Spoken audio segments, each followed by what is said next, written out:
Hello. Hello, hello. Hey, I might need to turn you up, and then also I need to set to voice activation, so I'm not just pressing my push to talk the whole time. Yeah, Real quick. all good. Anyways, how was your trip home? You feeling good? I know I felt the same. I told them about this yesterday, but we had the exact same feeling. I literally woke up from my bed and I'm like, holy shit, I feel like ass. I'm gonna like message him and tell him like, yo, we should do this at the very earliest on Sunday. And I woke up and you had already messaged me like, yo, we cannot do this today. No, yeah, absolutely. I felt quite how can I say, dead inside, I guess is the perfect Yeah, way to describe it. yeah. I don't know. Uh, Well, you're not sick or anything, right? Just like you just mean like mentally. um, You're just no, the thing is, I am a little bit sick, so I got also a little bit, let's say, scared. But um, it's I'm a double shotted already. I did yeah, the yeah. test, came back negative already. Mm-hmm. So it's probably just from the excessive 3 day drinking that Oh, happened.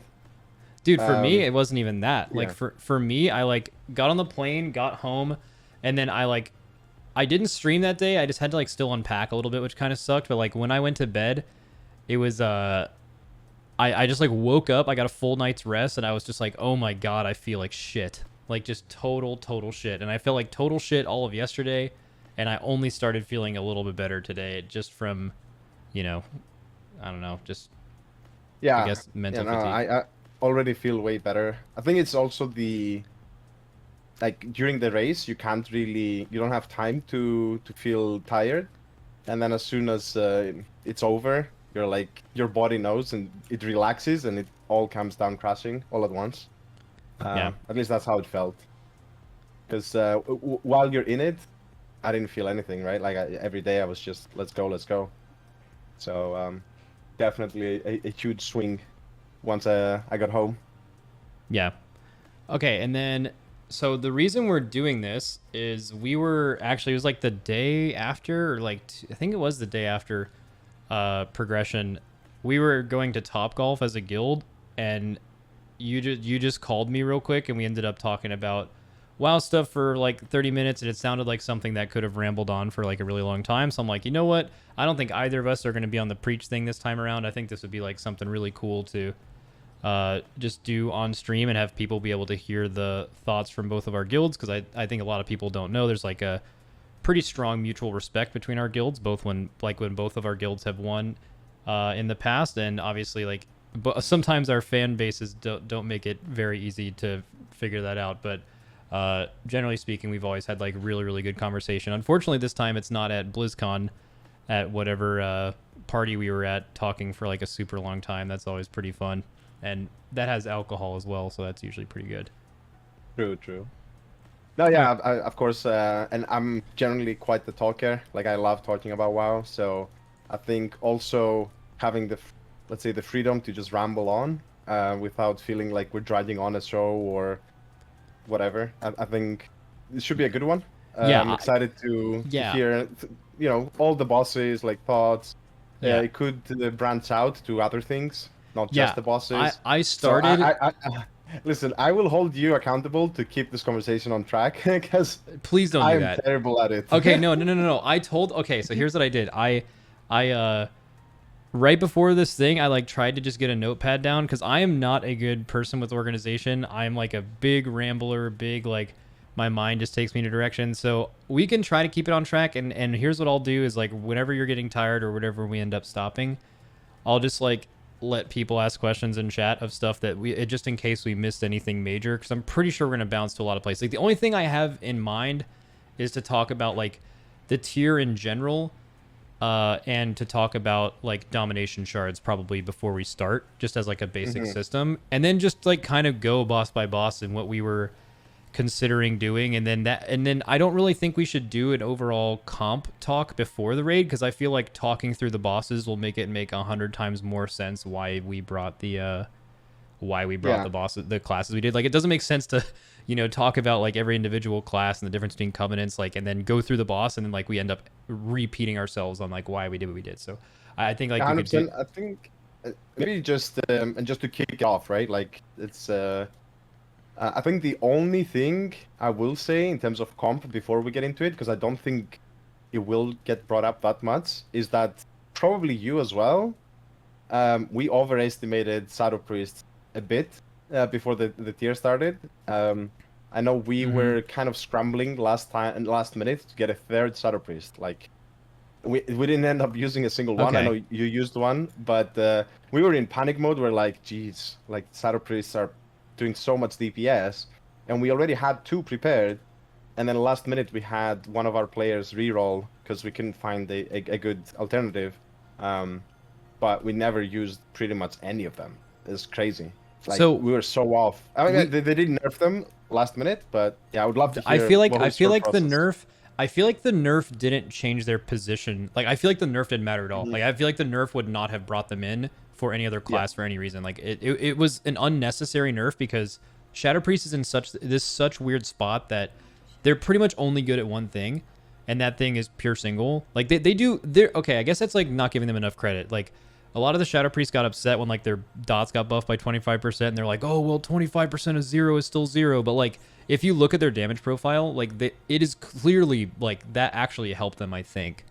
Hmm. To have a little, just to get a little bit more multifaceted. You never want to be a class that's just solely relying on doing single target. But we did the same thing. In fact, Lindbergh was someone who we had who was going to be our third Shadow Priest, but then we swapped him to be a fourth Warlock instead because we looked at these fights and we're like, where Shadow Priest is really good, there's just other classes in the game that are just as strong for just pure single. Like obviously Rogues are a good example, but also Demo Locks as well. And like why we Hmm. swapped away from Priest and why we felt like Priest wasn't going to be as big of a play is if we felt like you ever wanted to go the one-dimensional route of bringing in a just pure single target class and then surrounding them with things like, you know, Night Fae Fury and Moonkin and just other classes that can deal with all the other stuff to just bring in pure single outside of bosses like Guardian.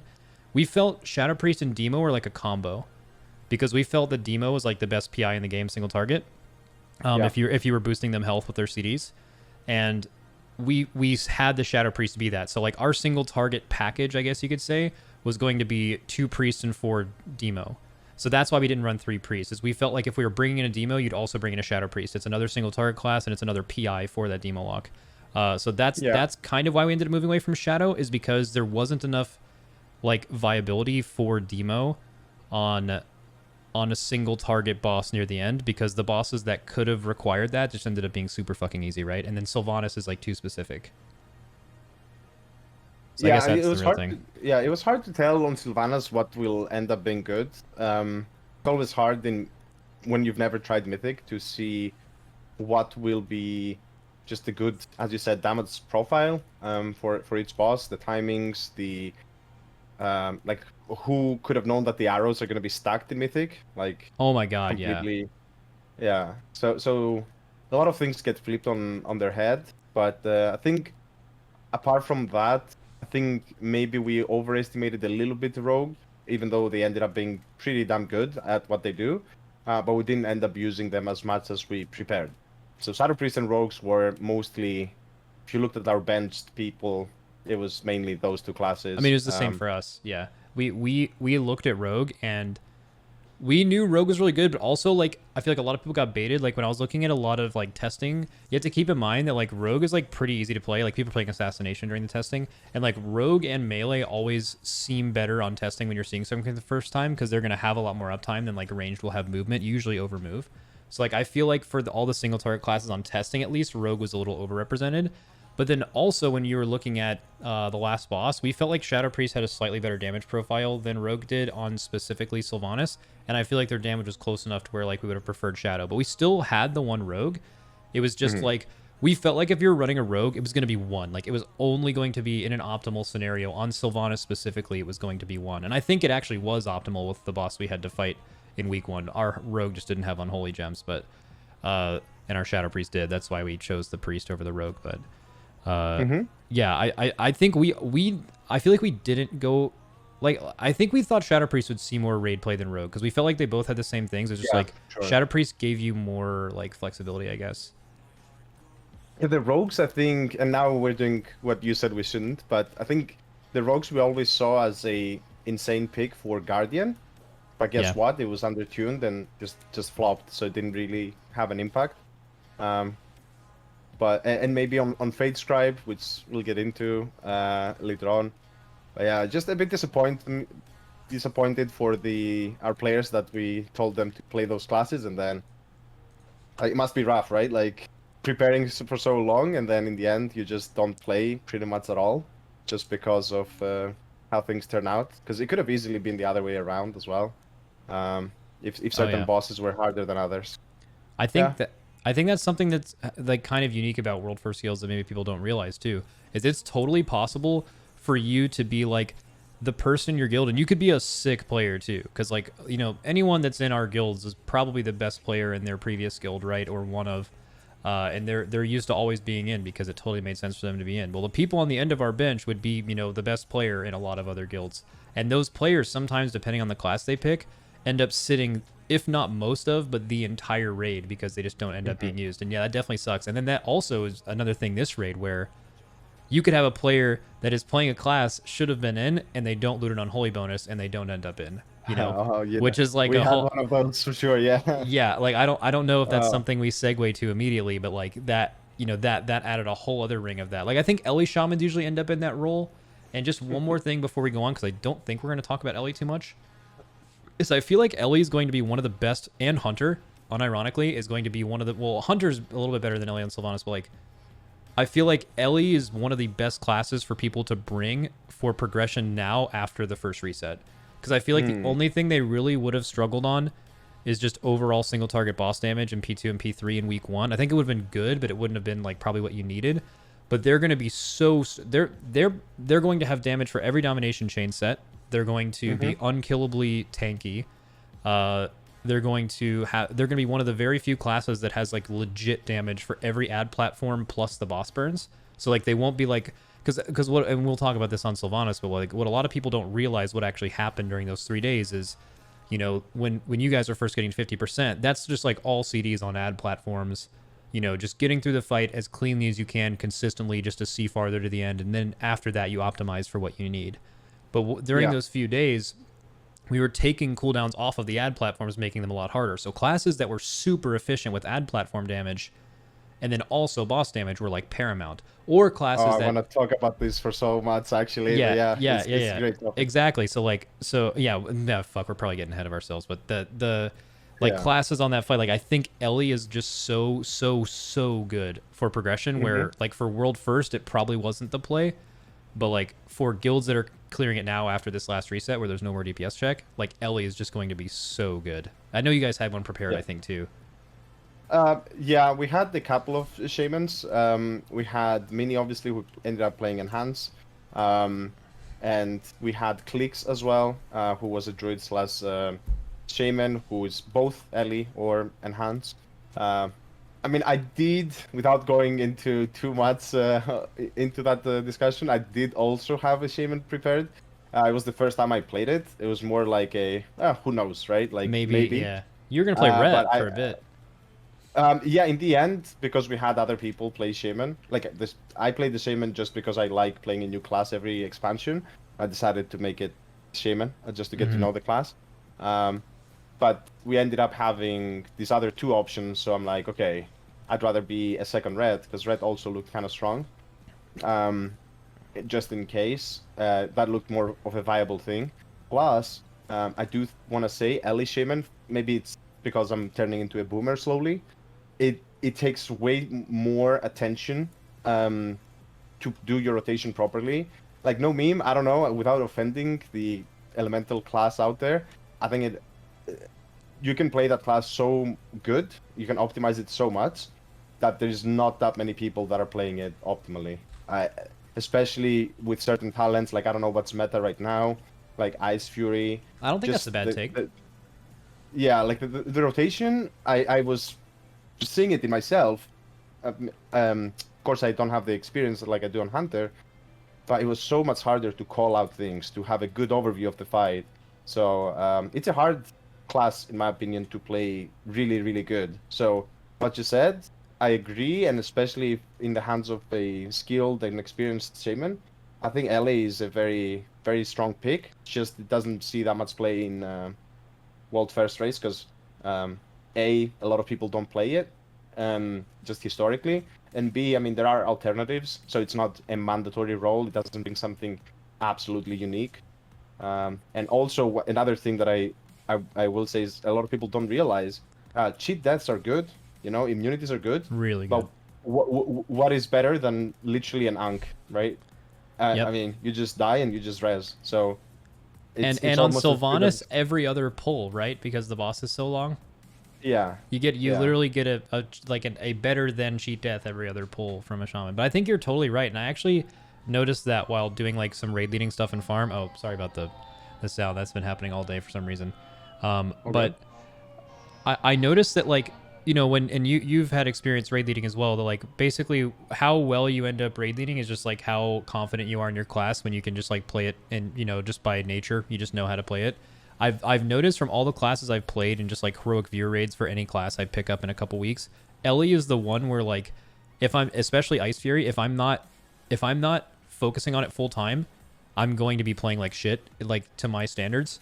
And then yeah, or I'm going to be full focusing it and just be terrible raid leading. Like it's just one or the other. Like I feel like Ellie just has a lot going on, especially with the different legendaries you could play. Like I think that class has like just such yeah, range of learning how to play it. Like in single target with the lava burst proc legendary, like that's pretty self-explanatory, but it's like you move away from that to like having to actually be fully prepped with like good earthquakes with the proc with the earthquake legendary, and then you also need to know storm Ellie plus the flame shock legendary, right? So it's like there's like three distinct different playstyles and also different talents that go with them.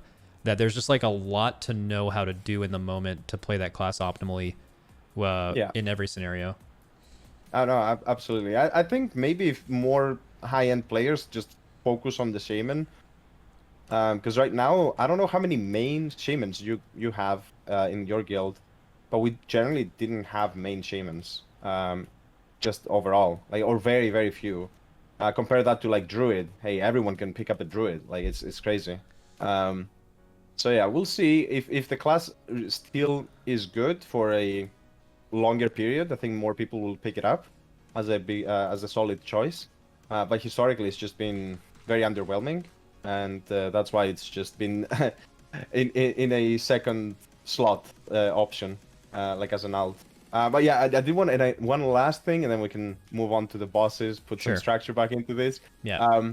Is I'm not sure about because we talked about players being benched, Mm-hmm. and I think one thing that we've had historically is some people can play many classes, right? So they're like the Yep. jack of all trades, um, and very often either like it's very RNG for them, I think, if they end up playing, because a lot of times what will happen is they will know how to play multiple classes, but that puts them at a bit of a disadvantage compared to someone who is fully focusing on one class, right? So Mm-hmm. even though you could make the argument that they're better players because they actually can play three different classes and they're a lifesaver for your guild because you feel safe. Hey, if we need three warlocks, I have a third warlock. If we need two mages, I have a second mage. If we need whatever it is, right? You know you always have them, but a lot of times they don't make the cut in the end because you don't need any extras compared to what you have from the main people that are kind of monoclassic. Does that make sense? Like I don't know if you Yeah, have it that, but totally makes sense. No, I I actually think about this a lot. I think the way that like really, really good guilds are broken down is it's like a bunch of like hard one trick people. They might not actually be one tricks, but like people like Fired Up, right? Like Fired Up can play any ranged at the same level as anyone else in this guild. But like he's a mage, right? So like why would you ever need to play something else when you main a mage? Like you just need so many of them all the time. Uh so I feel like you have people in your guild that are like dedicated one tricks, and you have people that can multi-class and swing around, but it's all about the way you get your information, right? Like the decisions that we make before raid are all about like the people researching and actually like figuring out what cool things your class can do. Like an example hmm I give in our guild always is like Evade. Like I know Evade knows more about his class than anyone I've ever played the game with. He just like is like a like a historian when it comes to Demon Hunter. He knows how to do like everything about it. Like you need people like that only focus on one class, so you have like the best information of what a class can do, and then you want like a stable of just like top tier multi-classers that are going to swing around based on the raid and based on the scenario, and they have the ability to play them. So it's like a mixture between knowledge and like just the ability to play it. Because like I feel like if either of our guilds just had a bunch of just like absolute insane personal players that just like swapped whatever DPS class they wanted, I think you wouldn't have the same information going into a raid than you would if you didn't have like people that weren't necessarily like straight up one tricks, but like pretty close to that, to where they just actually hard focus one thing. I actually think that matters a lot. Yeah, and I think that's very important when you're trying to create a composition. If you're thinking, okay, you need to know all the information about a class, right? How good can you DPS in this scenario or that scenario? And then you do like DPS tests on dummies, different talents. I don't know, all of that stuff. And having at least one person that knows the theory craft behind every spec is insanely valuable.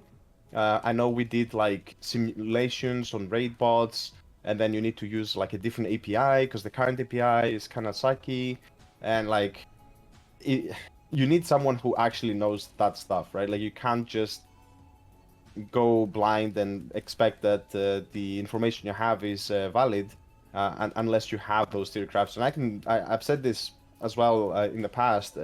I don't have the time or maybe the thirst to go in that depth with Hunter. But for example, I always try to educate myself, talking with Azotharion, and like trying to stay in touch of like, hey, what's possible? Hey, how's BM looking?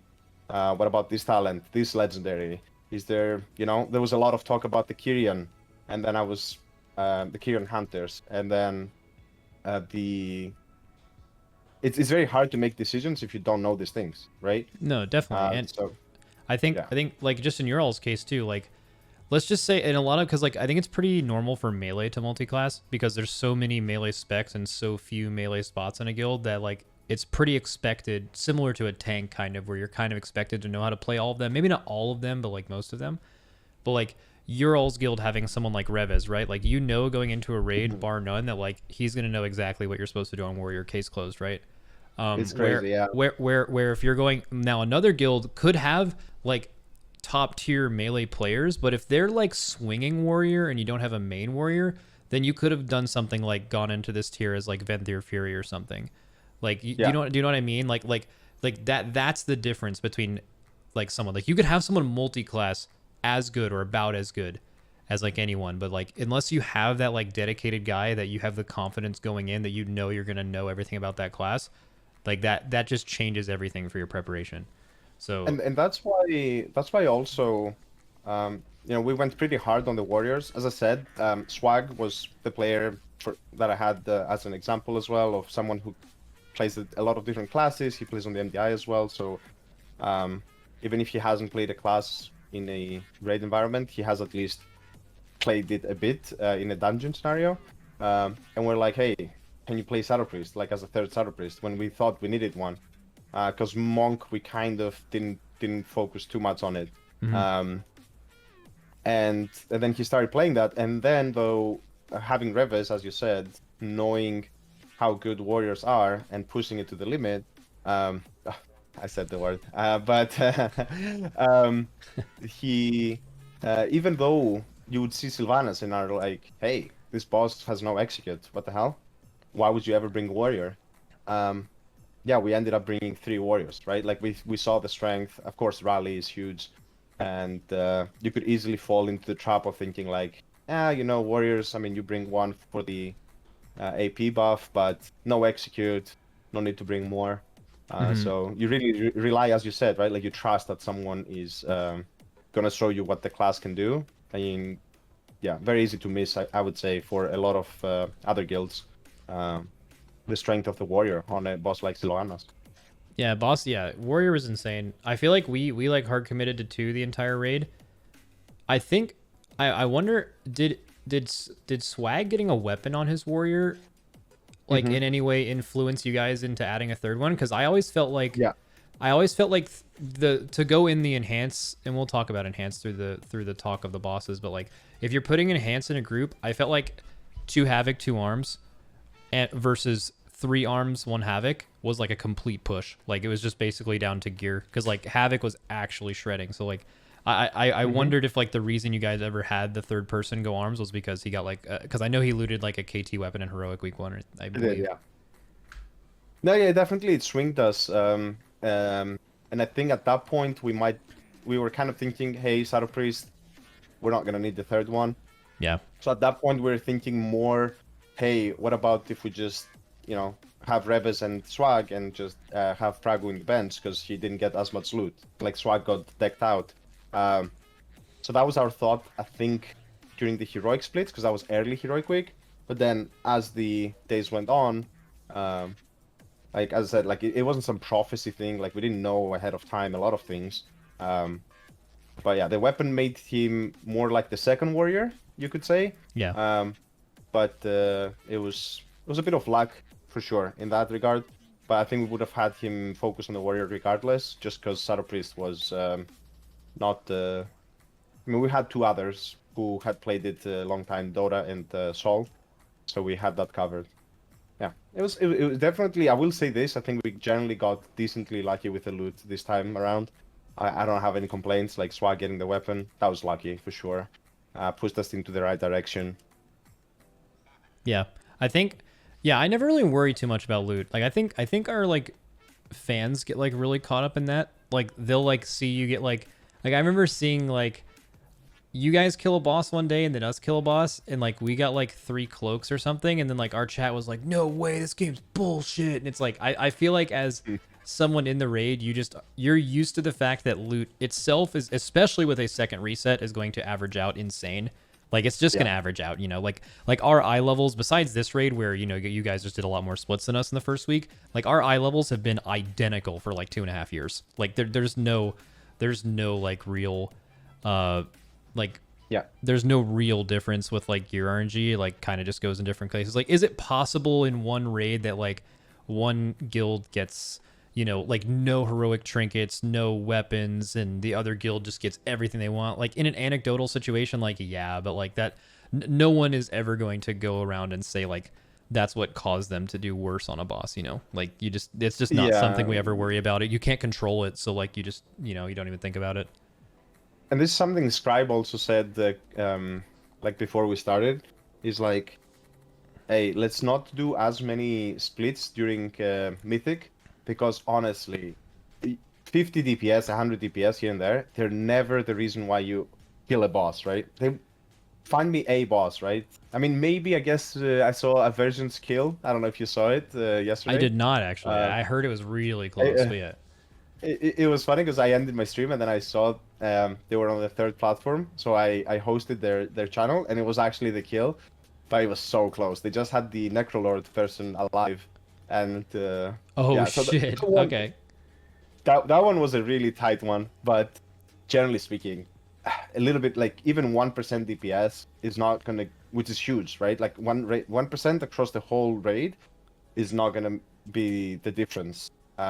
So I don't I don't think focusing on the gear is that much. If anything, and maybe that's a good segue, the domination sockets or shards, whatever, they were a way bigger Yeah, they thing definitely were a way that bigger thing. Before you get into that, though, I do want to say one more thing about splits. And just so chat knows, this is how all of our conversations go. We're going to go a lot of different places. Just that's what you're here for. Just letting you guys know ahead of time. That's every single one of our conversations has always gone instantly in a million just different get directions. It's fine. just just get cozy. I mean, that's Yeah, it. I was I yeah, I mean, was going to say it's going to do that. But the other thing about splits too is like I think I learned something from, well, from ourselves and also from you all this tier, is that like you guys have always done more splits than us. Obviously, you can't say in hindsight, like our idea on splits is, you know, I would much rather do 7 to 8 hours of splits in the first week, because if it goes past the first reset, that gear, some of it's going to get replaced.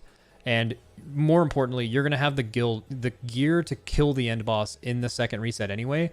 So like yeah. I value, you know, the extra 6 to 7 hours on the end boss of preparation going into the week than I would the extra gear. That's basically our idea of doing that. Now, obviously, this tier, when you don't go to the second reset, that really, really fucks you not having the extra eye level. However, I did learn one extra reason on why not to do that. I realized this raid that like, and in our previous raids, that our pulls we do on bosses on the day of splits.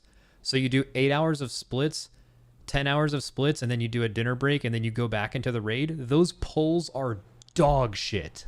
Like Yeah. like if you're gonna commit to a day of splits, you just do it the whole day, and it's miserable, and we all hate it. But like, You just have That's to full literally what we commit to did. it because Yeah. like going back into the raid after that, it's just everyone's in the wrong headspace. Splits are weirdly like draining and they like fuck your mind. It's so bad, man. Honestly, I think that's one of the biggest mistakes of doing it is just you just lose so much of your juice that day. You just have to get through it. Yeah, I think you either start by doing some pulls, and then at some point you're like, okay, let's just do splits for the rest of the day, or from the moment you start splits, it's over. Like you're not Yeah, gonna be yeah. progressing anymore that day. And I actually, now that you mention it, I'm wondering what is more draining of your soul more. Is it splits during progression, or curve boosting after progression to pay back the debt? I don't know. They're both It really depends. bad. It depends on but if you win or lose. Because I if guess, because yeah, if you that's true. win, like the curve boosts are like you're just I mean you're vibing either way, but like if you lose, it's probably the curve. Actually, no, I made that up. There's nothing worse than splits in the middle progression, right? Like there's just True, true. absolutely nothing worse. Definitely. Yeah, Especially I if you're not getting the loot, or if you wipe during the splits. Oh my god, a split wipe on an easy boss, like wiping to Sylvanas or something with helpers would be like, that could happen. Maybe Yeah. to Kate that could happen, but like, dude, like wiping to like fucking Remnant or something because like some pug healer like dispels someone when you told them never to dispel, and like, oh my god, that's the kind Yeah. of shit that just sends you to the Shadow Realm. That's when you unjuice real quick. You you lose everything. Yeah, and then it feels bad because then you remove the guys. Okay, yeah. So domination shards. Yeah, let's go. Yeah. I think both of us would agree that this is the worst. I think it needs to be described in two different ways because there's the regular community and there's the world first race. The world first race is really impactful and a lot of people pay attention to it, but the problems that face us is a lot of people don't. So it's important to like quantify what we're saying and kind of separate it. I think it's the worst system ever developed in regards to the world first race. I think. I think so because it single-handedly dictates if you're unlucky and you didn't get the blood or the unholy set, it just killed you. Like literally, almost benched you by default. Let's say, and it also, which is kind of sad, I guess, to say that it validates a little bit what we did to a way lesser extent this time around. Yeah. Of having multiple of the same class. And I can give you an example. I had 2 hunters only compared to the 6 I had the first time. And one of my hunters got 1 shard in the first week, and the other one got the full blood set and the DPS frost shard and 1 unholy shard in the first week. Jesus. So just from that, like if and the weird thing is that it was the OG hunter that looted nothing, like nothing. Yeah. So what is that signaling to me? If Blizzard is going to continue doing systems like this, you need to play more of the same class, which is awful. Like no one wants to do it. Yeah, it's terrifying, and especially because like I think Ural's guild especially has been much more like your players just do that on their own. That's just like a thing they want to do. Like that is just very averse here. Like no one does that shit. And yeah, so basically, just in case people in chat like didn't quite catch on what he was saying, like if we knew about the drop rate before this raid came out, it would have been even worse than what Echo did in Nathria. You would have been heavily incentivized and it would have been required to have 4 to 6 of your class to basically guarantee yourself or a much better chance at getting a blood or unholy bonus in the first week. Because like I cannot describe the difference between I think your guild had 2 more unholy bonuses, unholy/blood bonuses than ours, and I think they were on healers. Or sorry, 1 more was on DPS, so you had 1 more total DPS set, and you had 2 more including healers. And that was like, just imagine the difference between like, just look at your guild alone. Imagine however many you guys had, 9 or something. Imagine having 20 and how much that would have changed like every pull of progression. You know what I mean? Like That's crazy. It's such an insane bonus that, yeah, I mean, I just don't know why they gate kept it the way it is because the power lies in the upgrades. So the power is something you're already gated by on a week-to-week basis from being able to upgrade these gems to get their full power out of it. I don't understand why they gate kept the accessibility of it. It's very similar to Legion. If at the beginning of Legion, if you only had 1 character one of your main class and you didn't get your legendary for 6 months, or right after Nighthold was, I think, about the latest you could have not gotten it if you played it all the time. It's just, why would you, even though it's only that for 2 to 3 weeks, why would you ever replicate that feeling of this guy next to me is randomly 5 to 6% stronger or more just based on total RNG? Like, the world first race is its own thing. We actually got lucky, I think. Like, our guilds had within 2 shard bonuses of each other. If you were to take a poll of the top 20 WoW guilds, I guarantee you there's one of those guilds got like 15 or some shit like that. Like, just like, it's just random, right? It's like some guild would have lucked out. Imagine if like the world first race would have actually been like decided by that. And that could have been. So it's bad for the world first race, but I think it's just bad for the community in general. Like, I don't know why you'd ever release another system failing at the same fundamental thing that you've failed on before with Azerite and Legendaries and Corruption. Yeah, I think there's a couple of things I want to say. First of all, I think, in a prime example of like, hey, why not have multiple of the same class? Jimmy, like Fragments, he was our DH, and so he was pretty much guaranteed spot, but he only had one DH, right? Mm-hmm. And he didn't get the set, right? So especially for people that are guaranteed in, like, your one mage, your one DH, your one, I don't know, Paladin, priest. Paladin healer, priest healer. Yeah, like there's a few spots which are pretty much locked in. It's so incentivized, like he just got screwed over, right? Like, so what does he learn next time? Okay, 2 DHs at least, let's say, yeah. Hopefully not. Hopefully they are, and that brings me to the next thing I want to say, is why don't they tell us how these items are gonna drop? We didn't know. We literally, on PTR, they dropped and you could trade them. Like, just like that. Yeah. So then we're like, wait, are you going to get duplicates of them? Can you freely trade them? Like, what's going on? Are we going to have to focus our splits depending on the stars? Like, it doesn't even show which boss drops what. Like, what is this system? And what you said as well, why not just have a way to buy the just give us a currency, and which they do already, to upgrade them. Why not just buy them as well with the same currency, for example? Or... So everyone can have their own holy set at the start, if they want to, and yeah, it's just unnecessarily RNG. I mean, within a month, everyone will have everything anyways, so it's not really that exciting even. It's just a temporarily, oh, I got lucky, oh, I didn't get lucky, and it makes just the people that didn't get lucky super sad. It doesn't even make you happy if you got it. It only is a relief, like, oh, okay, I'm not benched. Like... What is this system? I don't know. Maybe it was just an afterthought. Like, it really felt like some of these things were rushed in this tier. Yes. And I think the shard system was one of those things where they didn't really know what to do, and then they were like, yeah, just throw it in. Same with the legendary bow. Like, in the end, it's just another bow. You can trade the legendary. Like, what? And also it was bugged, and it was not dropping correctly on heroic, I believe. And it was just dropping as normal. That ended up not being... Like, there was so many things this raid that... there was probably 10 to 15 things in the form of different bugs, shards in general, random things like the Hunter Legendary not being traded that just seemed like, it's like, wow, how did they not catch that? There's usually like 3 to 4 of those in a raid. And there was just like so many... It's just crazy how rushed everything about this patch, as far as the raid and the bonus, the shards, how it feels rushed, but also it came so late. It's honestly pretty concerning. But like, I can't remember the last time in Mythic progression, honestly, even with legendaries, I can't remember the last time we were deciding who was going to come into a boss based on something that they looted or didn't loot. Even like weapons or trinkets, which are huge upgrades in some cases. I've never swapped someone into a fight because I thought their class would be fundamentally good at it, and then been like, wait, do you have this one thing? Oh, you don't? We're bringing in someone else. It's been years since I've had that thought, and that was a constant thought this raid.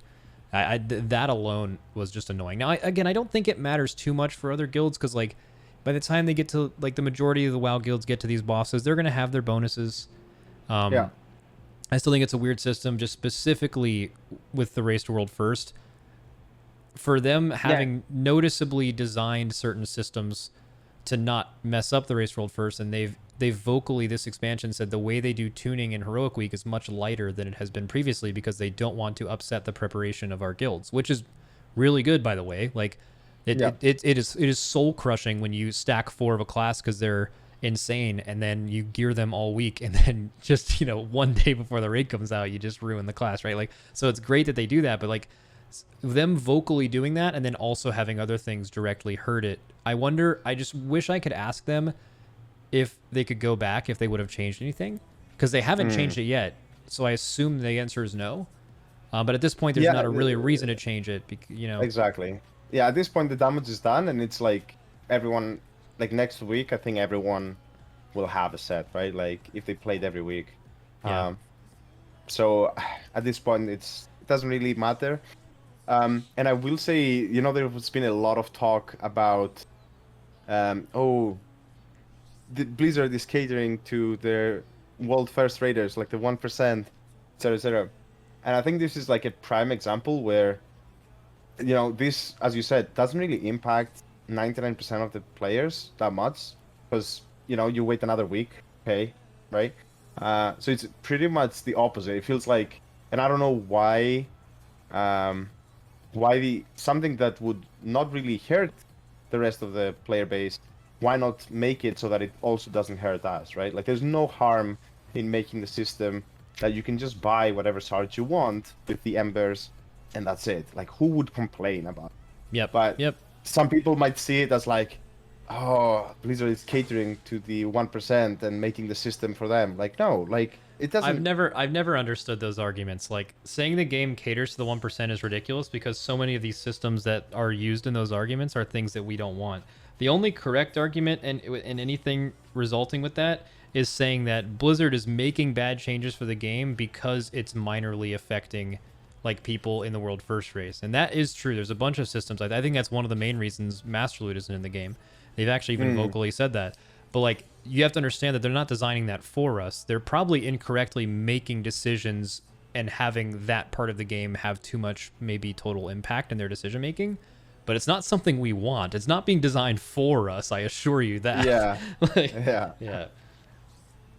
And anyways, I think the SAR system as a whole would have loved to be communicated better from the get-go. Like, they just made a post telling us how they were going to drop and how the whole thing works, instead of just finding out.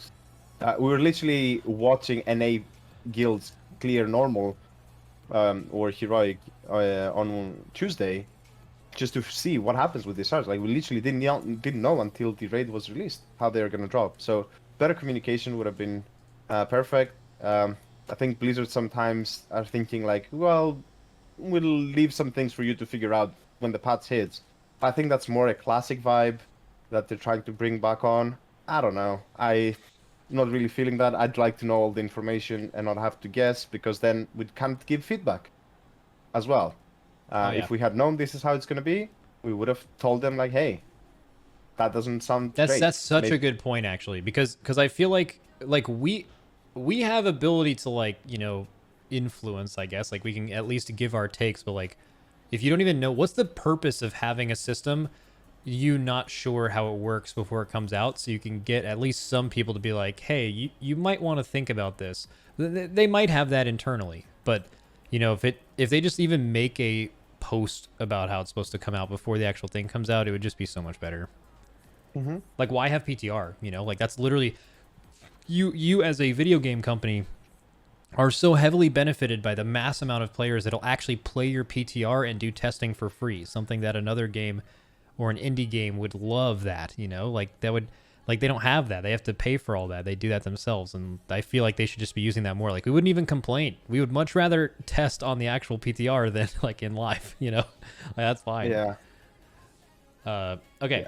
So I think that's about it with domination shards. I guess we can probably, I don't think there's anything pressing that is, because I promise you, every question in chat you guys have about classes or specs or covenants, all of that is going to get covered when we go over these bosses, just because of the nature of what we would even be talking about. And then also, if we do miss anything, we'll probably stick around for like 15 minutes at the end if you guys have any questions of things we didn't cover. All right, so the raid in general, starting with Terra Group. I, going into this patch, before I even tested it, made a prediction that if this was going to be, Sanctum of Domination is going to be here they're going to do an anima power boss. I was like, if anything, I hope it's not later in the raid. I hope it's not like a hard boss where it's like anima power bullshit. So it ended up being the first boss, which was, they had to get it out of their system. But I actually thought it was one of the best first bosses in a while. I totally don't mind the anima power stuff. I think it was obviously, what can you say about our first boss? Like, they're going to be mechanically easy. Most guilds I know one-shot it probably even more than a lot of previous bosses. It's very easy, but I think they got their point across with the anima power, or they got their bit across with the anima power. I don't think it takes away from your fun. I think it's actually one of the best first bosses they've done in a while. I agree. I think it was really fun. I think what was the name? Oh man, I can't remember. It was the boss with the ball that broke some pillars in What? Tomb of Sargeras. What was the name? Garothi Wallbreaker? Or am I? Oh man. I Yeah. can't remember. Yeah. First boss of Tomb of Sargeras. Yeah. Garathi, you're exactly right. Right, like Or Goroth. Yeah. Goroth, yeah. That boss was, I think, the last one I remember where it was not really a one shot, and it was like, what the hell? But like comparing Tarragrue to Strickwing, I think Tarragrue is just way more fun. As you said, people just go around picking up the orbs. It's definitely a fun boss, and that's what I think they should aim to do with every raid almost. The first boss should be a bit of a joke, a bit of just having fun, and I still don't know how people do as much DPS as they do. I never cared to like min-max the powers. Yeah, there's some broken powers. There's some broken stuff. I still don't know. I just go and I'm like, yeah, this looks good, and I end up at the bottom of the DPS. I don't know. People are like running to steal the green beams.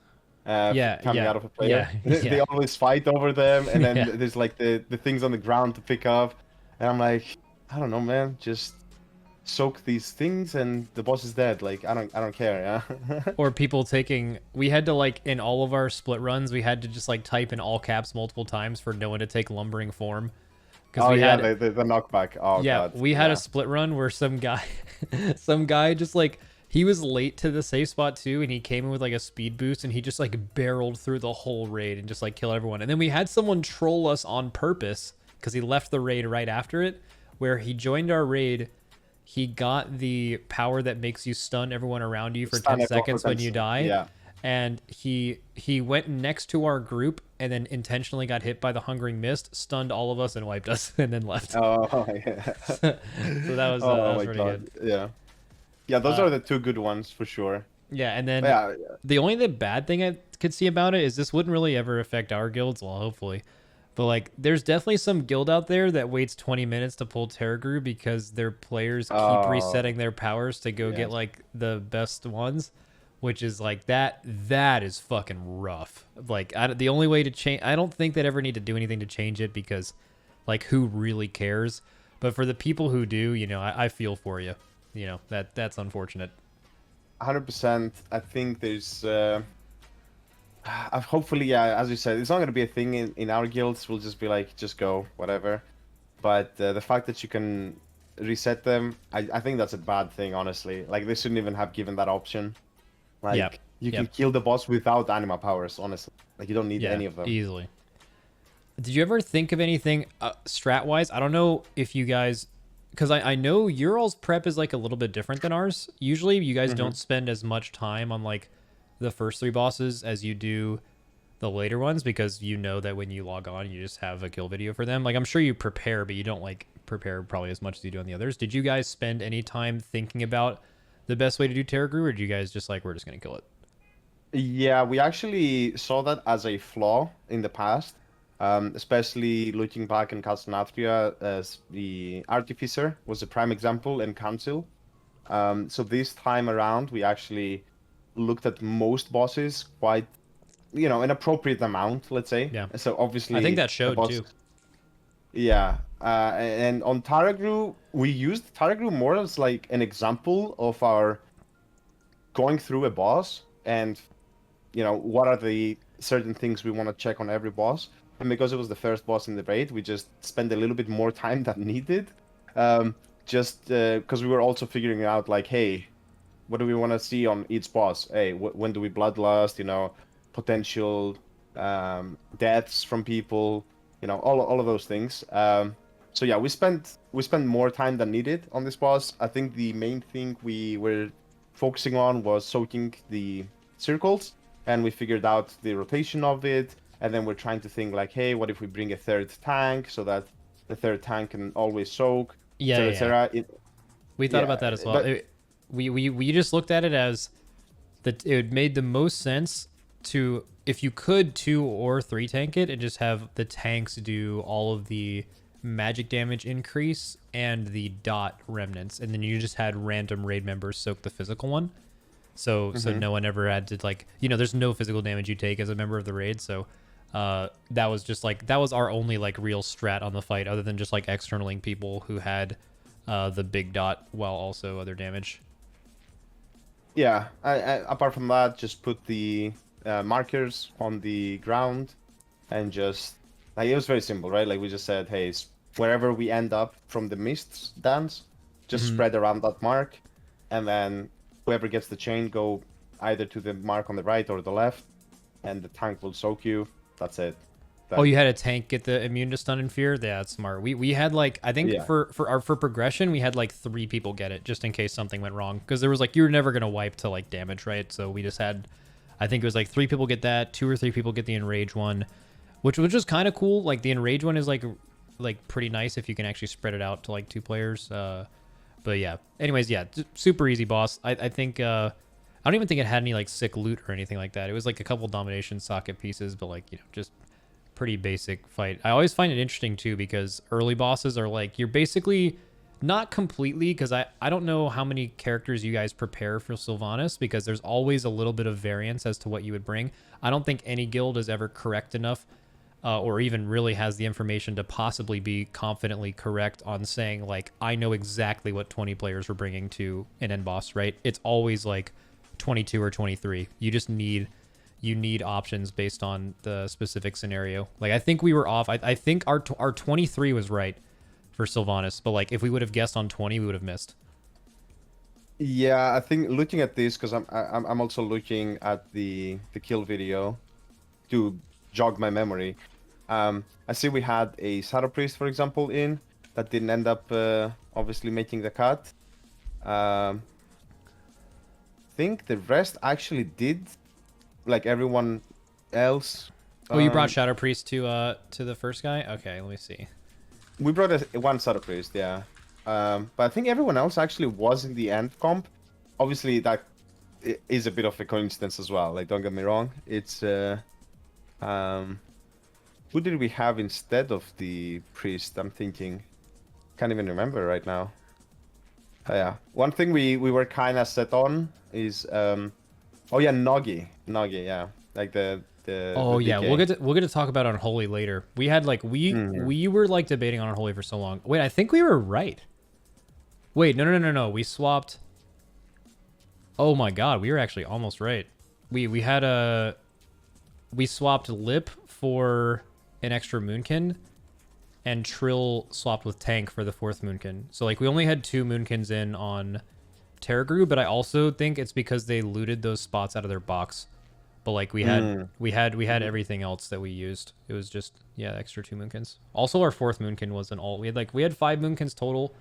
Never went to 5, only used 4. We'll talk about the Moonkins way later, because those will become much more prevalent on Painsmith and onwards. Yeah, okay, for so sure. ning on to Eye of the Jailer. Let me pull this up.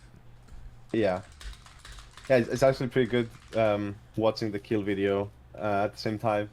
So Yeah, you I'm can doing that. actually Yeah, remember. that's a really good idea. I'm going to do that.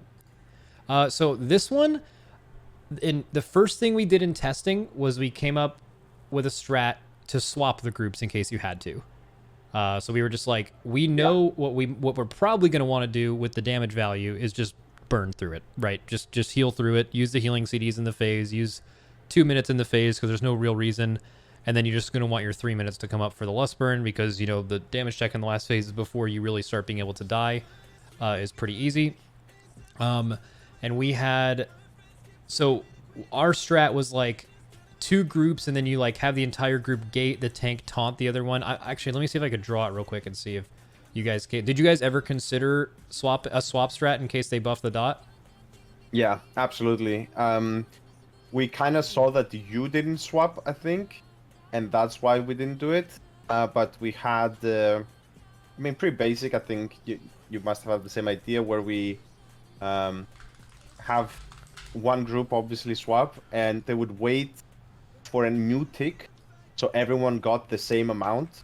So let's say we would see, okay, on the next, everyone has 4 stacks on the left side, and as soon as you get the 5th, that's when you jump, because you didn't want to have 2 different people from the same group, one expiring before the other and then causing an explosion. So that's pretty much the main thing that we discussed. But in the and then you would wait, no, actually, now that I think about it, sorry, I'm gonna sidetrack a little bit. We actually had this strategy where we had the whole raid be on one side, bring that eye down to, let's say, 15% Okay. or so. Then as soon as they all got an extra stack, they would swap over, hit the other eye, and then once everyone had swapped to the other debuff, the second debuff, then the first eye would be dragged towards us by the tank, and then the ranged people would switch to it, but it was super safe, and the melee would never swap to the old one. Does that make sense? Yeah. So it was more like a whole clump and just a tank and a healer on one side, and then we all swapped using the chain. Yeah. Yeah, but we never had to do that, I think. Like or did we? Is this what we did? Like, I don't even remember, honestly. I'm doing like a kind of like a little the arrow doesn't matter. But here, let me just send you a picture of this. So like basically we never considered doing a 1-in-1 just because our comp was so range based that like you just ended up splitting the raid pretty easily. And the group that had like the Wind Fury melee just for efficiency, you just had less range on that side, and all the range basically focused the other one. But let me send you a picture of what we did. I just remade it right now. So like basically we had the swap strat, if necessary, would be like group 1 was like by the top left gate there with like the ranged and healers in the middle to be able to multi-dot and heal all 20 people. Same thing mirrored for group 2, and just whenever right when you got a stack, you would just obviously each one of those groups would, group 1 would port from top left to top right. That tank would taunt the second eye, and then the group 2 would just mirror that. Now the thing that was weird with this is you had to run super far after the gate, because when your dot wore off and you got your dot again from the eyes, if you were within 75 yards of the other eye, it would actually just fucking 50-50. Like it would give you either the one you were closest to, or it would give you the other one. If you're ever in range of the other one, it'll just straight up 50-50. So the super annoying thing about the swap is that, one, you're healing through high stacks of a dot while moving, which is shit, and then also you're putting yourself in a scenario to where, like, if you mess that up, or even if a range goes back to multi-dot early and they refresh their old stack, then, like, you're just going to have a boom scenario. So we were just like, unless this is an early boss, the number on the debuff wasn't that hard. So, like, I think what we do is we just put Ashens in the intermission, put Disc Priest ramps in the intermission at the end, and just rally the tank mechanic that happens and beat the second one. And it just ended up being something that wasn't hard enough to know how to do it. It was just something where you're going to prepare it in case they buff it, or if it's randomly harder than you expect. But this is what we successfully did this that I sent you on testing. And then and then also on testing, we tried to just sit on one side and burn thing. And then that ended up being what we did on live. Yeah. No, I mean, definitely this was a boss where you kind of expect it to be really easy, so you don't want to like overcomplicate it. Yeah. But that makes sense. I actually need to go back as well and apologize to that. We actually did do what I said on the kill. I just honestly I forgot. I remember. Well, you did what? You did the. Right. So I'm gonna just. I don't know if you want to either. Just send me the video. I'll send you the video. Yeah, one sec. With a timestamp as well, so it's easy. Okay. And then you can see that we all start on the left side, and then when we brought it low, the eye, we all swapped at the same time, and we just made sure that no one is left behind. Or if someone did, I Oh, think. okay. Yeah. So you see, we just burn it down, and as soon as we got a refresh, I don't remember which stack it was, like the fourth or something. Then we're like, okay, everyone swap, and then we take the. What do you do with the tank swap? How do you? We don't swap the tanks. I don't think. Well then, Then we just heal through it. oh, and you just can't touch that tank. No. No. You don't, because we waited for the debuff to expire before. Oh yeah, yeah, Then yeah, we'll get yeah, the yeah. new one. Okay, yeah, yeah. Okay. So then you leave the other one at Yeah. 20. Okay, so and this. Okay, so what's nice about this is it's easy enough to where like if as long as you wait to go to the tank for your things to actually drop, the tanks having high stacks doesn't matter. The good part is that you never have to use a cooldown in this intermission, so that your last phase burn is like instantly dead. Like you should never have to CD this because there's Yeah, no check. And once the ranged people have had the right side, I don't remember the names, like the purple debuff, you cannot lose that and get the other one. So then it was safe for our ranged people to switch to the left eye and like fine tune that in the end. Yeah, I mean it was fine, right? Like I think you can kill this in many different ways. Yeah. The main thing is just I think on testing we had some melee run too quickly to the second eye and just blow up with the tank. It was not good. And we had also some people, like the main thing is that everyone needs to jump at the same time.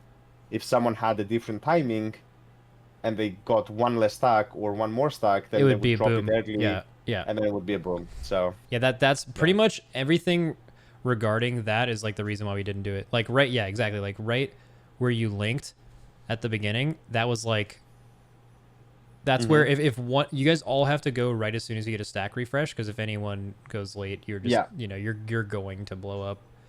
But yeah, okay. yeah, and that happened on the testing for sure, but thankfully didn't here. We actually wiped because of a weak aura the first time. We had a weak aura which warned you if there was someone close to you with the other debuff, but it was wrong, and it would just chain spam you with air horns the whole time. Dude, oh my god! I can't wait to talk about that for the next boss specifically, because I feel like there are times when like obviously you, especially the outside of the raid people, your job is to make it as easy as possible on the inside so people can play their best.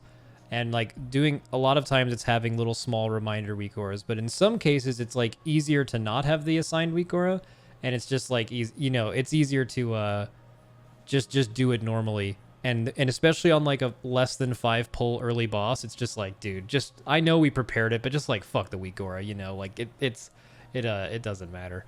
And I'm generally a person who's like, hey dude, let's put a sound to this weak aura. Let's make a reminder for this. Let's make something. And then a lot of the players in the guild in the past were like, man, just play the game. Just enough with the weak auras. Just open your eyes. Yeah. I think we had a better balance this time around. You're never going to get it perfect, right? But Yeah. I think that we had a better ratio of like useful and not so useful weak auras compared to Nathria. And especially the worst feeling is if you wipe because of a weak aura, right? It's supposed to help us, but now it's causing us to wipe because it's not working properly. Exactly. Or it's just annoying to people. The best example I can give of this is Raw Den. We had like a Raw Den weak aura that assigned and told everyone what they were supposed to do. We had no weak aura on testing. We just like communicated it, and we almost killed the boss Raw Den on testing in like an hour.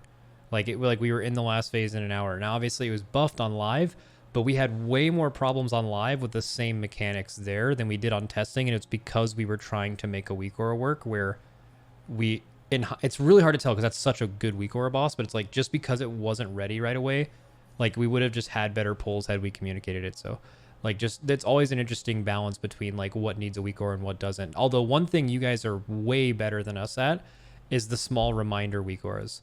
I can use a few examples, and I'll probably go over to it when I see just something as simple as Soul Render, where it's text in the middle of your screen and it says puddle in and it's counting down. I think there's Mm-hmm. two parts about that that are significant. It's not the biggest thing. It's just like them being text instead of icons forces you to actually read it, and by reading it, that you're going to intake that information better because you're forced to read it instead of just have an icon on your screen that you're not paying attention to. Yeah, and we're diverging a little bit, but that's fine.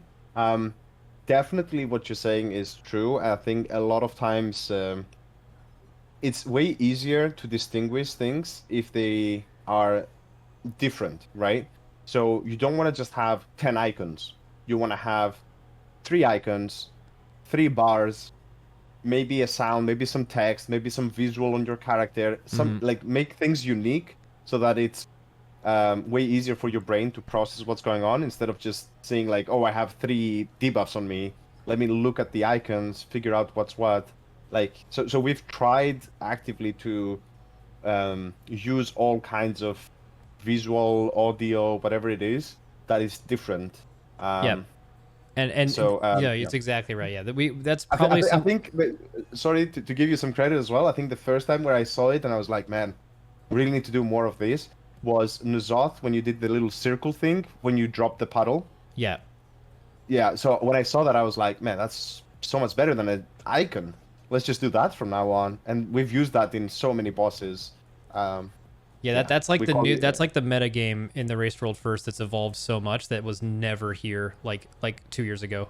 Like is just the small reminders that just might save a death every 5 pulls or something. Just it all ends up mattering. Okay, cool. So let's we'll go to the 9. Yeah,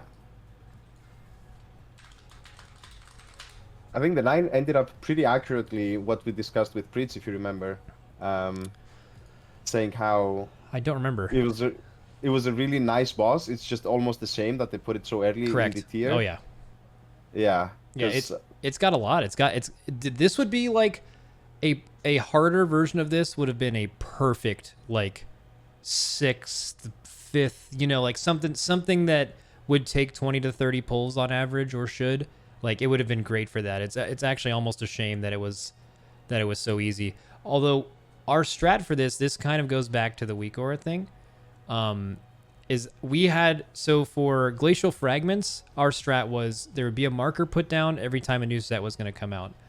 2 people would have a weak aura that get the 4 fragments go out. 2 people have an assignment to go stand on a marker, and then the other 2 people will have a weak aura that will say left and right. So there's 2 people stacked in the middle. One person is to the left of the group, one is to the right, but not stacked on them. You have a shadow priest or any priest mass dispel on them, which will guarantee that the 2 outer people that aren't stacked will send theirs into the 2 stacked people, and then it required 1 healer dispel on the 2 stacked people, either target, and it would get rid of it instantly within less than 2 globals. Now, this was something where our weak aura wasn't working right away, and we figured that was like the fastest way to do it, where it was such an easy boss that we were just like, all right, fuck it. Literally after pull number 1, we're like, fuck the weak aura. Just individual dispel it. Took longer, but it was an easy enough boss. And this is also a boss where we 4 healed it instead of 5 healing, where I think 5 healing this, especially on the first day before we went and got new gems and stuff like that, made this boss a lot easier. We chose to 4 heal it just for gear. Just like I would rather wipe to this boss 3 or 4 times instead of one shot it if it means that we're not getting a 5th healer gear for no reason. absolutely. No, yeah, you're right. It was quite an easy boss. I think actually looking at the stats, about half, like 50% more guilds kill the 9 compared to the eye. So technically it's the second boss, I guess you can say, in terms of difficulty. Yeah. The So the dispelling, we did have some thoughts to begin with, but we ended up going with a kind of a straightforward idea that we had used before on SLG, which was basically a weak aura that just has a 1, 2, 3, 4, right? So then it just randomly picked a person and was like, okay, you go first, boom, you get dispelled. Second person goes, gets dispelled. Third person, fourth person, right? And it just told you, and it was the same with the orbs delivering on SLG. Oh, we yeah, had like yep. a similar thing. That interesting So- note about SLG is we actually did that fight slightly differently, just in terms of weak auras, not to do a huge segue, but like you all had a weak aura for that, and that's something that I always prefer to call. where Scripe was like hard focusing what target you guys are killing next, and I had one of our melee, just one of our DKs do that, and then I just like hard assigned and called the thing. So just always interesting how we do those a little bit differently. Okay. Yeah, and I think sometimes we were thinking how you had like watching your POV from Calcinatria, that you had a better overview in terms of weak auras, right? So you could see like clearly. I mean, maybe not better, but you definitely, we're calling that. You're calling also in Sludge Fist the people to bait the hook. I don't remember what it's called. The chain slam, yeah. The chain slam, right? So yeah, different style. I don't think there's like necessarily one is better than the other. Yeah. But yeah, in this case, anyways, just to move the thing along, I do think having a nice overview is always good, regardless for the raid leader, even if you do end up using a weak aura to essentially call who goes first and second. But yeah, apart from that, this boss, the only main thing I would say that we figured out was that it just had the set rotation of abilities. Yep. And then regardless, it did not reset when you transitioned the phase. So you kind of wanted to think a little bit perhaps of when to transition. So either you push the DPS a bit or you held DPS a bit in phase 1, just so that you go into phase 2 and the set of abilities is an easier one, or whatever it was. And we had the nice weak aura showing what is going to happen next. Grim hated me for that because I asked for this, and it took a lot of work for a boss that was basically a one-shot. We did the same thing. Yeah. We did the exact same thing. We found the 4 things, and it's interesting too because they're all so easy except for one of them. Like the wombo combo, as we called it, which was the like spread out with small circles, soak together on the group, and soak the far circles. That's like the only one that I feel like was like a combo hard enough to where you'd actually like need a bunch of stuff for it, unless there was like a raid damage happening during one of the soak sets. But like the other thing we also had a weak aura that told us what was coming next, and we obviously like memorized the order. I was surprised it wasn't random. You know what I mean? Yeah, like, same. I think random would have made a lot more sense. And then also, we were gonna tuft every big soak and never do a big soak. And then once so we were just gonna use externals and personals and tuft to just never soak a big soak ever. That was our like kind of thing on this. But then once we got into the fight, it was just like, it's not like the soak on KT where it fucking roots you and gives you a dot. It's like there's just nothing happening. So it just might as well just soak it. Yeah, I think maybe a bit underwhelming as well that it felt good when the call of the Valkyrie was happening, but there was like 30 seconds of nothingness afterwards. Jesus, I don't know, the pacing of this fight was a bit weird. Like I'm watching the video again. It's like when mechanics are happening, it's kind of cool, but then the boss just sits there. It does nothing. Yeah. That's the difference of it being like the second boss and being a 5th boss, is that they would have ramped up the amount of mechanics you had to deal with. I also think they could have, if this was a harder boss in the raid, I think they would have added things to the combo. So the Call of the Valkyrie would do like maybe 5 things, or maybe even still 3, but the Word of Recall would do the last like 6 or something. Like that. I mean, it would be possible to do that, but that's where you're talking about the difference between a 4th boss and a 2nd boss, kind of. And yeah, it ended up being pretty good. I thought that you would also have the pushback or the pull in during those mechanics actually on the Call of the Valkyrie. And we were actually thinking like, damn, like if you have to soak outside the small purple circles or spread out, but at the same time you have to go inside to not get destroyed by that mechanic. How's that gonna work? And we're gonna need like sprints and gateways and immunities potentially. But in the end, it was nothing. It's just a missed opportunity, I think, for a good abilities, kind of like we discussed. But yeah, I mean, I don't think we're not complaining about this boss. This is a great. I mean, so far, just for people, just for people keeping track, first boss was fucking great. Eye of the Jailer, I think, good, right? I mean, it's not bad. It's just like So do we give a score? Maybe I think chat always loves that. like let's just do a Terragru's way scoring up there. system. Terragru for a first boss is like a 7 or an 8 at the least, I think. Yeah, yeah, we're not gonna be scoring comparing each boss to each other. Yeah, that's Just yeah. for the position of the boss, let's say. Yeah, Yeah, you can never. It would be completely unfair to rank a boss, a first half of the raid boss to an end boss, right? Like they just get totally different amounts of development to them. So, yeah, I think for a first boss, I'd give Terragru like an 8 straight up, very good. Yeah, yeah, I maybe even a 9, honestly, just because at least the DPS lovers can go crazy. I don't personally care as much, but I think it's fun. But it's not And like I also- okay, it's not the fun. I will say the thing that'll keep me from making it a 9 is you're right.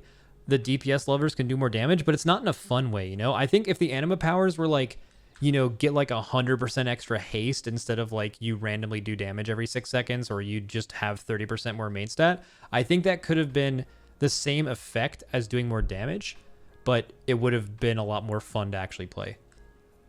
Yeah, and I think maybe for me it's pushing it to a 9 because of the last 10%. I think that's just fun. Just looking at the tanks running around, it's just Oh, hilarious. we flame them. oh, We flame them if they run. They got to tank that shit. That's what they're for. That's literally their only job, you know, not to run. True, true. It's like I think we had Jimmy, like the DH, just run around and just kite that thing with like some grips and gateways and sprints for like a straight minute. It felt like, yeah, on the PTR testing. And we're like, okay, we're good, we're good. We can just kill the boss now. Yeah. But yeah, so Terragru, maybe I would give it a 9. Just like I don't remember many other first bosses that I thought, man, like that's fun. Like Strickwing, come on, man, like you can't even attack the boss at certain points. It's just annoying. Oh, one thing. Shit. Okay, let's rate the next two bosses, and then I have one more note about Terragru before we move on to Remnant or Soul Okay. Render. Okay. So I think the eye is like a 5. You know, it's not like a Yeah. It's not a. There's nothing special to it. The only real intricacy of the fight could have just been completely ignored by just healing through it, and the chain thing's like kind of cool. You can get like a melee off in the air, I guess, but like it's just really basic. It's nothing discerning it from just your average or entry fight. Yeah. Yeah, I didn't like it, and I also was not a huge fan of them trying to bring back some kind of Valkyrie thing from the Lich King. It didn't work for me. I think it was a little bit just annoying. It's only fun if it targets a melee and then they don't realize and they fall off the platform. But other than that, I don't know. It felt reading the tooltip. Oh, you fight against here, and then if you beat here, the more people that are chained, the stronger you are, or something like some kind of tug of war. Yeah. In the end, it was just like, hey, don't fall off for like 5 seconds, and then the mob comes down and you kill it. Like, okay, I don't know. So yeah, I would agree with a 5 on that one. Maybe even a 4, honestly. Like, I don't think that's it's a pretty very bad. enjoyable boss. Yeah, it's pretty bad. I guess that's like the Eye of the Jailer. It's like, oh, the Eye of the Jailer isn't here anymore because you get to kill it. Like, I guess that's like one thing, but also like, True. imagine going in the maw though. Okay, and then the 9. The 9 is like it's like a 10, right?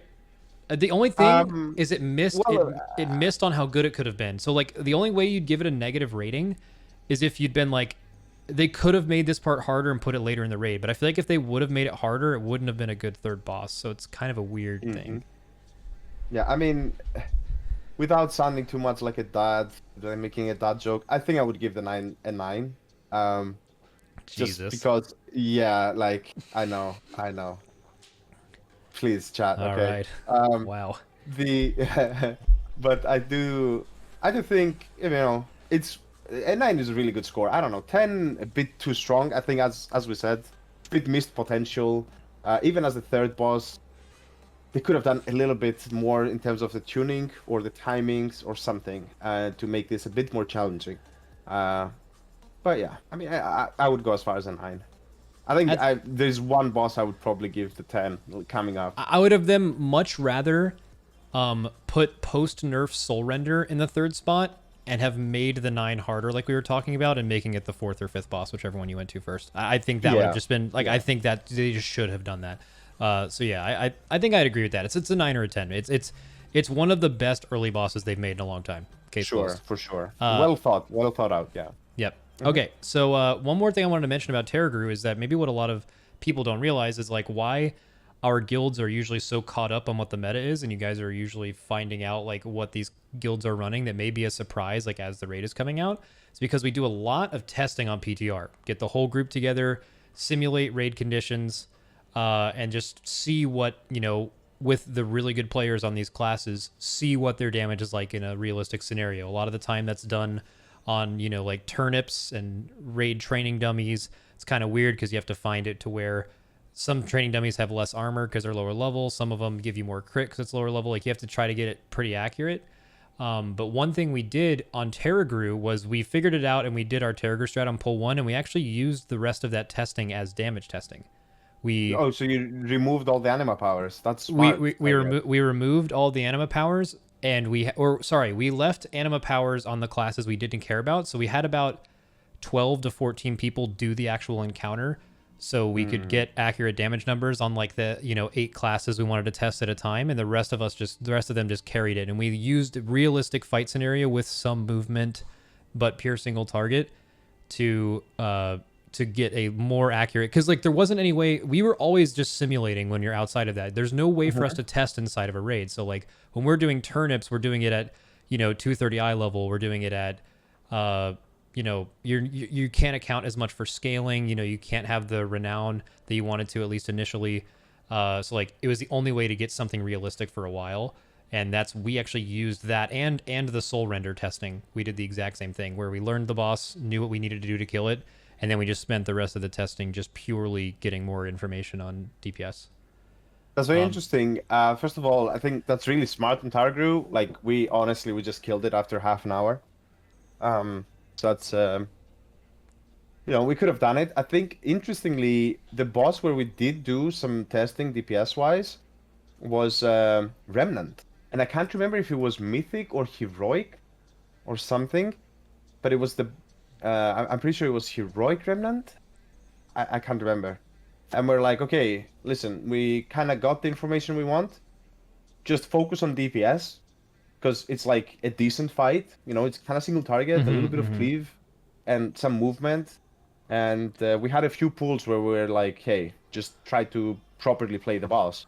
And then we stopped DPS. So I'm guessing it was Heroic because we actually ended up stopping DPS, or was it Mythic because the boss was just so undertuned? I'm trying to remember. Mythic was super undertuned. You could have lost it at the end and killed the boss in like 30 seconds. It was like the boss had 0 health.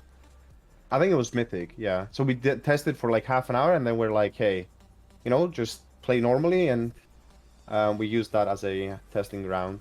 But yeah, that's very true what you're saying. We rarely get the chance to just play the fights and see how each class performs. So you kind of need to do that on, like, sacrifice, let's say, you're testing on some of the early bosses to have people focus on doing the damages and get some info from there. Yeah. All right, so next, I think, is the natural guild that everyone went to, the boss that everyone went to fourth, which I guess we're already kind of talking about Remnant. We can do Soul Render after. This boss was a really pleasant surprise, I think. There were some problems with it. There were some guilds that actually did some pretty big brain stuff, but I think it actually ended up being really nice. The difficulty, obviously, in testing this boss, just for reference, this boss was like 2-shottable in testing. So you basically this was, you spent most of the testing just learning functions of it, but then they just turned it on Mythic. And even though you can always simulate, you always ask yourself when you're in one of our guilds, like, okay, we're preparing for this boss. On testing, it was a joke, but what if they made this hard, right? What if they made this mechanic do this? Like what classes are good at that? It's like this one's like a big Destrolock one, right? So like just classes with good cleave, but also like range that can hit the far one. Like our strat for this ended up being, well, first of all, I guess we could talk about Malevolence. And this is one of the perfect examples of how Heroic is always harder because you do really shitty strats. Like in Heroic, the strat for this is just you dispel one, then get knocked to one side and dispel the other. When mass dispelling is just always just way more efficient. You just need the back person to know how to stay on the platform. Now we assigned it. We just had a weak aura where we listed every class in the game and listed their ability to get back if they happen to be the person closer to the back for the Malevolence knockoff. And we had the weak aura show them as green if they were, a mage with Alter Time, a warlock with port, a monk with transcendence, just every class that could for sure live it every time. And then we had people that could do it based on a cooldown. So like goblin jump, they would be yellow, and then red would be like paladins who were just what can you do? Yeah. To where like in the person with the color closer to green would always go in the back. And then if anything, we would like spell word someone and grip them if they needed it. Or I think what we did if we ended up having 2 paladins go was we just like single dispelled that set. So that was basically our strat for this. Something I noticed that was really smart, I think BDG did this, is they figured out that if you mass dispel malevolences, I believe it went off according to your GUID. And Yeah, so we got hard debated by this. Yeah, Okay. so we heard about this, and then we kind of made the weak aura according to that, and then it wasn't accurate. So I don't know, either our weak aura was wrong or something, but if you go and check our VODs from the first couple of tries, we're trying to do that, and it was either a full Zagan, or we just coded it wrong, and because we had the wrong people getting flown off. It was opposite. Yeah, maybe like Charlie's saying it was opposite. So basically, it was the exact opposite. So we made a weak aura to always 100%, so was the wrong person. So that's something, I guess. yeah. Yeah. But that does bring something interesting, because I believe there's probably thousands of people who just heard that and they're like, what the hell does GUID mean? And that's something that like, we pay attention to a lot, because there's a lot of times where like there's mechanics that work off of GUID, meaning that like, a mechanic will prefer people of a certain GUID. In fact, it worked on the warrior banner before this raid, right? The warrior banner, before they fixed it, the Necrolord banner, was not going on the people closest to you or in your party. It was just going to random people based off of your GUID. And that's something you can... How do you change it? You have to just like... It's either a count or you have to... It doesn't even a race change do it? I forget how you do it. Honestly, I am not sure. But it was very noticeable on the testing on certain bosses. When we're testing Fate Scribe, KT, right? Kate, It was I don't- Fate Scribe too. The bombs went on the same people every the single bombs- pull. Yeah, like on KT specifically, the silences and the spikes would always go to 5 people, like, or whatever it was, let's say 4 people. And then the second ones would go to some other 4 people. And then the third ones would go on the first 4 people. Like, it was always the same people. I never got a silence in our entire KT testing. And there were people with like 20 times. Yeah. Yeah, it was quite funny to see how, I guess they just forgot to change it back at certain points, at certain abilities. But yeah, like I have no idea. Like, if anyone knows in chat how exactly you affect this ID thing, I'm not sure if it matters like when you enter into the raid or. I think it has to do with your character on the server. Like I think I'm not positive. Yeah, we're both kind of spitballing, but Realm or faction chains apparently. I is think I think it's realm or faction chains, or like or even like an account. Like if you were to like do an account transfer, I'm fairly certain it would work.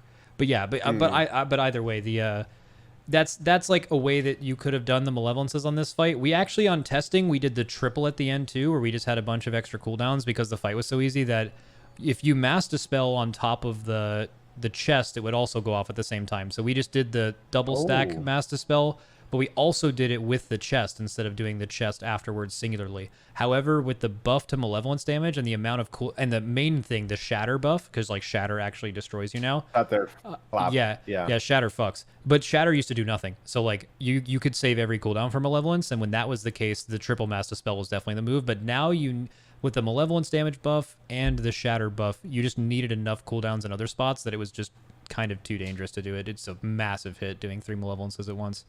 But that was basically our strat for that. Yeah, I mean, we had a pretty similar idea to bring it back to what you said. I mean, I think pretty much every guild was like, hey, we're going to mass dispel this, but let's not show it in Heroic Quick. So the idea was very similar to what you said. I think this was the case where it was, I guess, a little bit the opposite, where Scribe was just calling out who's going to be on the outside.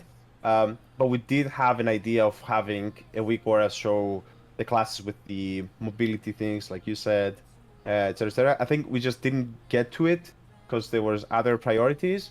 So we just scrapped it in the end, and we're like, hey, just give us a list, and then Scribe will just call who goes out, who stays in. We actually had, and I don't have time to figure it out, to find it right now, I think. We actually, when we're doing testing, we had 5 different strategies for these, because we were thinking, before we got into Mythic, we were thinking that there's going to be 3 of them in Mythic. Didn't happen. Didn't happen, but we're like, okay, so if there are 3, we're going to do this strat, where we go into a line, like, almost same as the circle line.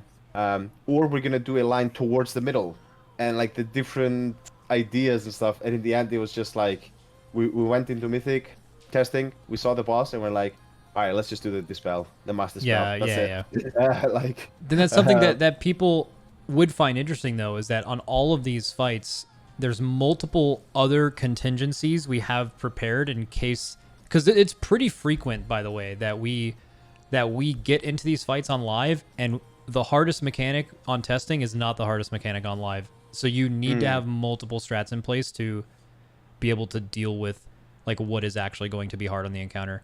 Like I think on this fight, a good example is Shatter, right? Like it was data mined, like where the 30% Shatter is like more than your whole health bar pre-mitigation. So it's like, you know, that's something where previously you could save everything at the end for the Lust Burn, where you had to like commit like a Devo rally plus something else to live that, plus personals or a barrier. And that's you know, there's just stuff like that changes all the time. So I found it interesting. I don't think there's too much else about this boss other than like orbs. Yeah, one thing exactly, like for the orbs, I found it kind of interesting how I think on the testing you could not pre-dom the people carrying them, so you just had the slow, you had to deal with it, and I think we put the DH to do it because of that, kinda, right? Because you could just dash anyways. In the end, it actually worked on live, but I'm curious, like, who did you have throwing the balls? I think we had Windwalker. Oh, okay, yeah. So we had the DH do it, and I think also the Shaman. Yep. Because Ghost Wolf. Yep. We had, if there was ever, on the 2 set, the Windwalker did both. Every single set of orbs, he would Flying Serpent kick out the first one, transcend back, roll, do the other one, and then he would either get gripped back or roll back. So he would do both of them instantly. But on the 3rd set, we had the Enhanced Shaman take one, just for Ghost Wolf. So basically, exact same thing. DH and Windwalker were interchangeable. Just Demon Hunter was doing more damage than Windwalker. So only real reason. Yeah, like that must have sucked. Yeah, like for fragments, like just being on ball duty can't be fun. Like... Trill loves that shit though. That's like the difference. Is like he's just like a little mechanic doer. Like he loves like just porting and running around and shit. It's true. So okay. Some people love it. But yeah, no, I was scoring this boss. I guess we can go into that. I would give it probably 8.5. Yeah, upper 8 to 9. I think it was pleasantly challenging too. The only thing was that the boss became massively easier if you skipped orb sets. So how the boss? Yes. So let me see if I can get an animation on my stream here, watching him shatter. So when he does this shatter animation, he does the cast of shatter, and then he just sits there and like as the blue circles are going down, he doesn't do anything. If anything comes off cooldown during that time, he just doesn't do it. So on our kill, actually, we got to the last phase, and like when we got the 30% shatter, we did it at the right time, like basically on accident, to where he's not going to spawn the next set of orbs, and we didn't get a set of orbs in this phase. Or no, it was the Malevolence that we skipped, I think. I forget which one it was, but like we didn't get a set. Yeah. No, look, the boss is going to be like 15% before he even spawns orbs. So like we just skipped a set of orbs. So like that was one weird thing with it. And I think it's kind of cool because playing around it is fun, kind of, but it's also kind of bullshit that like, especially when you're pushing damage as hard as you can in the first week, for some guilds to like basically have to do the fight a different way to get the boss to basically bug out and not do one of his mechanics, then it kind of makes it a little weird. So I would kind of knock it for that a little bit. But I think in general, I think the suffering mechanic for tanks was cool as shit. Just knowing that your tanks being smart basically could angle the shattered weapon, or the shattered helm, I think it was, to actually aim the extra suffering to break all 3 orbs of torment. which was really important too, because like leaving the orbs down was like that was doing so much damage to you, right? So, I just thought that was like a really really cool implementation. I would give it I'd give it an 8.5 or a 9. It was a nice little like 10 to 15 puller, just like it was a good boss. Yeah, definitely the transitions for us as well. Like I'm not sure about the abilities and what he skipped and whatnot, but it was noticeable that the first transition we did, or what was it? Like definitely the last transition where like we tried to push the boss right before he dropped the balls, and that was pretty huge. I don't remember if we did it on the kill, but it was a thing we were talking about when we were closing in on the kill. We're like, oh, let's make it before the balls, and then that was a free kill basically if you did that. So yeah, really interesting though that I don't think we realized about the master spelling the cage, because we didn't do it, and I see here on the kill that we were just AFKing next to it for quite some time. Here I can so pull that's up. Yeah, let me. Yeah, that was. I can pull up our testing VOD. But the thing is Malevolence like didn't do any. It didn't. Let me see. Wait, THD's in chat. THD, can you find that? Oh no, it happened on our kill. So I'm showing it on my stream right now, the testing VOD thing. But Mythic Ner'zhul testing. Justwit is saying that it didn't work on PTR. So maybe that's what debated us in thinking that it didn't work. Here, I'll show it working right now. So we get the boss below 30. Right here it shatters. And then the chest is like right there, so we're grouped around the chest. The suffering goes out, and then it's going to do a malevolence like right now. We all stack on the chest, and we're going to get hit with 3 malevolences. You can see so the thing maybe that was confusing was the battle cage or rattle cage, whatever it's called, was going to always channel down to 0. It was always going to, like, that cast never stops. Like, when you mass dispel it off of it, that cast still goes to 0. It's just for visual there, but you could you could get the buff off of him. So when we mass dispel right here, and it gets the DH, gets the shaman, and gets the cage, and it doesn't go off at the end of the cast.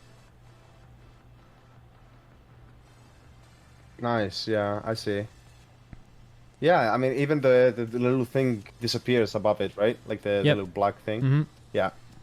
Interesting. No, that's pretty cool. But I don't think but it didn't matter because I think doing that is pretty aggressive. Unless you have like a lot of extra cooldowns, I think. Like, it's just a lot of extra cooldowns. Yeah, it was a lot of them. Okay. I see also, I don't know if we brought the rogue in for the dagger here and actually dropped, by the way. But we sadly did not get the set, so didn't really matter in the end. Apart from that, I did want to say also, you said something which got me thinking. You said if someone had to be gripped, but because I remember I had the same thought. I don't think you could grip someone because you can't grip someone if you're knocked. You spell warding them so they don't get the knock from spell warding the priest. Correct. You mean? Yeah. Okay, that's smart. Yeah. No, we didn't do that. You might have been able to. I didn't check this, but you might have been able to spell ward the actual person that you didn't want to get knocked, because spell ward's really interesting. It doesn't remove buffs, but it prevents the application. So it's possible that you could have put that on them and their thing wouldn't have knocked them back. Better. Yeah. I don't know. We never tested that. I'm not sure exactly how that works at all. I probably should have tested that. Yeah. Anyways, let's go. I feel like every boss we will talk more and more, so I think we need to. We'll move on. All right. Move on to Soul Render. Soul Render. So this was a boss. I actually wish they wouldn't have nerfed it. Not just because, obviously, it fucking blows to spend hours on a boss and then decide to do like a couple Sylvanuses before you kill it, because we hadn't gotten our shards yet, and then right after we're done with our runs, they nerfed. Or they nerfed the boss like insane. They made it a complete joke. But it still ended up being like an okay boss. But I think you would have really liked doing the pre-nerf version. Like it was very precise. What's up? Can you say exactly what was nerfed? Because obviously I think we never even saw the previous version. It was some damage. The damage ticks were smoothed out. So someone can probably link it. But yeah, one of the biggest problems was they had all the damage in the fight on a 5-second tick, So instead of you taking consistent damage, it would just all happen at once. And on chain breaks, they did so much damage that you basically had to do them within one cooldown to really ever be able to heal through it. Yeah. And that 5 second tick was happening on chain breaks, and there really wasn't enough time to delay it Yeah. because, like, you know, obviously, did you guys do the thing on that? Let me pull up the boss where you use your barriers on chain breaks, but like you have to kind of break the first chains instantly so you can actually be in the barrier for them, and then you have to move out for the souls, which will be under you, and then you have to move back into the barrier after the souls. So because of that, your timing on when you broke the chains was pretty fixed because your healers were using their throughput at the beginning, and you couldn't really alter your timing based on when the 5 second tick was happening, and it would just give people. Also, they nerfed the damage of chain breaks by 30%, I think. I think it was 30%. Oh, did they really? Oh, that's insane if they nerfed it by that much. Yeah, someone will, I mean, THD will definitely be able to find it. And also let me pull it up. but I can talk about the chain breaking and like how we, like the plan, what we had planned. In the end, we definitely went way more YOLO than what I'm about to describe. But Okay. the idea was that, let's say if you slice the room in the middle, we put 2 marks down, one just on the right and one just on the left. I'll link you a screenshot, find a good angle. And the idea was that we just bounce between these 2 markers. Okay. 1 second. Yeah, I'm waiting for it to upload. And you can see here, it was star and circle. So pretty much in the middle of the room. Just one on the right and one on the left a little bit. And the idea was that we all stack on star when we're about to break the chains. We pop the cooldown so that they cover star and circle. And you move back and and forth. then- Yep. And then we move back and forth and spawn all of the things on star, move to circle, spawn the second things, the swirlies on the ground on circle, move back to star. And that felt like, hey, how could that go wrong? In the end, we definitely YOLO'd it a bit more, especially because some timings with chains, you had to be killing ads and you were like out of position. And it was just like, whatever, homie, you know, just pop some cooldowns yourself and survive. And I think also, especially if you had the marks, or what are they called? The red debuffs, the brands. Mm-hmm. If you had the brands in there, it just created so much chaos. I personally, as a hunter, which I love externals and raid cities, I found it almost better to just kind of stand away on certain chains, just to not take unnecessarily brand damage or other stuff, and just it almost felt safer to not be in the raid cities on some chains, or at least for some breaks of them. If I saw a lot of stuff on the ground, we did realize that the swirlies, I don't know if you figured that out, probably did, that the swirlies were quite exact on when they spawned. So it was 2 things that were triggering them. One was the chains, but not the breaking of the chains. It was just the chains. Just the chains spawn. existing. Yep. Mm-hmm. Yeah, and then the other one was the safe spot, or the pizza slice, the single pizza slice. Yep. And it would trigger 2 of them. I think it was like on a 6-second cooldown. So we knew exactly when it's gonna spawn. We made a weak aura. We had a similar weak aura to how Sardenathrius pulls spawned. So the audio was also the same. The players were used to it. It was like the shotgun, like the as in, okay, get ready, something is going to spawn under your feet, get ready to move. As I said, in the end, if I look at throughout the whole kill video, definitely was more like, hey, look at the barrier, try to be in it, and try to bait outside. And it was not as structured. I don't know if for you it was more rigid, the positionings. But yeah, that was our idea going into the boss. Yeah. So we thought about doing the like back and forth, like left and right in like a barrier or an AMZ or something. But we thought the souls were like a little too big for that. So we just hard committed to always. So if you like look at the timings, like so chains are coming out now.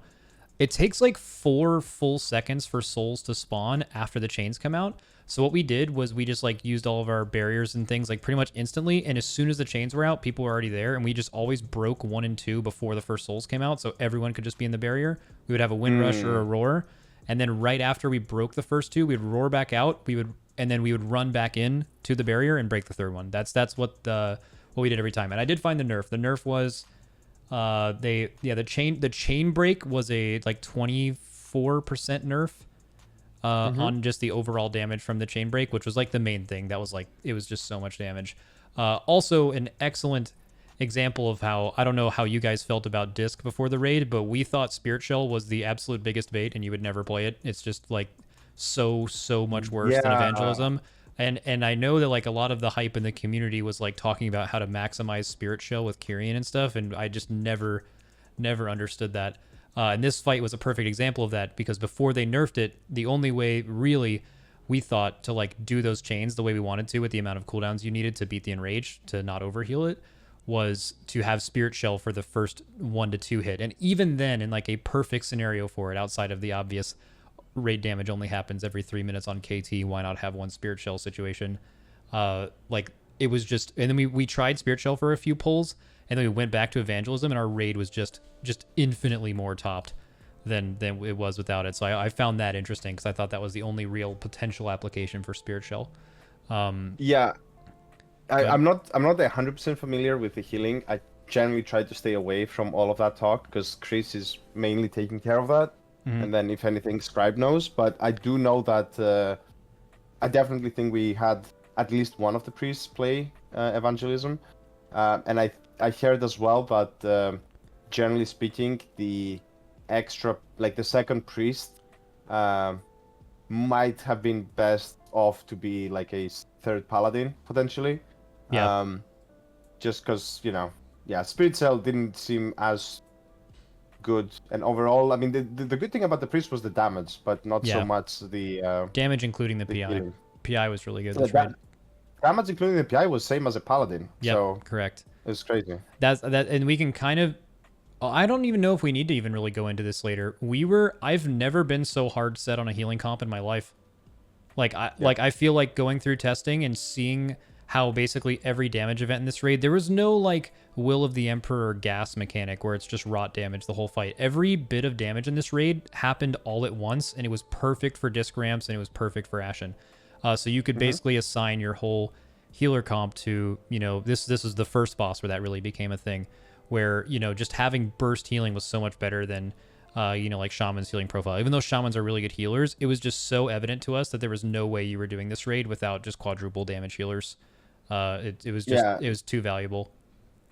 The shaman, we had a shaman prepared, and it was mostly for, I think, in my mind at least, it was mostly for KT, or if you ever want to bring a fifth healer and you don't really care about damage, then maybe you bring If you don't care about damage, and unless the fight profile just heavily lends to just having an extra Ashen in a certain spot because of the fight kill time, a shaman is the perfect healing profile to fit in with two priests and two paladins.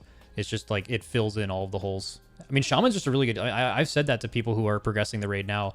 Now that there isn't as many damage checks, I think it's very possible that like playing a shaman is like BIS for most guilds progression now, especially because I think it's very hard to find people who play disc well, to where you'd be able to find a better shaman player most likely.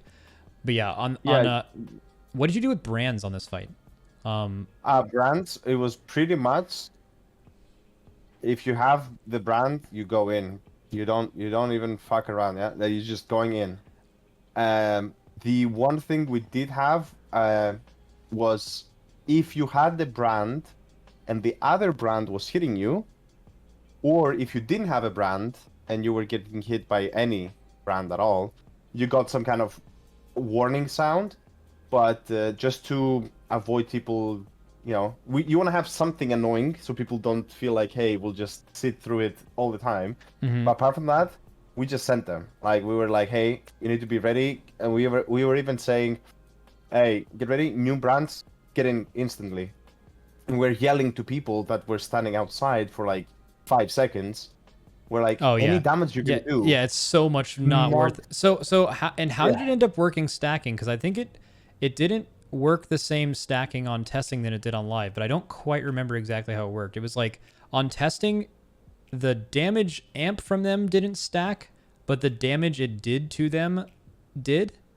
but like the actual like DPS of the brands wasn't like super high. But I think, was it different on live? Did both brands? We always put both brands on it because like what else are you doing? Yeah. But like did it actually give you double 50?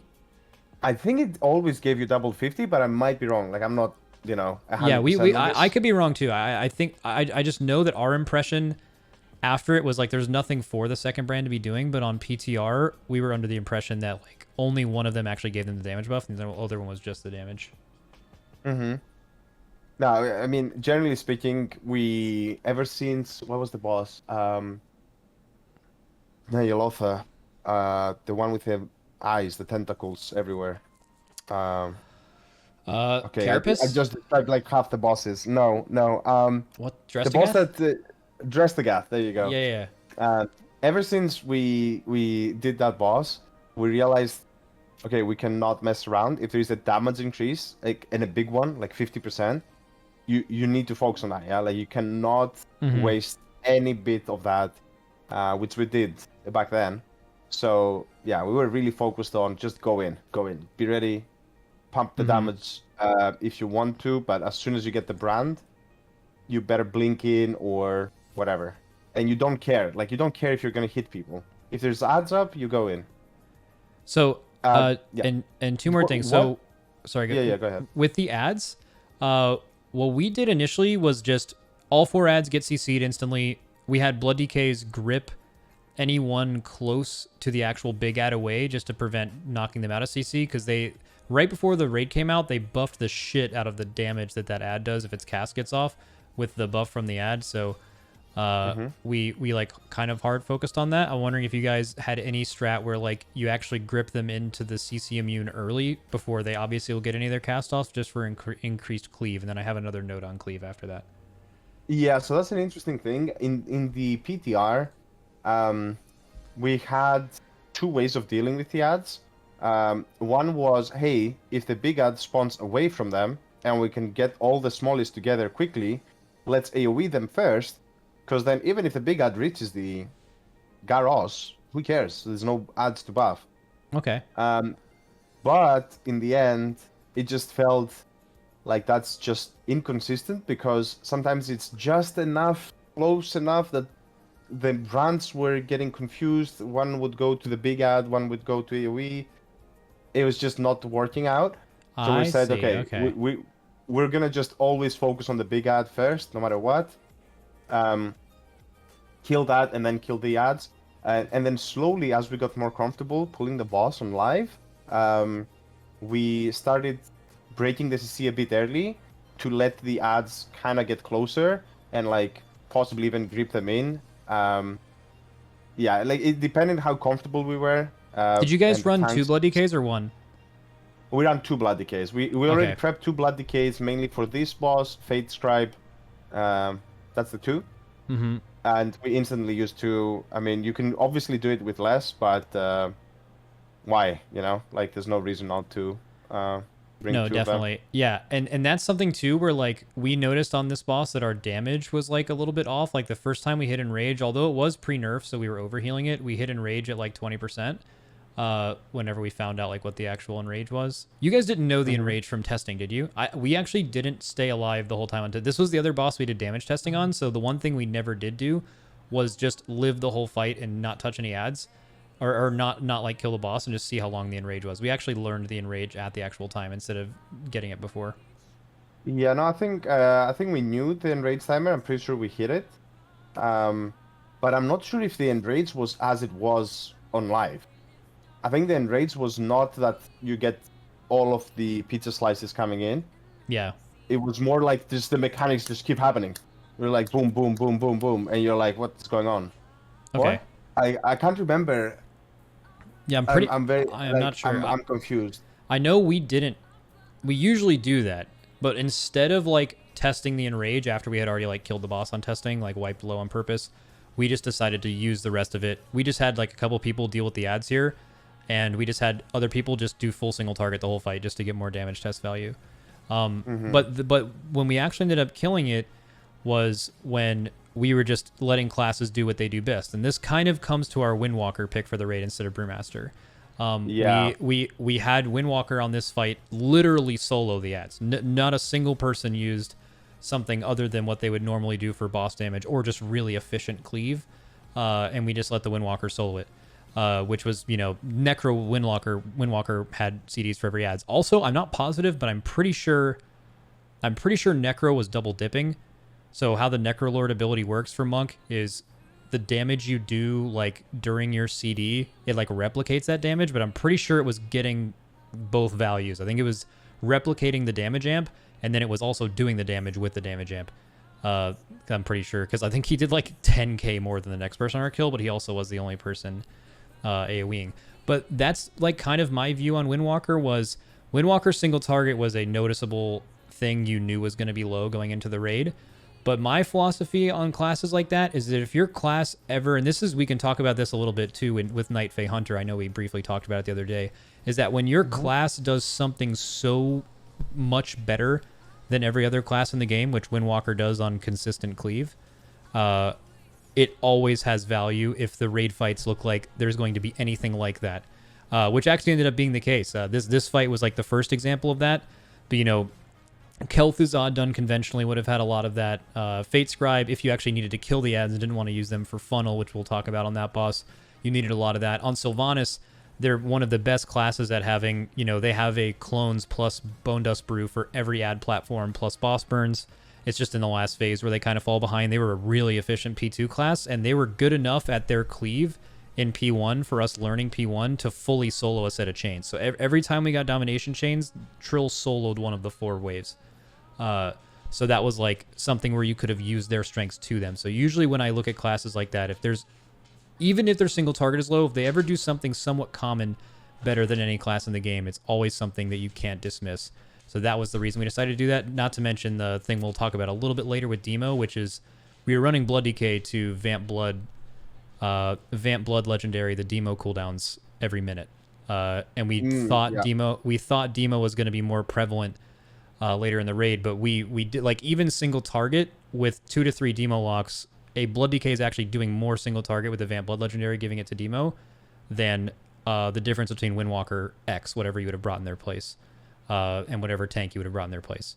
So that was like the reason we did that. It just didn't end up being that the bosses Demo would have really thrived on were better. And then the Blood DK AMZ is just like a real cooldown too. So that is what we did in that, or why we made the Windwalker pick. Yeah, that's very interesting. Yeah, because we didn't from the get-go we were talking a lot about the tanks, right? So we're like, what tanks do we want to play? DK looked really strong. Sylvanas as well. We were like, man, there's going to be a lot of damage that you take from the combos, and DK is going to be perfect to survive that. They can AMS the stacks. So a lot of it we were thinking, hey, we need the Blood DK. And then what would be the second choice? Prot Pala looked really strong DPS wise. Prot Pala there's a reason everyone ran those. Yeah. Sorry. Yeah. And then for the Monk, for us it was more, we were looking at Sylvanas, we're like, hey, we need single target dam on Sylvanas. Like it was pretty obvious to us that no matter what, we will need that. So then it was do we want to bring a Windwalker and probably play Prot Pala Blood Decay, or do we want to play the Brewmaster and gain more DPS from that? It was a debate, honestly, up until the end. We prepared both anyways, right? Up until the Heroic Week. So it was a tough choice. We did not really know that Windwalker is going to blast the ads, I think, this crazily on like you did. Obviously, when we saw that, we of course had the option of switching Meres to go Windwalker. He didn't have the the Necrolord thing that makes him pop off like crazy, but it was still good enough that it made it made it worth it. I think it ended up being, well, I mean, obviously it ended up being the right choice for you all to do that, because I mean on Sylvanas we ended up dropping the Windwalker at the last second. Although I think we like had 2 other things planned for Sylvanas too. This is a little, I don't want to like fully talk about P2 Sylvanas, but like we actually thought P2 Sylvanas was going to have 3 ads per platform instead of the 2, the Soul Forged. and that's where we were like, Windwalker's gonna crank, you know. But then it ended up being the like split idea with only the two again, which gave it less value as well. So that's basically for that. And then okay, so we talked about healers, tanks, Windwalkers. So we're like pretty much all of the decisions that went into this boss at least made sense. Oh, I guess one more thing is Ret. We thought Ret in all of our damage tests, Ret cranked. Like they were like top tier in every single damage test we ever did.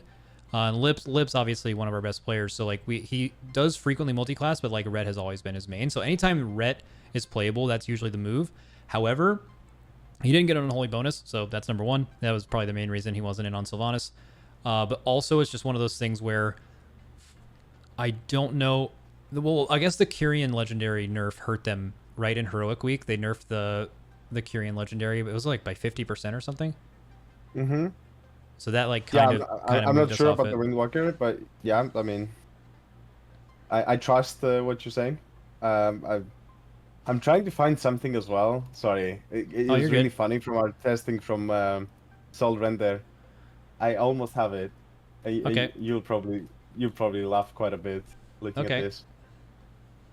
So when we did Mythic Sol Render, it was quite undertuned, right? And let me see. Here I have it.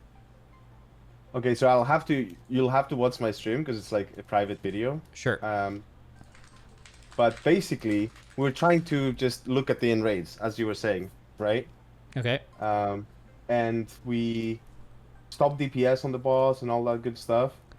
And then towards the end, we're like, okay, just wipe it, okay? All right, and here, gonna show you what happened on our test. So the boss was quite low. We're like, stop DPS, everyone, stop. And then the cast is about to go off from the chains. Oh, the right? boss died to the thing, didn't he? He died to the fucking... Yeah, look okay. At the boss. Yeah. So Garros starts screaming right now, and look at the boss health. Yeah, just shits on the boss. 0.9. He's just dying from Garros. And then the boss just died from Garros. And we had to log new characters to keep testing the boss, yeah? Because he was mythic. Dude, we actually, I think... We had this same conversation. It didn't kill our boss for us, but someone mentioned when we were wiping to that, to like go to a new poll on testing, we were like, that was killing the boss. And we were like, I wonder if this boss ever came down to an enrage where you would just have like a Necrolord stay alive for a certain amount of time and just like have the boss die to his own scream. Man, that was that's actually pretty fucking good. Yeah, because they were like, who kept DPSing? And I was like, oh, Garros just pumped the last 2%. Yeah. But yeah, I mean, generally speaking, I think it's an okay boss, I would say. I don't know why they nerfed it. I think the only reason why they nerfed it was, I guess it was an early enough boss where they didn't... Like, if they saw us, like, fucking around with, like, 6 healing it, they probably just were like, okay, we don't want to have the regular rating I think they tune, like, 5 or 6 and up for the world first race, and the stuff before that they like realistically expect most guilds to like maybe be able to have a shot at killing it that week, and I think they just thought it was like a little too hard for that. But for the world first race, I actually thought the pre-nerf version of this boss would have been like pretty challenging. I guess maybe you could make the argument that it was like too challenging for its spot in the raid, but it ended up being like a 20 pull boss. I don't know what it would have been like if it was nerfed the whole time for us, but I think it was like 26 for us with I think 24 of the pulls being before the nerf. It was sad for us because we had 2 times 1% wipes, and I think it took us a few more tries. Like, I don't remember, maybe it was like 30 something. Sure someone remembers. But yeah, it was yeah, a good boss. You can see actually we have the thing on the screen. Yeah, it is 30 on the 30th try we killed it. Do you think it was do you think it's above a 7? I mean, it's kind of like, it's very meh for me. It seems like a boss that's only at its position in the raid because they tuned the numbers up a little bit, but like functionally it's just like a joke of a boss. I think it was like they wanted a Hygen the Unclean kind of dance thing. I bet that was a huge idea for this boss, but I don't They brought the Argus things back. I'm trying to think of a reason why it would be better than like a 7. But I think 7 is about what I would give it. It was definitely good. 7, yeah. Challenging enough. Nothing too special about it. Yeah. I think 7 is perfect for this boss. I wouldn't say it's a bad boss, but yeah. And I don't generally like the fact that it's just this fully spiky damage from the chains, Mm-hmm. and then I don't know. I just don't like this. Like, oh, you just died because you broke 2 chains, and there's like a ton of shit on the floor. One thing I thought oh. they were going to make a change on this boss on Mythic was I'm surprised they didn't give it the chain breaks on Argus, which was why was there not a debuff? You know, wouldn't it have been like a perfect application to have a dot also when you break these chains to make it like more of a Mythic thing? You could argue that it didn't need that, I think but like you do have this. It's just that I think the dot is like very, very low. Or am I mistaken? no, there's I don't believe so. Sorry. You personally get a dot for breaking the chain. I mean like on the raid. Like do you remember? Okay. Yeah. I thought because you have like 20 seconds to do it, and that's exactly the argument on that boss was that sometimes you did a 3 stack, sometimes you did a 2 based on what cooldowns you had on Right. Argus, right? So like I feel like Yeah. it would have been a cool thing to figure that out, but just a Now small I know thing. what you mean. Yeah, that would make more sense. I agree. I mean, it's kind of like the spikes on KT. Like that's way more manageable, I guess you could, in a sense, even though we just blow through it. But yeah, maybe like something that you wouldn't want to stack, so you want to break 1 chain every like 3 seconds, and it just gives you a dot for like 3 seconds, but it doesn't have this crazy burst that anyone that happened to get a tick from the brand and it's like 70% just gets annihilated. I don't know. Anyways, let's move on, I guess. Yep. All right. To I agree. Painsmith. 7 is good. 7 is good. Yep. All right. Painsmith. Let me pull up a video. Now, this is the boss I think you all played the best on, and specifically your strat. You did everything right about your strat on this boss that I think fundamentally, like we've learned lessons in the past to not make strats this way, and we did it again. So basically, the difference in our strats on this fight is we tried to optimize maximum distance from the tank for both the chains and the raid. That was the main difference for ours, where Ural's ended up being the chains are going to be, in the middle, pretty close to where the tank is blowing up, but huge change, I think. I think Ural's Painsmith strat is fucking brilliant. The big change is that for you, every decision you make makes so much more sense. For us, where we were positioning, there were some balls that were like a really far spawn, but when you put yourself in a corner, it's always immediately evident which ball you're killing. And more importantly, the fight, at any given time in the fight, is the hardest it's going to be for exactly 3 people, the 3 people with chains. They are doing the hardest job by far. Everyone else is just running around as a group, killing balls with very little positional requirements. Your all strat makes the decision making and movement from the chains so much better.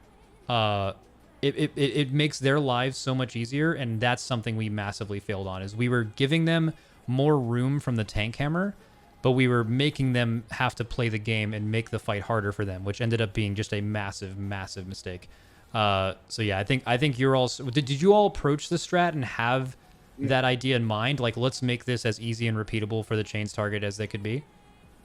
Well, first of all, definitely our strat going into the boss was not what we ended up playing, right? Like we changed, like our prep. The main thing I will say that we prepped a bit that ended up definitely paying off, even though I mean you can never do it perfectly. Is we practice a bit just dodging the spikes, right? So we dodged a bit the spikes in heroic, the ones that come out from the tank in phase 2 and 3, and we just practiced that for like an hour or 2. And I think that probably saved us. I can't put the number to it, but it saved us some deaths, right? So what do you mean you practice? Like you just like went back and forth and got used to how the actual animation played out, and like everyone got used to like seeing it on their own? Yeah. Just pull the boss, get to phase 2, just play that, and then just die and go again. That's pretty much it. Okay, yeah, we never did that. Because how the spikes worked was there's like this blue animation and then the spike would come up, but it would hit like the animation was not correct. The animation this week was much better. And also there's another thing. I think you guys were doing this. When you were dodging out of spikes, you guys were moving out and then stopping, correct? Like you were stopping your character before, like after you move out of it, because in the intermission, you mean, or just literally just normally? any Okay, spikes. so you're talking. I know what you're talking about. Is it like kind of like the disengage thing, where until you land and you stop moving, like Correct. you're kind of, yeah, I know what So you mean. we realized it's super late, but that was like a cause of a ton of our deaths, is that people would move and they would keep running and they would have these insane clips of being like 5 yards away from the spike and dying. And then I watched Yeah. your alls, and you guys near the end of your progression seem to be making very, very precise movements out of the spikes and then immediately stopping outside of the intermission. And I wonder if that helped you guys a lot too, because like we got insanely tilted when we killed this boss, because right before we killed it, like there was like this compilation of clips from specifically Gingy's channel where like he was like dodging out of a spike and like it was like literally like a hair late and he didn't even react, and we were like, wait, what the fuck is going on? We like thought we had some like shitty weird like latency. It ended up being just like we weren't doing the stopping thing, and I think it was a mindset thing too, and I think that's like partially my fault, is like I let our raiders feel like the deaths they were having were bullshit, instead of saying like, no, you guys know what's expected of you to do this fight now. Like it's just not an excuse to it's not an excuse to just say you had lag. Like all of you have seen the lineup where the animation is terrible and you should know how to fix it. So I think like that hurt too, but like yeah, I think that's just something where like this boss was probably the biggest outplay of the raid from you all. This put you, cuz we kind of caught our stride on Sylvanas, but this was like we lost so much time to this. Yeah, and I think like I'm not sure, right? Like what you said, we never really had a huge stock where we're like, hey, make sure you stop moving your character right after you dodge the spike or things like that. But we just whenever someone had a death to it and they felt like, oh, here's a clip, like it was just bullshit. Then we would watch it and be like, hey, you can do this and try this and blah blah, right? Yeah. So I think we brought it up, the whole idea of I even on progress, I had a death in the intermission where I blinked, like I used my Night Fae blink, and I died after blinking, and it was like complete, like it was so bad, right? Like you see it and you're like, what happened? Because I died to a spike back behind me, pretty much. Yeah, I think in the end it was mostly just practice for a couple of hours and just people found their way of dodging them. We had a lot of deaths still, so I don't know how much it helped. It was definitely a boss though where you had to tell people, hey, play safer, like just play safer. And this is maybe an issue more we have in Echo compared to you, but people, the more comfortable people get in a fight, the more greedy they become. Oh yeah. Right? Yeah. Yeah. That happens all so the you're time. like, hey, I can squeeze another global here. I can get this cast off. I see the spikes. Don't worry about it. When you're playing with that, when you're playing yeah. with that caliber of player, you know that like they're gonna, after you learn the generic strat of the fight, they're gonna do their own individual optimizations, right? But sometimes it needs to be made very clear that that like even if it means 1 in 10 pulls you die trying to do something new, if you times that by all of our DPS players, we're gonna kill this boss like 6 hours later. Like. So just getting that in a mindset sometimes can be difficult when like the reason they're that good is because they think that way, right? But like you have to kind of train them to not do it even when And it's kind of funny, like you see like clips from the race, afterwards, and I saw at some point some clips of me disengaging around the balls and like dodging the spikes, and everyone's like, oh my god, what a play. And I'm like, yeah, okay, that's a good play, perhaps, but I'm gonna try never to be in a situation like that again. And I didn't have to, because I just played the normal strat and I moved through the normal, like, path of the balls, just to keep it consistent. Keep it, like, there's no need.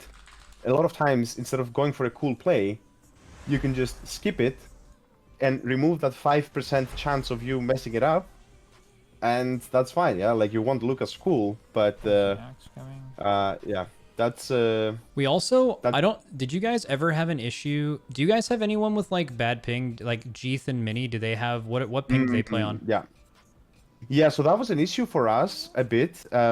We had this rule like, hey, when the blue thing goes away, that's when it's safe to move. Now the problem was that on PTR we had extra latency. So that worked there, and here You I would guess die. the muscle memory we were a bit too fast, right? We're a bit too fast, The exact same thing and that happened was to us. noticeable.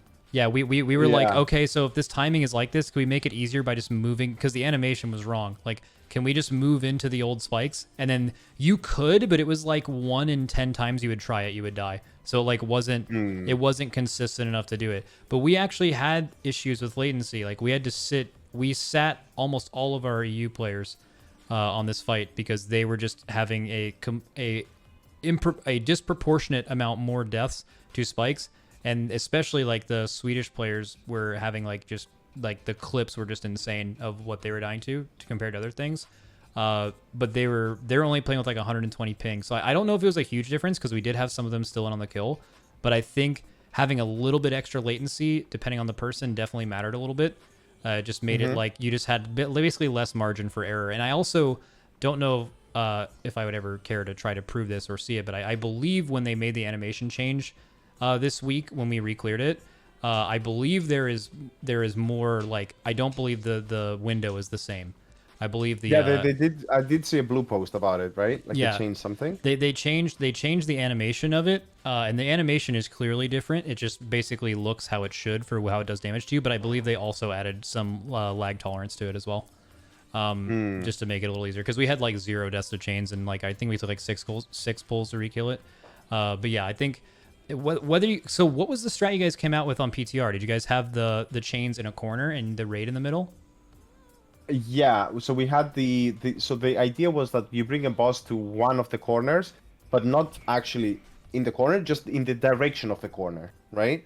But still like close to the middle. And then the 3 chains would go in a diagonal way in that corner, right? So they are the safest. They're literally the furthest away possible from the tank explosion, which happens across the whole room.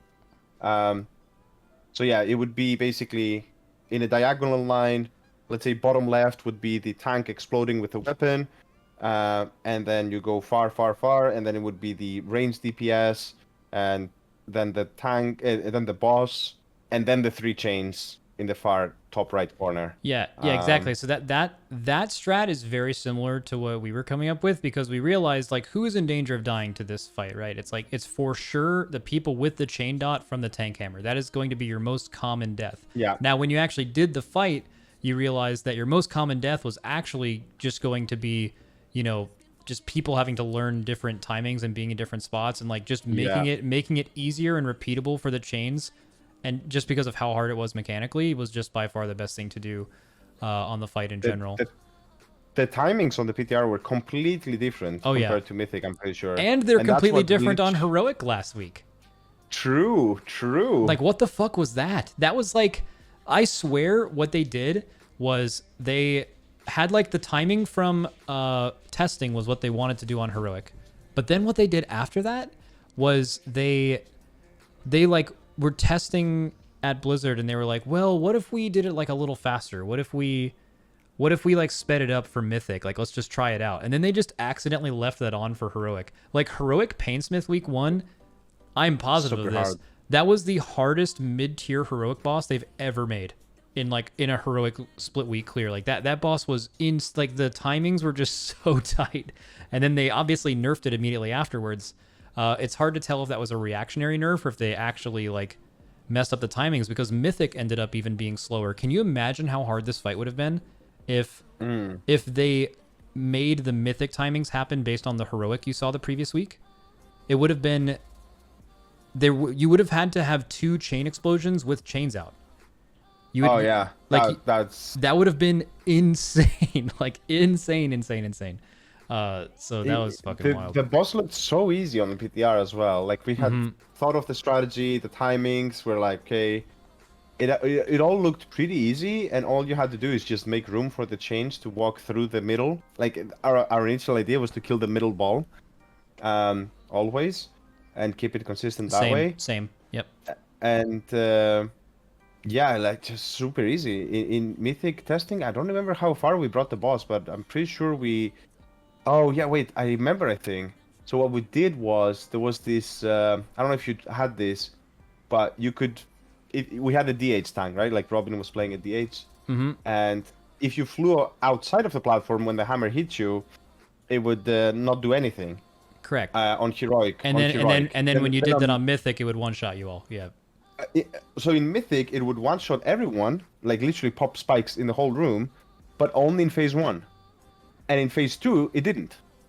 So Okay. we actually, I don't know, like during a wipe in phase 2, he just did it and it did nothing. So then we're like, okay, what the hell? So then we actually, using that, it was super easy to get into phase 3. So we actually saw the whole phase, but it was pretty useless anyways. In the end, the timings were all different.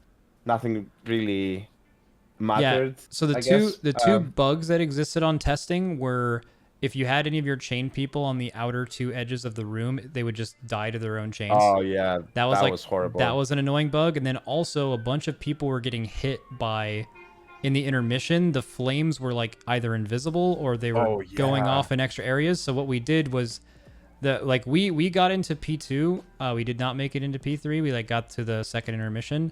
But what we did was we just had an entire cooldown rotation in the intermission to make up for the bug just to see farther in the fight. So we had like no cooldowns for spikes or anything because we were just like chaining rallies and devos. So people who randomly got hit by the fire didn't die. Yeah, that was a very interesting. Oh my God, what is now? That's so spooky. Okay. Yeah, like the thing, I think instead of 5 yards, it was doing like 15 yards damage. I wanted to ask real quick for the intermission.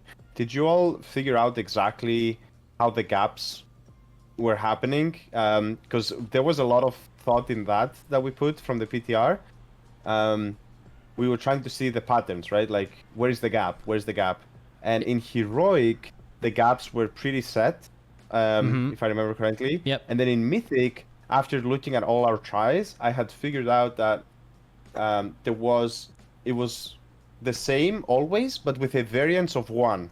So the first one would be either the second, third, or fourth gap. Then the second line would be the 10th, 11th, or 12th.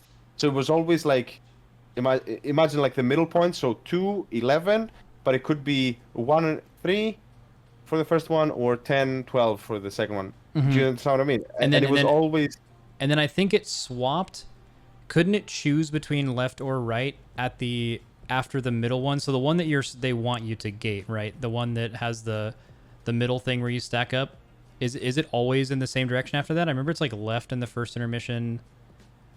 Oh yeah. So I was talking about the PTR, right? So that's what okay. I figured out from the Yeah. PTR. When we got here, I'm not 100% sure of these variants. I was more focused on what you said, right? So there was the first and the second intermission are pretty much the same. The second intermission you need to run a little bit more, but by using the gateway you don't really feel it. So in the first intermission it was always middle first, and then it was the first 50-50, either right or left. And then if it was right, then you had to go far left and then far right again, and then it was the immunities one, like the full line.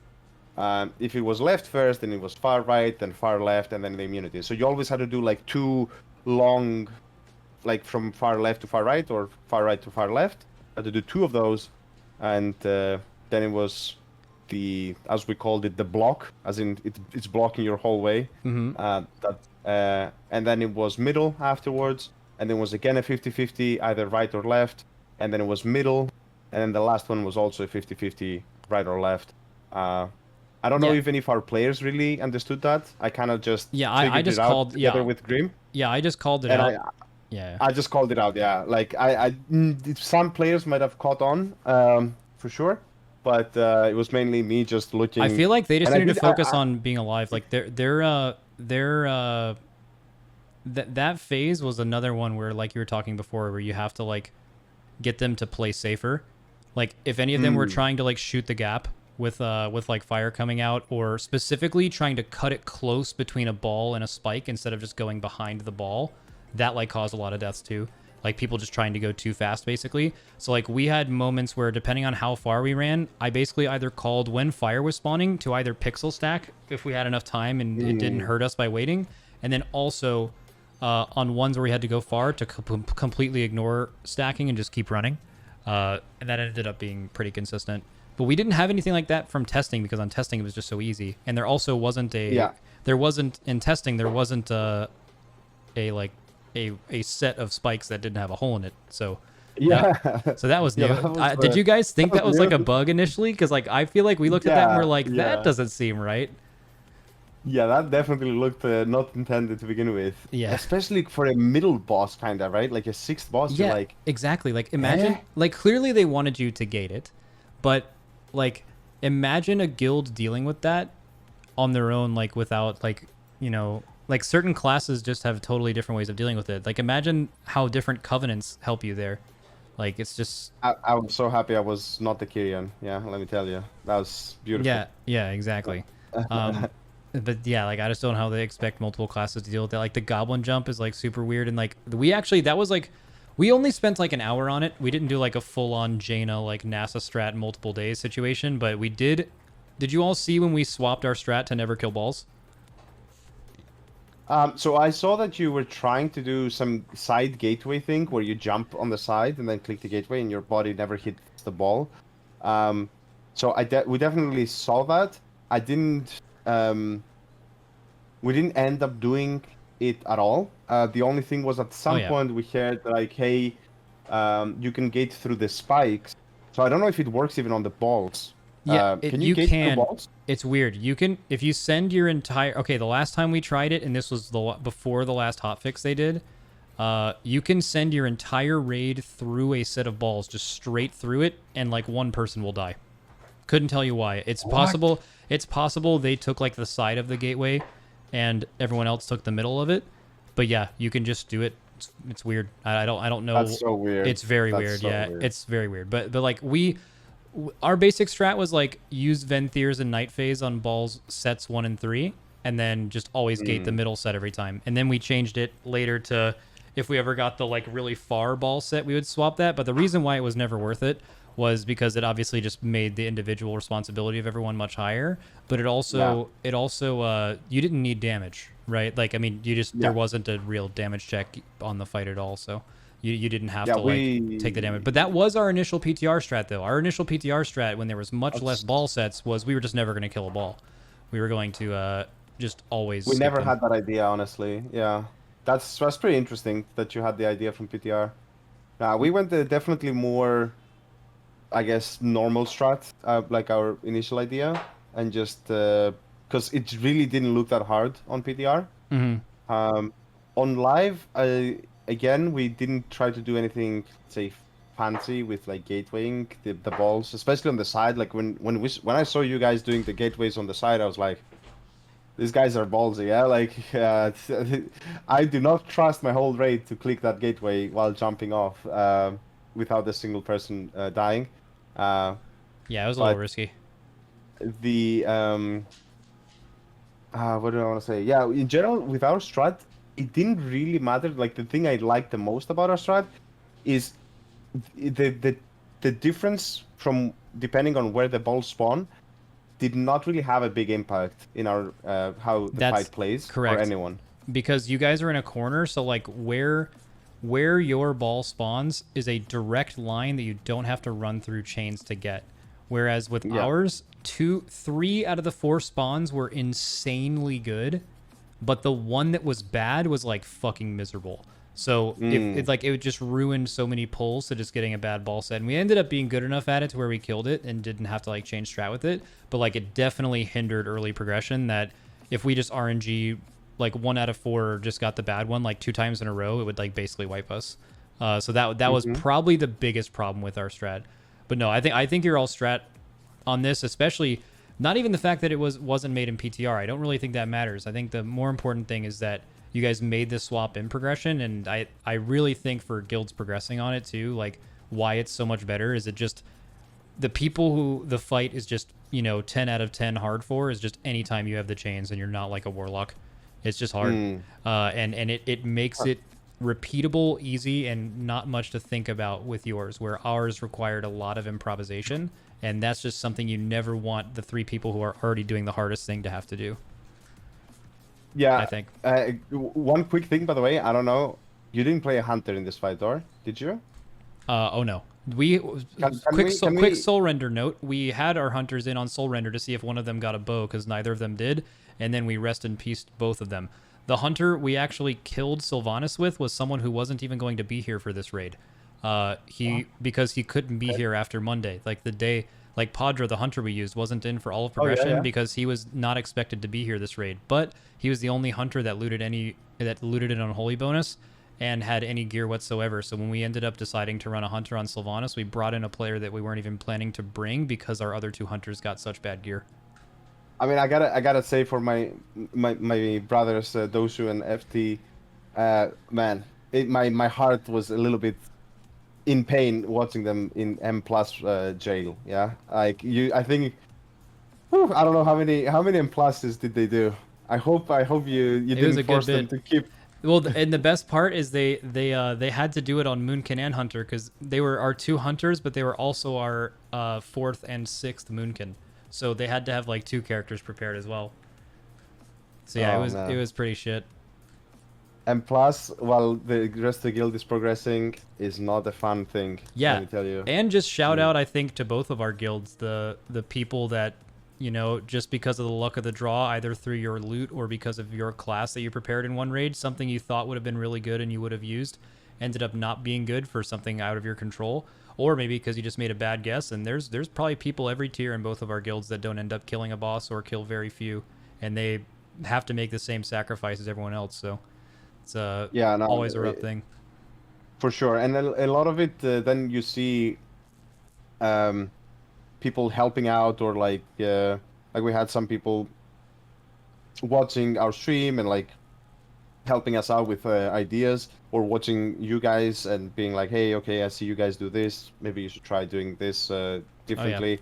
I think especially quick shout out to my Greek brother Perfecto. He was I think watching you guys do Fate Scribe while we were doing the splits, and then he was like giving us a live report at the venue, like, hey, they're doing this and that, and this works, like you can go this way. I actually can't wait to talk about Fate Scribe. That's going to be like my favorite. Okay, but we can probably talk. We can probably just a quick one for Paintsmith. If you brought a hunter, please Blizzard fix this at some point. If a hunter feign deaths, you need to still show the visual. Like every time I feign death, because I have a trait that reduces the damage I take from it, so I have to kinda. It removed the chain visual for everyone else in my team. Please, like That's so bad. Holy I'm shit. showing it right now on the stream as well. I mean, I can give you a quick. Yeah, I'm watching. I give you a quick timestamp. You can replay it. Like it's just so awful. Like I just feign death for like the hammer, and then it's just gone. Yeah, and then I'm knocking people away. They don't know what's going on. And, yeah. And you have to feign death the hunter, or you have to feign death the hammer as a hunter with chains, no question. That's not like something you can do. Yeah. Yeah. All right. So that's the one thing. Paintsmith is a. Sorry, go ahead. Yeah, the last thing I will say is that for Paintsmith, one other thing that was really nice for us is the intermission. We had a timer counting down every time the things on the ground spawned. I think that helped our players a lot more on stacking up and spawning them at the same place. Yeah, we did the same thing. Yeah, so I'm just saying this for anyone listening, like if you have trouble with that, just put that thing on countdown on bigwigs. It will help you so much, yeah? I don't know if it's by default maybe enabled. I don't think it's default countdown, but there's a really nice weak aura that shows the tick rate of the fire that you should just have full screen in the middle of your screen, and it'll help you so much. Okay, so I think... Oh, and one more thing, not a super huge thing. Your all's gate at the end of the second intermission to spawn the ads was smart as fuck. That's the other thing we didn't talk about.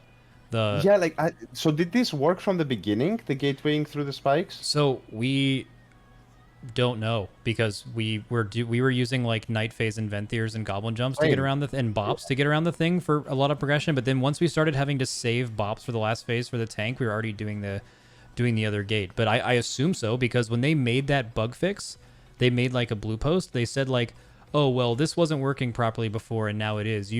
Gateway should be much more responsive to skip certain mechanics. And we read that and we were like, what? Yeah. Like what the we mean? Yeah, that's So it's intended to skip certain mechanics, like so.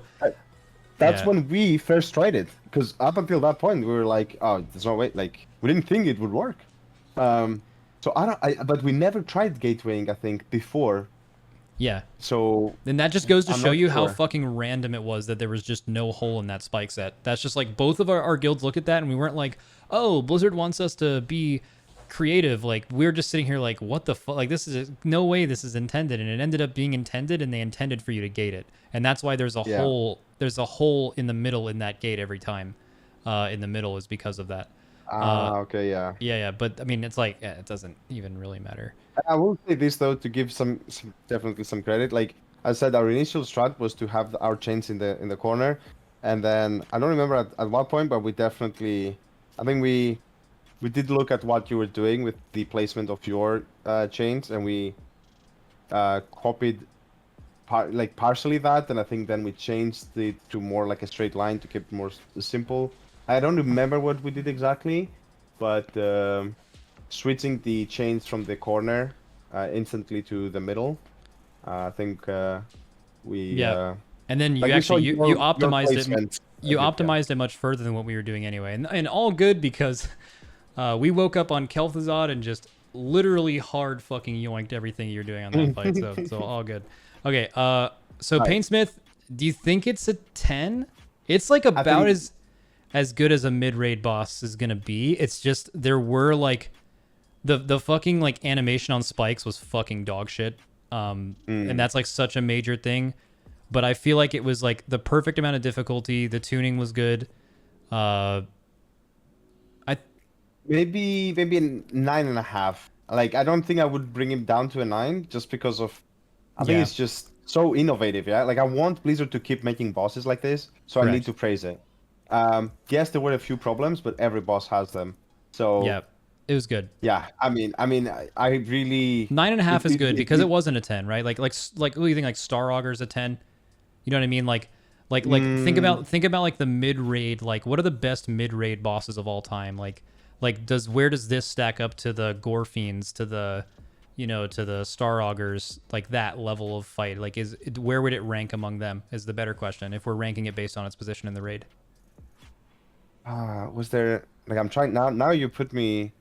I mean, I on the mean, spot, like, I'll try to I'm help trying you to think too. of a middle boss. Yeah. Like Gorfine was a banger, right? Did you do Gorf? You did Gorfine, right? Yeah. Like, That Gorfine was that really a good good. one for sure. I'm literally opening the Oh, Siegecrafter. Siegecrafter's a 10. Oh, Seeds Crafter, yeah, that's That's a a 10. really good one. Yeah, Yeah. that. Not only was that sick, but shout out to in the world first race when people weren't streaming and when people started releasing videos of that boss, there was just like 5 different strats from every guild, and that was just a perfect boss for that. That's the one thing with the streaming of the world first that I dislike is that you see much less of that. But yeah, so Yeah. Siegecrafter, and then I loved Star Auger. I know some people didn't like it, but The only thing I did not like about Star Auger is that I didn't like that each phase had its own enrage so much. I would have preferred if there was an overall enrage, but I can't even remember honestly that far back. like I'm trying to think Painsmith, but I think is better than every boss in my memory besides like maybe Operator Thogar, Siegecrafter, and what's that one from shit? It was last expansion. Well, no, you can't compare it to like Mithrax or Zakul, right? Because that's like a second to last boss. But Yeah, no, I think those three that you said is the holy three middle bosses Yeah, for yeah. me as well. It's Crafter, Thogar, and this. yeah. I Okay, think I would so that's put at least a Siegecrafter 9.5. bit higher. Yeah, so Yeah, if okay, Siegecrafter 9.5, is higher, yeah. this can't be a 10, 9.5. That's fair. All right. Yeah. Moving on to fucking Guardian. What an absolute fucking letdown. This fight was like, we spent so much time theory crafting this fight. We had so many spreadsheets to figure out exactly what every class could live in this, like how many purging protocols can you go if you use these cooldowns plus personals. If you don't need to use personals on threat neutralizations on the outside or getting a lot of sentry hits, like what's the most you can do? And why was that important? Because you basically chose your enrage timer. You got to decide whether you wanted the boss to die at 6 minutes or at 6:30 or 6:36. You know, before they buff purging protocol, you could go to 5 stacks. Like there was like times where you could actually like assign to do those things. So basically, it was like a really intricate decision on deciding whether you wanted to add more healers potentially to see farther or to get more purging protocols, but you're also gaining, you know, every purging protocol you do, you're gaining 24 seconds of boss damage roughly by doing them on every set, an extra one. And then they removed all of that intricacy and they made it so the boss just enrages at 6 minutes, which means there's no reason to ever do more than 3 purging protocols. And doing 3 purging protocols is free. It's literally a fucking rally after 1 and a barrier on 2 and 3. Like, that's like a joke. You could even use extra stuff, but like that's all you actually need. And I just feel like they totally missed in the implication of the fight. And then on top of all of that, they got the tuning so wrong. I was so high on their tuning when they got Sludge Fist perfect. Because Sludge Fist is so much harder, right? Like, Sludge Fist has a damage amp. It is so hard to tune around damage amps. Like, so many classes are, like, better at them than others, right? This fight is just a straight, very little movement, 100-0 boss encounter. And they miss by that much is really surprising. It's actually super surprising. I remember we got to the boss. We usually, at the start, we just tank to healing. So then we're like, okay, let's just bring, you know, another paladin, I think is what we brought. And then, you know, I left that group real quick, personally, because Hunter. Yeah. Imagine getting like imagine getting 5 sentries in like 2 seconds on a hunter, and you're having to turtle other things. You just die. Yeah, I think it was and the way they made the sentry is that it focuses one person, like if you're gonna get hit, I think from a sentry, you're gonna get at least 3 hits before it switches to another person. So you just get destroyed. Yeah. Like, I don't even know if they made some kind of weak aura to track that, or how exactly it worked, because I left the building. I was like, I'm out. I did my M+ or something. But it's exactly what you said, right? Like, this boss did not really have that many mechanics to play. It was just a healing, cooldown assignments, and just DPS. So it is very strange how they did not manage, and it's kind of weird to me. Like, sometimes they like, they put too much health on a boss like this, and then if they see that, oh, it's a bit too much, I mean, maybe we tuned a little bit too high, then they can easily nerf. But what they did now, you cannot do. You cannot undo, right? Like, if you just have the health way too low, it's just gonna flop, and then that's it. Exactly. So very disappointed. Like, here, I don't know if you have any of that. I'm sure we had like a lot more, but here's like a quick taste on the stream. Like, we had some positions, like how we're gonna go, and some weak auras of like if you're going right or left or middle, and like we had the middle person during the phase 1, let's say, like when you're outside of it, of the pillar, that the middle person is a melee. So we try to prioritize melees for middle, and so he can still hit the boss, right? And he would come close a middle. And during the inside phase, the middle person would go far in the back. And then we had like these base damages, like trying to just calculate for each class, like how much health you're gonna have, total reduction, what's remaining, like try to put things. Like, I'm sure there were probably a lot more spreadsheets that Chris made, but this was like how we started it off, at least. Yeah, it was just like, at the end, it was just disappointing. Yeah, because I feel like we also thought, that we were gonna have to do 4 in every phase, so that we hit that timing of 6:30 or whatever it was, correct. like 6:20, to get the extra set of 2 minute and 3 minute cooldowns. Yep. And then you didn't need to, yeah. Yeah, so I actually am pulling these up on my stream right now. So before they buffed Purging Protocol by 20%, something like that, going into the raid, so it made this not possible. But this was our setup before that. I think there's something on here that you'll find very funny as well. But we actually had it set up to where with 5 healers total, I think. Oh my god, your spreadsheets look so much better than ours. Jesus, sorry, I had to say. Yeah, this was all thanks to our new analyst Girthy staff, who basically, I would just tell him to make something like this, and I think he made this like 24 hours after our testing of that boss. And this is also with like assumed health values with 239 out of bullshit like that. But we did like 5 on 1 and 3. But yeah, basically, so if people don't know why we're adding casts, so if you did 3 the whole time, the boss dies. The Enrage Purging Protocol, so like where you actually die with not enough cooldowns to live outside of immunities and darkness RNG, is 6 minutes, which is the worst fucking kill time ever, right? Because that's right where all 2 minutes have their cooldowns about to come up. All 3 minutes, which there's some very powerful 3 minutes this raid, are about to come up. So it's actually so much worth actually dropping DPS, even if necessary, to bring the Purging Protocol up to 630. So that was like kind of our idea for progression was, if we can get it to 630, we get a full use of extra things, it's going to be much more efficient. But the way we were going to approach it in progression was a little bit different, I think, because I saw some guilds solo tanked it. So we had like different tiers of what we were going to do. Because it's such an easy boss that you can look at the health and figure out exactly what you're going to do.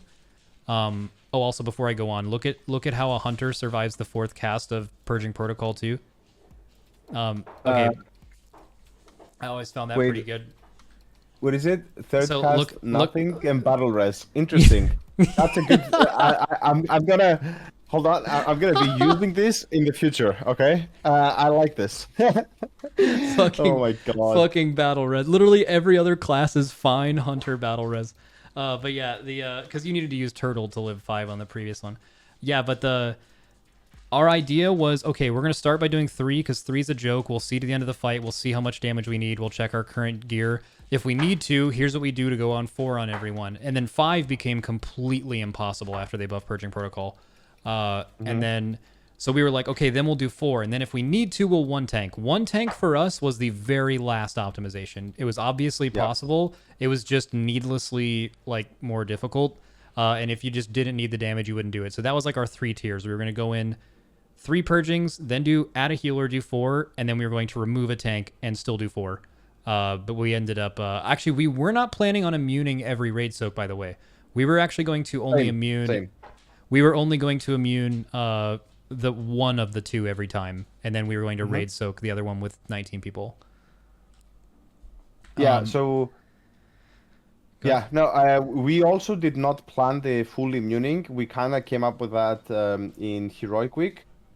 We did have because we were generally thinking about DPS more than anything in this fight, which ended up not being a thing at all. That's why we also had prepared an extra paladin healer, just to literally for that boss. The immuning strat kind of happened. No, I mean maybe not in Heroic Week, but it was late, like close to the release of the raid, that we thought like, okay, maybe we just immune this. And what classes do we need to make sure we have enough for both sets? And that was my only hope of like actually being in the raid of turtling and immuning it that way.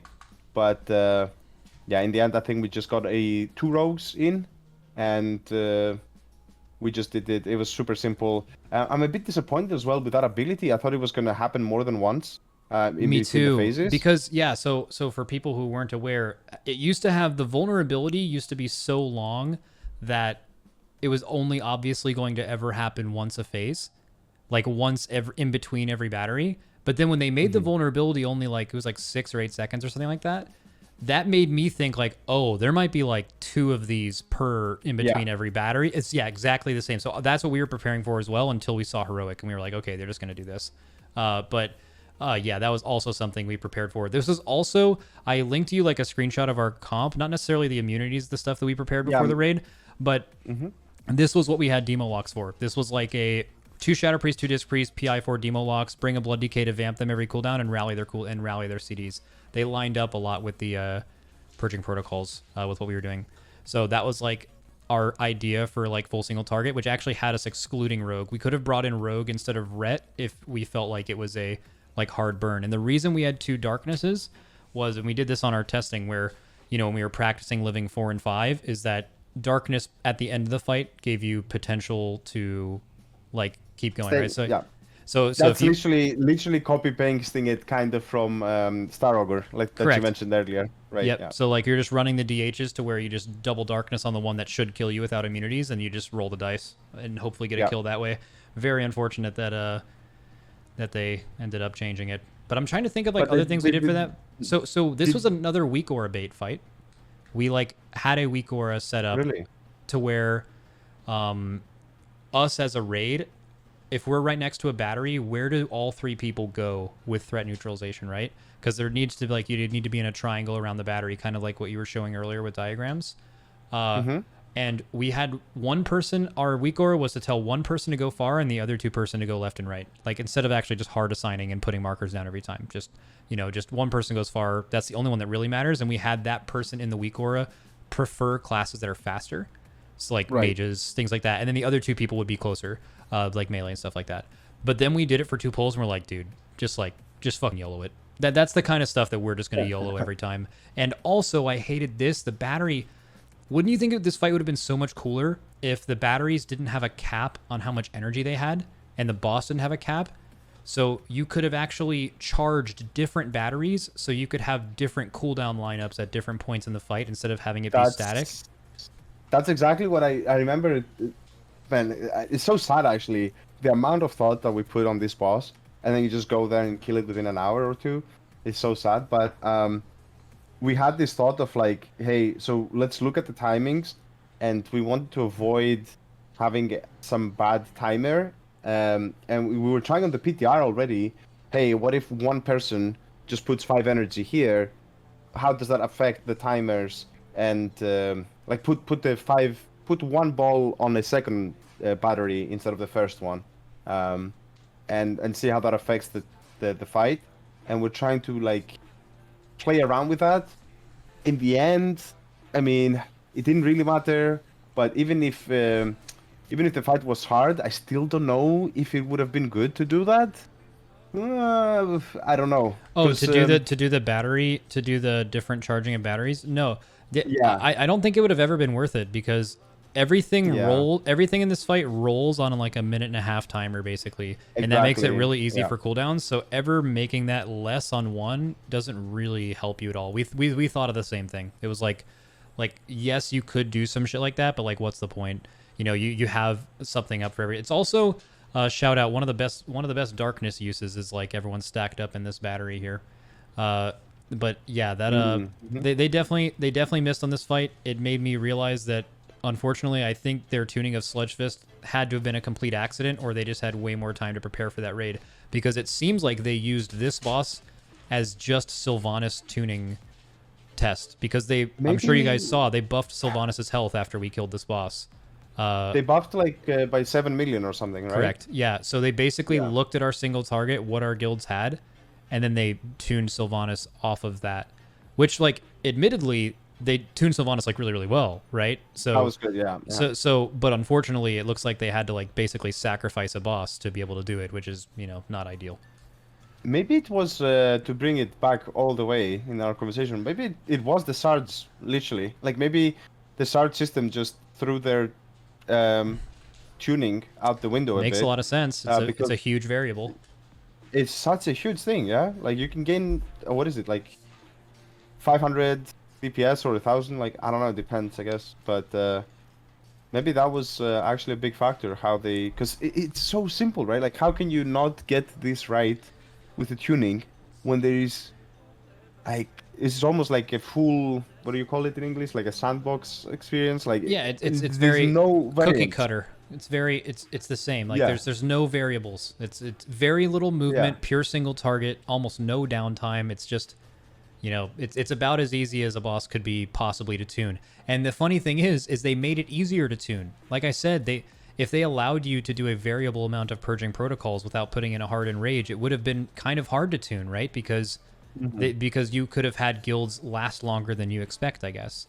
But then they just changed the fight to make it the same every time, and for what, you know? That's very very.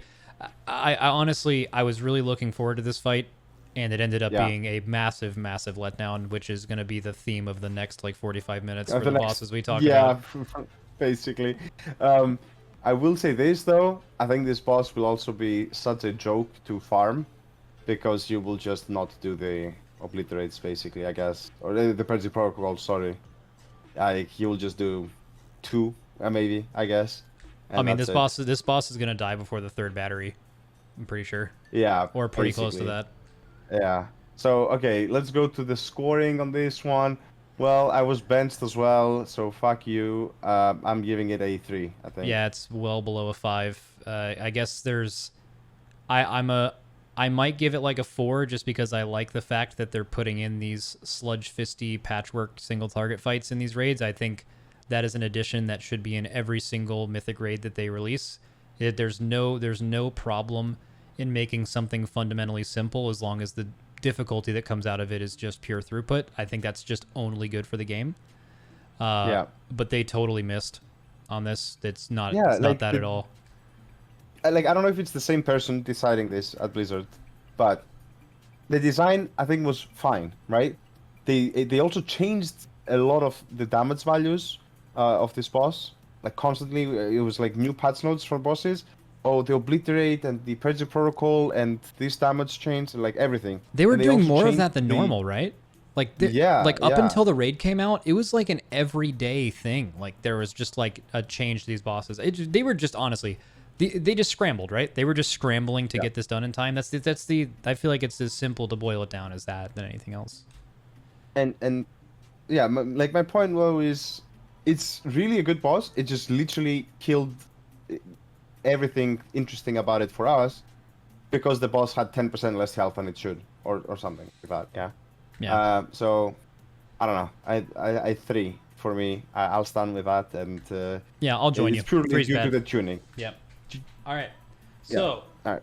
Young Money Fate Scribe. I cannot wait to ask about this, because you all were fucking distraught when you saw us going clockwise. So I feel, and you guys nicknamed this boss Fate Scribe. So I need to know what you guys prepared for this fight. Okay. So basically, I think the easiest way to do that is to just show some weak auras on the stream, because I don't know how else to describe this, honestly. So first of all, on the last phase, we had this beautiful thing that the leader would use, so one person only, and we actually used this on the kill. Like I used this, I did it. So this still, there was some value into it. Okay. Where, because only 4 out of the 6 rings would move, I would basically click the 2 that didn't move, then click OK, and the weak aura would assign 8 people to the rings that are actually moving, that need fixing. So there was no need, and it would assign like a captain and a pleb, as we call them. Yep, so the captain will go if you need to go clockwise, and the other way around. So there was no need to call anything out. It was just tac, and boom. I don't know if you had this a similar thing, but that's about it. Now, so we did. Go ahead. We did have a similar thing as far as like the actual assigning of the weak aura, except it wasn't done by one person. So basically what it would be is, let's just say you enter a phase. Let me actually pull up our kill. You can actually probably see it. Where the intermission happens, and then there's 6 people that have runic affinity that are assigned their row. It always assigns the tank to 1, because that's like the hardest one to live on, and then melee early, and then we had it not prefer certain classes that did 2 target cleave, so Desterlock and Frostmage, and healers.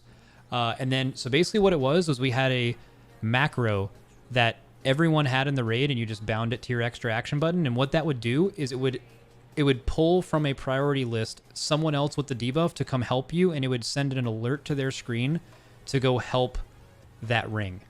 So like, let's say if you're watching my stream right now, Yep. right here it says Nori Pal XO has diamond or the third ring. Nori would press that weak aura, and it would instantly, the next person in the rotation would be THD, and THD would have a big pop up, and it says help ring 3. And basically that's how we dealt with that. But we also had another weak aura in development. Let me find it right here. Where it was like a variable ring that one person in the raid could do, and you could actually have one person from an overhead view actually mark where all of the runes are currently and where they need to go, and assign people based on that. This was just a concept. We pretty much threw it out pretty early because of what our strat ended up being. So basically, the reason why we ever went clockwise was the second thing we tried to Mythic. I was like, well, this phase is 40 seconds long. I want to see how long these rings go. On the very next pull, we got one to spawn right to the left of a socket, meaning that it needed to go the entire way around if only one person went in it. So we just had one person go, and we found out that it takes roughly 38 seconds for every single ring to go all the way around. So from that point... Wait, that was on live though, right? Not on PTR? No, on PTR. Mythic PTR. On PTR? Mm-hmm. Okay. Well, no, they did increase it on PTR, I believe. Sorry, on PTR, I believe it was 40, but on live it was 45, right? I believe I don't remember it's something like that, but I know on PTR the concept of the strat worked. So, and we didn't think they were going to nerf it. Like, the only way for them to change the non-clockwise thing is to make it 30 seconds like it is in the last phase, right? But if they made it 30 seconds, I feel like that they would have thought that was too difficult. I mean, it would have been really fucking hard. But, like, assuming you're stopping for people. Also, so that's just what we stuck with the whole time. And in the last phase, we actually completely ignored the weak aura, and we just called it because it was like a couple of rings. And you just do that once correctly and you kill it. Now, where I think we would have done it, before I let you say how you guys were like fully planning on actually dealing with it. Yeah. When we did this on PTR, for people who don't know, that dot, by getting hit by the thread, you were fucking dead. Like, yeah. In PTR, that shit murdered you. It was basically unhealable. It was unhealable. Then they nerfed it a lot to where it is healable. So our strat, I don't think, was going to be the, like, I think it would have maybe taken 20 or 30 pulls more to have people learn to stop for people in front of them who are going right, to let people pass. I think what we would have done is just said fuck it and just use healer throughput in the intermissions and just heal through the dot. Like, just have a disc ramp and just have people just hard run through, never stop, finish it as soon as you can. If they would have made it harder, that's what we would have done. I knew, like, the way you could do it is it's pretty responsive. You can stop and let people go on. Like, you can stop, let people in front of you go past. But I liked the idea of not ever having to worry about that, remove the decision from people's minds, and just plan on healing through it, was basically our idea. Yeah. It's as we say in Echo, only gas, basically. Just go. Yeah. Yeah, so I'm not sure if the thing that's a bit confusing to me is that you're saying on PTR you basically were able to do literally the full circle without obviously ever stopping. I'm not sure if we saw that or if that was something that they changed on live. Like, because we did not have this idea that we're gonna be able to just do this fully, or we thought that, hey, maybe they just had it like this, but then on live they're gonna obviously make it so that you have to go counterclockwise. Otherwise, what's the point of this mechanic to begin with? So we definitely thought of a plan that you can also have to go counterclockwise, right? So now, let me show, like, okay, so what I showed earlier was only for the last phase, of course. Okay. Because, yeah. So in the main phase, what we had was, first of all, we had the list. So again, the captain and then the pleb. And the, let me see, where is it? Okay, so here, so how can I do this easily? I need to show like a VOD. Yeah, see if you can just find a VOD of testing. While You're doing that as well, not to fully go off into the Moonkin thing, but these two bosses, Painsmith and this boss, were one of the reasons that we committed Venthyr instead of Night Fae, because these were two fights that fundamentally stopped at a certain point and you got a huge refresh. We talked about this a little bit the other day, but like Venthyr, if you can AFK their 2 to 3 minutes waiting for their cooldowns to come back up, is just so fucking value, like best damage in the game for sure. And this fight, we noticed in the Fate Scribe intermissions that the fight like kind of ended. It does the triple fated conjunction and then nothing happens. So like you're kind of incentivized to wait anyway. And the same thing on Painsmith, where if you wait at the end of every phase based on how long the hard and rage is of every phase, you actually set yourself up to actually get the full CDs in on them. So that and then we'll kind of, I don't want to get too far ahead on the Moonkin thing because I think it's going to be super interesting for people to find out that we basically full committed to different Moonkin covenants for the same reason. Like we both committed our Moonkins to each respective covenant. So weird, yeah. Yeah, because of the downstairs phase on KT, but we both just thought a different covenant was better there. Yeah. Sorry, I'm trying to find the VOD. This is looking sick though. This is giving me like Argus Week Auras flashbacks. Or not Argus. Archimonde. Did we use this on live? Like if I just pull the kill video, is it there? Like I'm not even sure anymore. I'm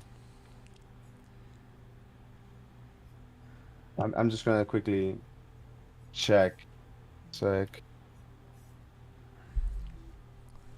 Oh, okay. Yeah. So, it switches. Okay. So basically, I mean, this is a good enough thing to show. Oh, okay. Okay. So our idea was we placed the marks not on top of the place where, not at the portal, right? Like the end point, we call it a portal. Yeah. So we didn't place it there. We placed them 90 degrees clockwise from there. Okay. Okay. Roughly. A little bit more on the further out rings. So the blue was... So you know what direction to go. Right. So imagine you see this is the green one. Wait, I need to up there. Yeah, it's basically yeah. The portal of the green one is over here. Okay.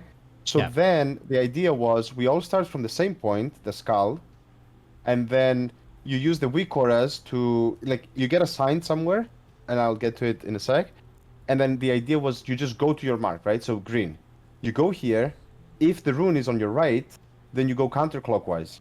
If the rune is on your left, then you go single by yourself clockwise. And we just placed these marks 90 degrees roughly because that was a safe amount to go solo without... That's really, like here, really you can see the smart. portal. That's like really, really smart because I feel like part of the difficulty in this fight was getting... It would be super easy if the same 6 people did it every pull, right? But because it was a variable mechanic, having a marker down that just straight up removes the decision making from you entirely, you know if you go to the marker on your ring, it's left or right, just straight up looking at it, so people don't have to memorize the position of where it ends. That's like really, really smart. And then how did you... And you said you used the other weak aura to have the people call for their own assignments, or... So you'll see here, so this person, for example, got assigned to cross. I mean, it doesn't really look cool because we didn't really follow this after we figured that you can just go clockwise. Correct. But basically, you can see here. Imagine, who is this? Xerwa. Oh yeah, the sandwich UI. So imagine he's standing over here. The cross is over here, so he gets an arrow showing him that he has to go get knocked to the right. Also, like a small minimap over here, basically showing that you're the 5th ring. You need to get knocked in this line, and that's... Imagine if you're on Skull, like this is pretty accurate, right? So then he would get knocked here, then this all goes away after the knockback pretty much, and he's the captain, so it would mean that if the rune, like he would have to go to the rune no matter what, but his friend, who is, well, right now we stopped assigning plebs. Yeah, because he didn't need to. They weren't needed, but let's say I was assigned a pleb, I would also get knocked there. How did you assign it, by the way? How did your backups get assigned? Okay, so that's like the last, I guess, smart part about the whole weak auras is the plan was to assign one of the tanks, which is why we were thinking of going double DK, because they can AMS the dots that you said this was pretty bad. And one DK always is number one by himself at the start, and then one immunity person, probably a rogue or a paladin, number two, also by himself, and then 3, 4, 5, and 6 would be double assigned from the get-go. Okay, and then if you were a pleb on 3, 4, 5, or 6, and you were not needed, then you would press the the macro to say like, hey, I'm free. Okay. And then if you were free and then either number one or number two actually needed help, then they would press the macro as well, and it would make a new match. Let's say, yeah, like I would get a new assignment. So I was pleb cross, and now I'm pleb star. But because it didn't really, if you need someone to help you with our strat, it means that you don't have to move that much. So it's okay if you're a little slow to get to the middle. And also, you don't want to rush in there anyways, because you're going to get lasered, most likely.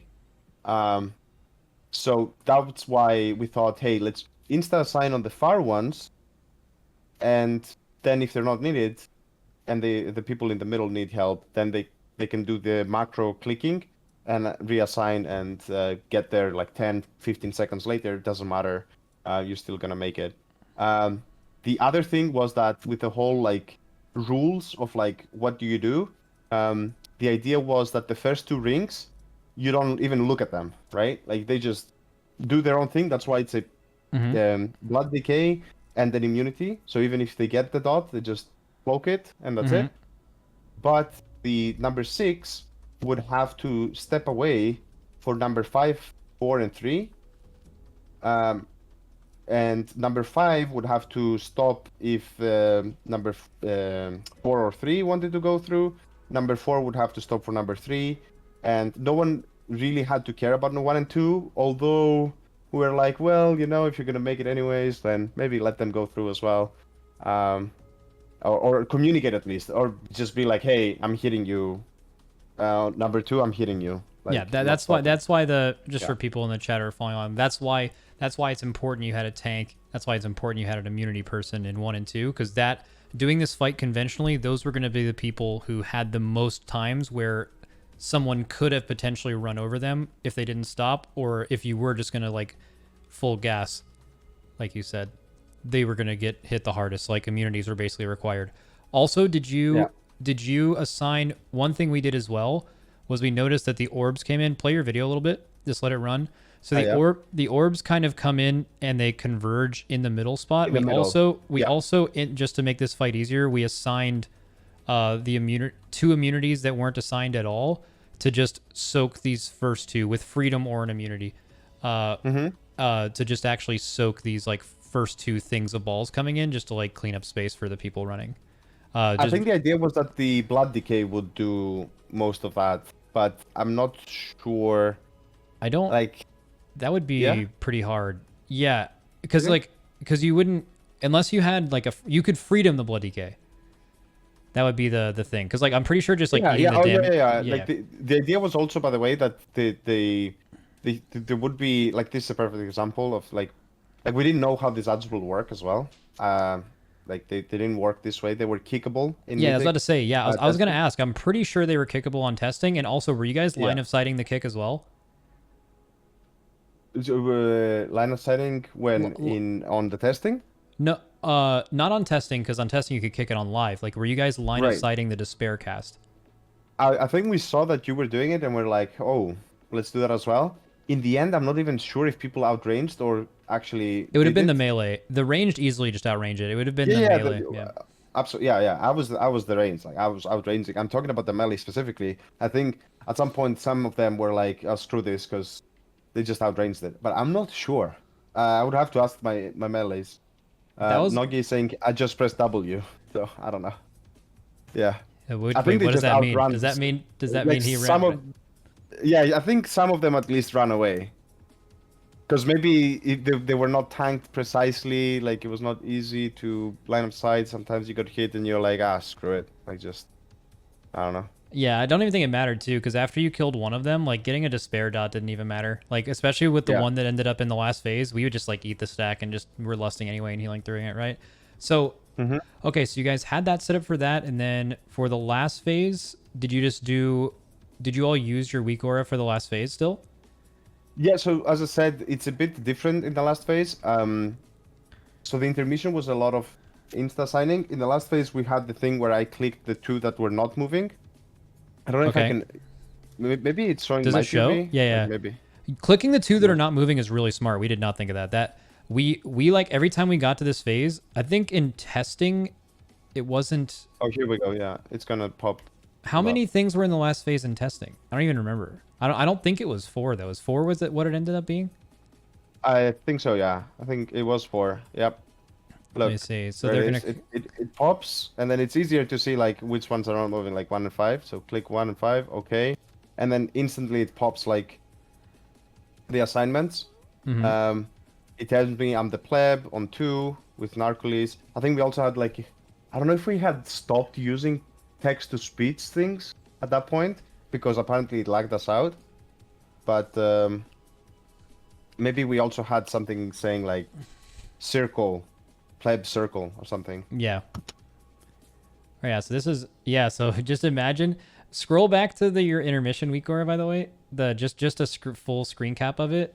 Just like right when the intermission starts and you can see the like little Archimon week aura looking thing. It's like first intermission. Um. Oh, the intermission. Yeah, yeah. Yeah, Sorry. yeah, yeah. That is like dude, who made that week aura for you? Was it the Grim guy? Or Wait. Let me see. Which. just Where is it? imagine their reaction when like you guys are doing splits and we get to Fate Scribe and they like had because I guarantee you that was hard to make, especially with the The added spaceship. especially yeah exactly especially with the added interaction of the arrow telling you where to get knocked as long as you're getting central before the knock happens, and then also tell like having the rings having the marker be 90 degrees from the socket, and then like we're just fucking screaming FIFA saw bro and just fucking going in one direction. But I mean, Well, I can tell you, there was a lot of time spent on this boss. Yeah. We actually, I think we did a lot of this on LFR testing, which was annoying because on LFR you can only go one way. But we did quite a bit of testing of the weak aura and the visuals and like discussing it with the people that were there during the LFR testing. And we're like, what do you guys think? Should we do this radar thing? What about, do we put a line here? Do we do the arrow? Like, there was some heated arguments about, man, we don't need all this shit. Just yeah, play the because game. yeah, exactly. Yeah. There's always stuff like that because over weak auring a fight can be annoying to deal with because of the time in between pulls to optimize it once you actually get to the boss on progression. But then also when you get it right, it can be the difference in you killing a boss, however much time faster, right? So there's always huge give and take to that. There are definitely fights that are weak aura bait. This probably would have not been one of them. I really think I think we did a lot of the same things. I really think the thing you guys did that was brilliant that I'm going to immediately copy is the 90-degree marker thing. That is like that is so smart. That removes so much the need for pulls for people to get like used to knowing where the sockets are, marking where the sockets are. Just like it makes a decision for you. Anytime you can make the game easier for the people that are doing the hardest job, it's just so much better. I mean, I do wish they would have allowed you to do it. It was just more like when we were doing the intermission on PTR, we were just like, yeah, they could buff this to make it so you have to do it in 30 seconds in both. But until then, we're going to have this strat set up, but we're just always going to go the same direction in the intermission until they change it. Because a lot of times the best strat for a fight or the smartest strat can be the one where you have to think the least. And also on this fight specifically, this is one where you want to let the intermission run its full duration anyway. Like we were actually delaying hitting the last one just for fight timing, so it didn't actually hurt us to do that. The thing is also, it didn't really require too much of a buff, let's say, to the boss to make it a lot harder. Because if you all go clockwise, you can't even, like, as long as you don't hit yourselves at the begin with, you're not gonna hit it yourselves until you finish it, right? 'Cause Correct. you're all going in the same direction. As soon as you have one or two rings that have to go the other way, not only does that require communication with Cora, blah blah blah, all of that, but it also makes it harder for everyone else because now people have to stop for people to go through. I mean, then they ended up nerfing the debuff, so you could just heal through it a lot easier. Yeah, I'm almost Um, positive if you had to do this the right way. I'm not sure if you feel the same way. I'm almost positive if you had to do this correctly, you would have just ripped it. I don't think you ever would have stopped. I think you would have just Probably put two, not, two yeah. holy With the paladins nerf- in the middle with marauders, and you would just heal them. Yeah, with a nerf to the damage especially, yeah. Like, I was like, and basically, yeah. I mean, the thing is, they just had this cool design, and I feel like it was just like all niggas, you know? Like, it almost felt like whoever came up with this boss, it was scammazed by the boss just dying so quickly. Like, people didn't get to struggle on this boss enough to appreciate the mechanic, because I think it's a really cool and innovative mechanic. Like, I don't know how many of these we're gonna get in the future. Hopefully more, but Yeah, I think we can both say that going into the raid, I feel like we looked at the last like 3-4 bosses in this raid and we're like, they're all gonna be fucking sick. You know, like they were all like, there's so much you could do to outthink the fights and also outplay them, and then it just the absolute letdown of seeing, you know, such a high percentage of that going in, and then having it be the way it turned out was such a letdown, because most raids don't look nearly this good at the end, but to have it look this good and then be like one of the worst end of the raids in a long time was very yeah. It's just kind of, it's all indicative of the patch. The entire patch feels the way the end of this raid feels, you know? So yeah. All right, so Fate Scribe rankings. It's got the things you're comparing it to as far as place in the raid is like Sludge Fist, Council, last raid, your Raw Den, and your Dispel Strat, Il'gynoth. You know, where does this stack up to those? It's like, I don't know. It's so hard. Maybe. I mean, it's five low. and a half, It has 6. to be low.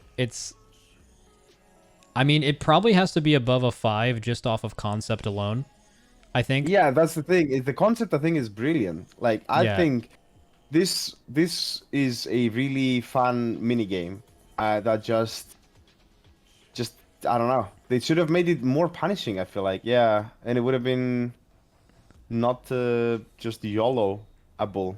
So I gotta give it, I think, maybe a 5.5, maybe a 5.5, just barely over half. But I do hope they keep making bosses like this. Just, yeah. I give it a 5, not a 5.5. Bosses, third to last bosses should not be this easy and this gameable. They could have even fixed it in one pull, by the way. They could have seen us all going clockwise, which was evident from the very beginning. They could have nerfed the intermission by 5 seconds, and maybe it wouldn't have completely changed it or nerfed it, but it would have.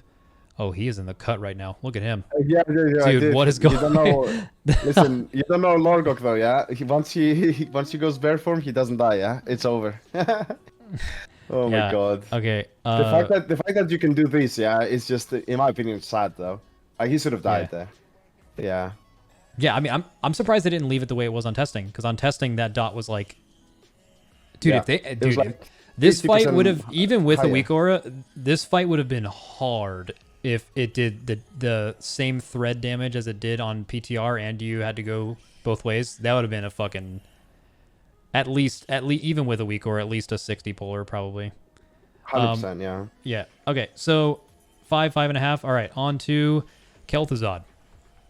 This is the boy. The boy Kel'Thuzad. This is probably one of the worst second to last bosses they've made in a long time, maybe ever, as far as how it was done. And also this is probably a top tier 10 out of 10. The Blizzard dev who made this tore his fucking hair out when you guys killed this boss that way. Like, because he made so many phases. He had the like Kel'Thuzad lore of like rezzing and the phylactery and these fucking ads and like just everything about it. There's like basically 7 phases kind of, and then it just gets done like that, you know? Yeah. It was just so strange. And like I feel bad personally because we had the same idea, and we actually even talked about it in the pre-Race to World First thing, where we said like, you're gonna, regardless of how you do this fight, the boss starts with the mana he went down with.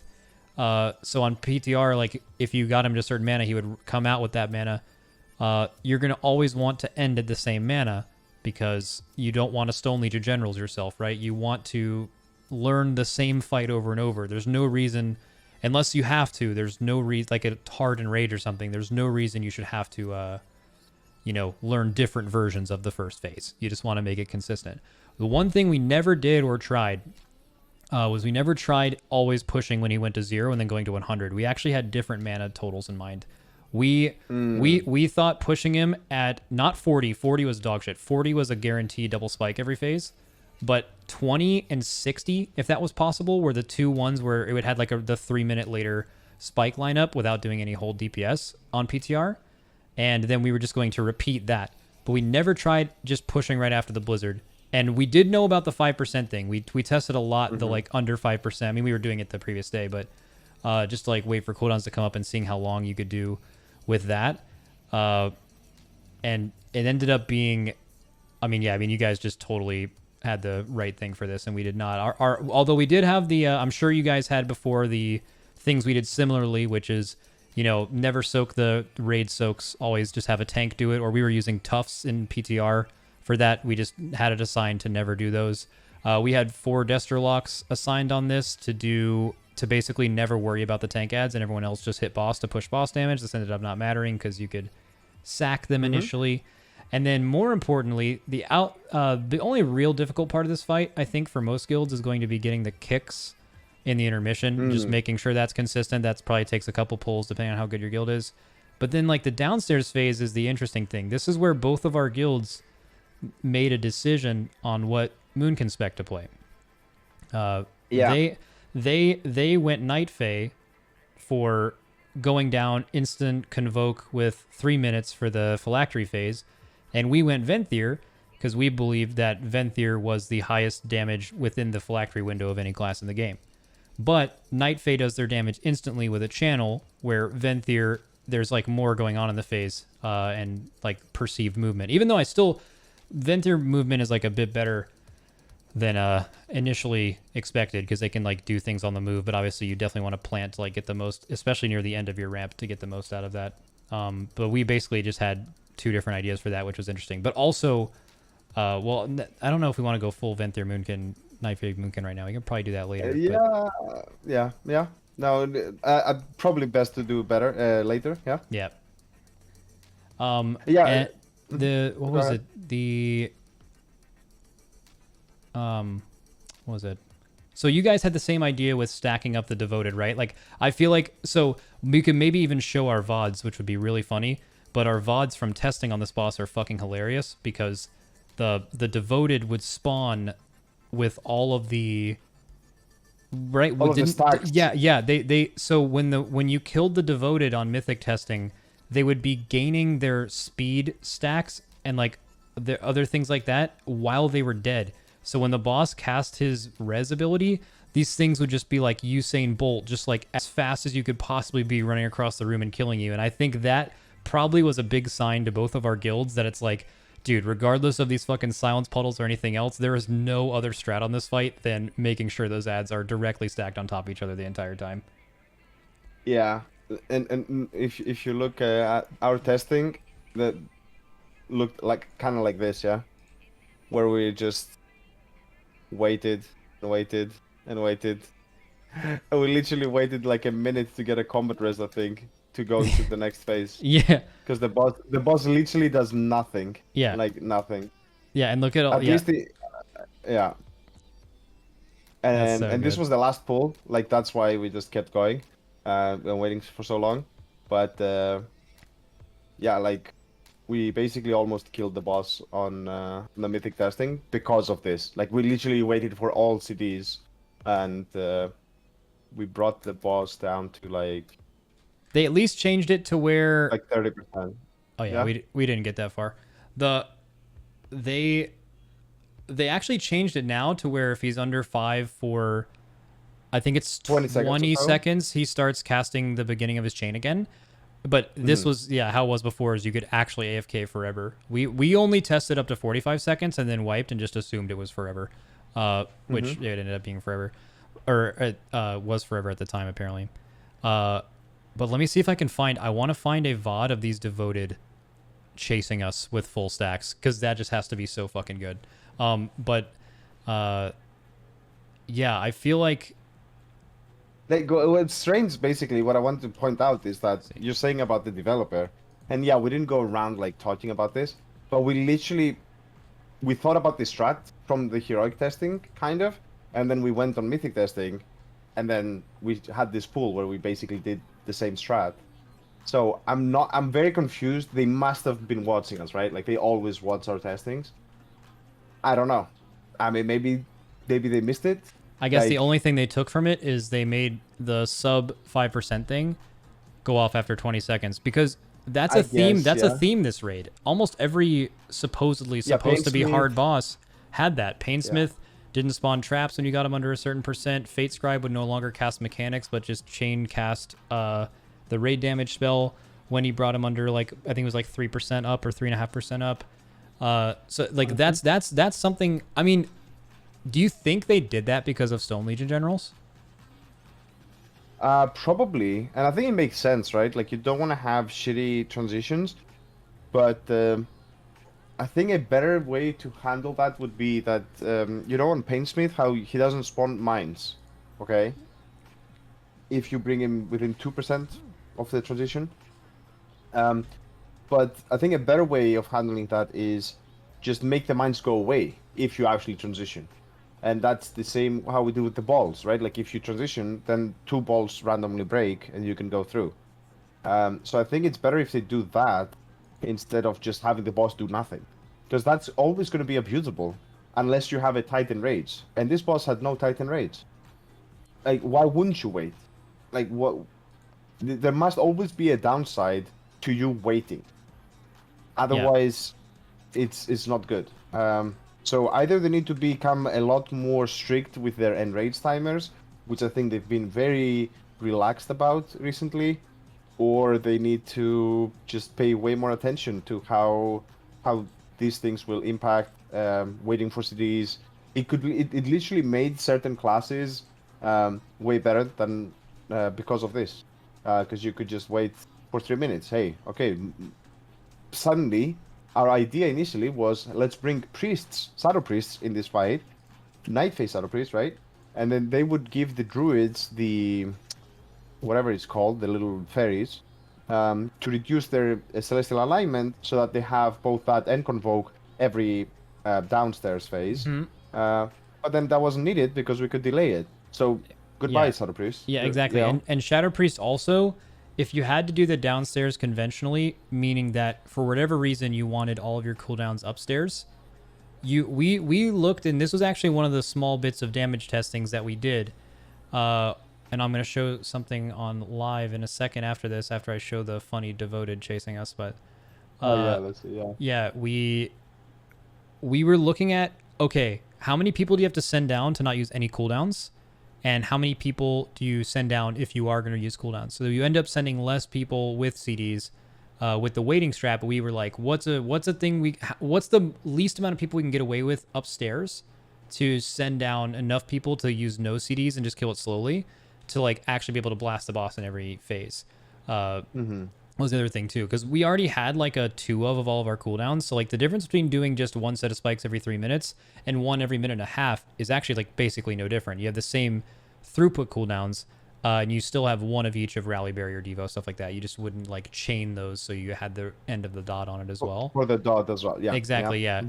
So like our initial strat was that, and then also we got like kind of hard baited. We looked at like logs, and like our new bigwigs guy was like, yeah, so the way the fight works now is different than testing. It's like, you know, instead of it doing this, it just follows these two cast orders no matter what mana you push him at, and he repeats it. And then like we just looked at that and for whatever reason just went with that in our walkthrough, which was like huge fucking mistake. This is the devoted without, so like the devoted spawn here in P2 after like a sloppy kill in P1 before we put them all in the same spot, and they rezzed and did this. Wait till they finish their fucking cast. Zoom. Look at them. They're so Oh. yeah, they were like Dude. it was right after this poll we were like, oh my god, they have to be on the, because like look how many people, also they couldn't kill you on testing, right? They only knocked you to 1. They never Oh, really? they could not kill you. Okay. Yeah, it only knocked you to 1 health, which was something we didn't know whether it was intended or not. And then what is it? We did damage testing on this fight. Let me log on live. And we had just a VOD of the phase with the correct movement. So outside of just single target, 2 target cleave, AoE, other kinds of damage testing that you normally do, we did one that simulated the phylactery phase. So I would call out every single movement that happened, and people, I would tell them to move to simulate being knocked back, tell them to move to the right to move for the thing, and then we did like a bunch of testing to see like what classes actually did down there, because we actually kind of expected them to not let you send the same people down every time.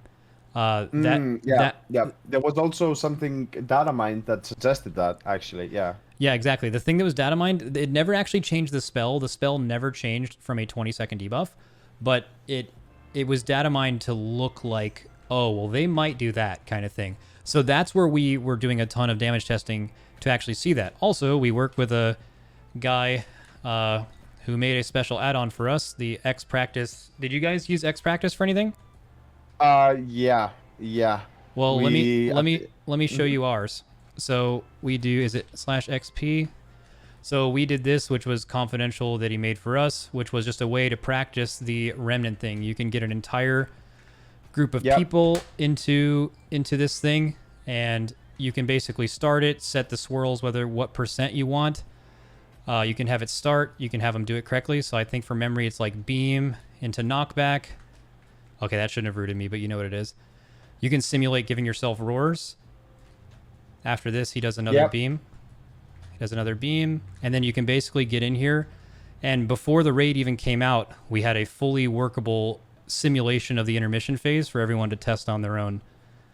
Did you guys do something as well for the phylactery, or did you use that for something else? We have this, I think, the same for phylactery, but I'm not sure if we even used it because we kind of got it late. I think some people tried it, but you had to like put the order of the abilities. But in the end, I think it was only the Moonkins mainly that did a little bit of that, and because that was the plan for us, right? Like no one else was supposed to go down there. And I think Holy Paladins. So I never really got to do this, but yeah, we did like the whole raid practicing with it in the scenario where we get there and everyone had to learn it. That was basically the reason that we did really? that. Okay, no. So we never thought that we would have to go that far. The one thing that we did see, I think on testing, was that I thought it was 5 people that you could only send downstairs, and it would not allow you to send more. Is that? Do you remember that? Or that's definitely not a thing. I'm fairly certain you could send as many people as you wanted. In the testing, in Mythic testing, yeah. Yeah. I mean, I'm pretty sure I can pull up my VOD right now, but I'm pretty sure we had like people. We had that many people go down. Like, let me here on this poll. Really? Hold up. So that's THD goes down. We have THD, Kevin, myself, Trill, Atlas, Nori, Kingfly, and Lip. And then I believe our DH came down to give it a buff, and then this is heroic testing, right? This heroic testing. No, this is mythic. Oh wait, what? Okay. Yeah. Oh, so everyone is in the raid. Just okay. Yeah. This was what we were testing. We were testing sending down classes without cooldowns on this pull. So we were sending people that just had efficient damage outside of their CDs, and we were just CDing boss on this pull. So we had like more people go down and less people deal with the upstairs stuff. I need to give some yellow cards afterwards to my guildies then, because I am 100% sure that someone said, hey, I cannot go downstairs. And we thought there was like a limit of 5 people or something. And that's what even pushed us more like, okay, I guess we send the druids. And we thought that actually they wanted to rotate the people, because you would get the stacks. So you would send like 5 people in, they get 20 stacks, they come out, they get the other 5 people in. We thought that was the intention, and we're like, nah, screw this. We just send the Moonkings, Holy Paladin, and that's it. Yeah. Yeah. But that's so weird. Like, why did we think that? Like, we need to investigate I mean, it this. ended up being the correct thing anyway, so it didn't matter. It was Yeah, I just, mean, yeah. sure, yeah, but how do we like? That's a. I don't know how we get this misinformation sometimes, and you just trust it. Yeah, I guess it was the case that someone said it, and then everyone just trusted it, and Yeah. then it propagates, right? It was probably just like Ah, someone's extra action button not being like randomly bound on PTR or something, and then maybe, yeah, it's some maybe. shit like that. Oh my god. But Yeah, yeah, I but mean, on this boss, I think really we spent a lot of time. Yeah, like we were just looking at it, making images and stuff. Like I don't even know where we have all of it, but pretty much we figured let's try to keep it consistent. Hence the 100 to 0. We were afraid that the boss HP will be buffed because we thought it was a bit too low, and that's why we were like, hey, let's CC the first ads so that we don't have to kill them twice because they resurrect afterwards if you kill them. hmm Anyways, let's remove the spikes as well completely because we looked at the timing and it's like, well, if you let them die by themselves, it's fine, right? Like the timing is fine. Yep. So you remove that DPS so you can focus on the boss a bit more, even though that's kind of cleave damage, but still. Um, and then we also thought like suiciding one of the um, tank ads thing, right? Like the soul fractures. Um, Initially, we were thinking of bringing a Rescue Shaman actually to Ankh Totem that, but then we saw the trinkets. That was like an afterthought. Like the original strat was just Ankh Totem, the first phase one and the third phase one. And yeah, I mean, we ended up doing the second phase one as well, and not wasting too many combat raises. Even though, yeah, like the idea was to go with a fifth healer, Resto Shaman, and just the removal of those ads. It was as if that Shaman like solo killed 5 ads by himself, so that made it worth bringing him in. Yeah. So that was the idea. It like varied a little bit to what we ended up doing, but generally speaking, it was a huge letdown, I guess, that the boss died so easily. But at the same time, it was like one of those times when everything went exactly like we planned, pretty much. Yeah, I was about to say that. So Yeah, that that was felt very, very very satisfying. impressive. I also, I can only imagine what that dev was thinking. Just like, oh my god, what did I do, kind of thing. Because it's just like, last raid, like the second to last bard was the second to last boss was like arguably like too hard and too long. And then Yeah, the only thing that's really bad about this one, I feel like a lot of people misunderstood because like a lot naturally when things are changed people assume they were like very impactful. So like before you guys woke up and were even on KT or killed Fate Scribe yet, we actually stopped our raid early and off stream farmed the Fate Scribe trinkets on our tanks to do the exact same thing in the morning.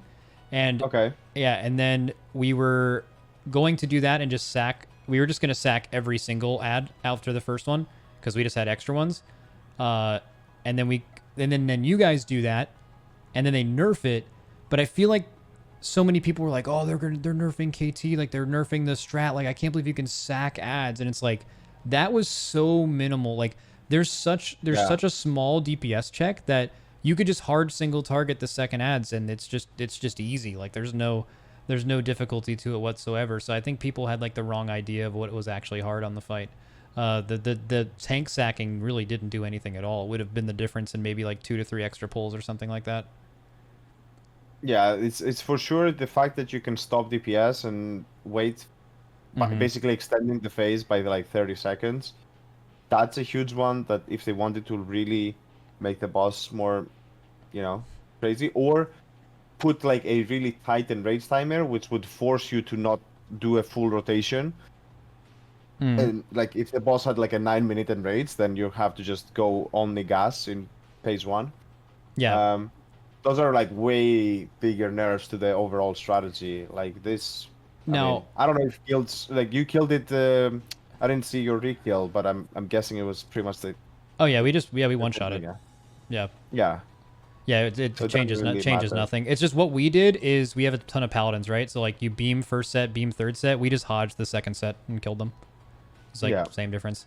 But yeah, this is a fight where I feel like this will have repercussions. I feel like the second to last boss next raid is gonna be like fucking unreal.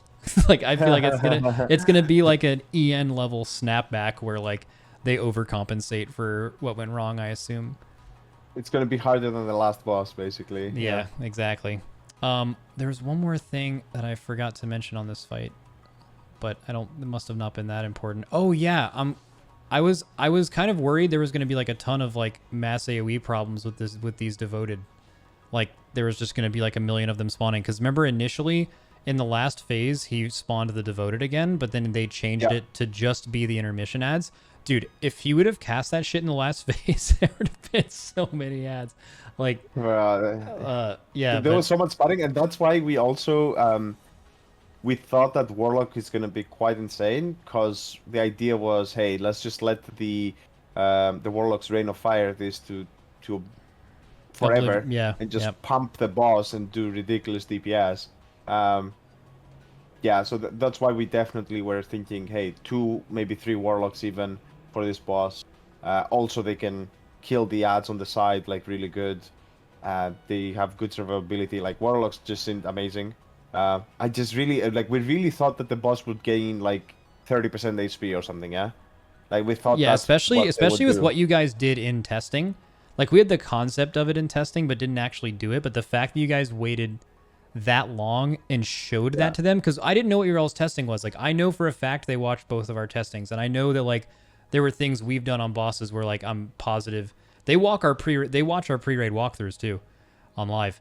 But oh yeah, I'm positive of that because of Sun King last year. But the thing that I feel like they don't realize is, or I guess what I didn't realize is, I assumed they didn't fix anything on this fight because like we didn't like really show a lot of it in testing. But like you all literally did this strat in testing and they didn't fix it. That's insane. Yeah, I'm actually going back and I don't remember exactly if we did fully the same. I think, for example, we did kill the spikes in testing. I'm trying to but go I mean, back, but the fundamental thing that's wrong with it, whether you, even in the current strat, if you let this spike sit there for 45 seconds or instantly kill them, it's the exact same thing. It doesn't matter. Like the part that fucked their fight was was what had happened at the end, right? Or just the waiting. You guys sat in that VOD you just showed for like over a minute. Like, I mean, I guess they made the 20-second change, but like even that is like an insane thing, you know? So very strange. I mean, I'm showing it a little bit, but basically I might as well be watching the kill video on live or this PDR testing. It's pretty much the same thing. Exactly. It's just the spikes. Did you all finish on top of us. Did you all figure out the sacking of the tank ads on testing?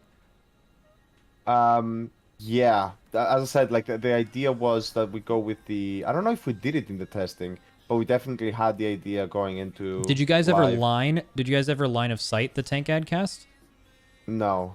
That was like one thing that they fixed on the first day, is that if you wanted to get the tank ads at a different spot or to delay a set, you could pull him to those little goblets right in front of the boss you're looking at right there, and you can just line of sight and it keeps delaying it and it goes back in his spell cast order.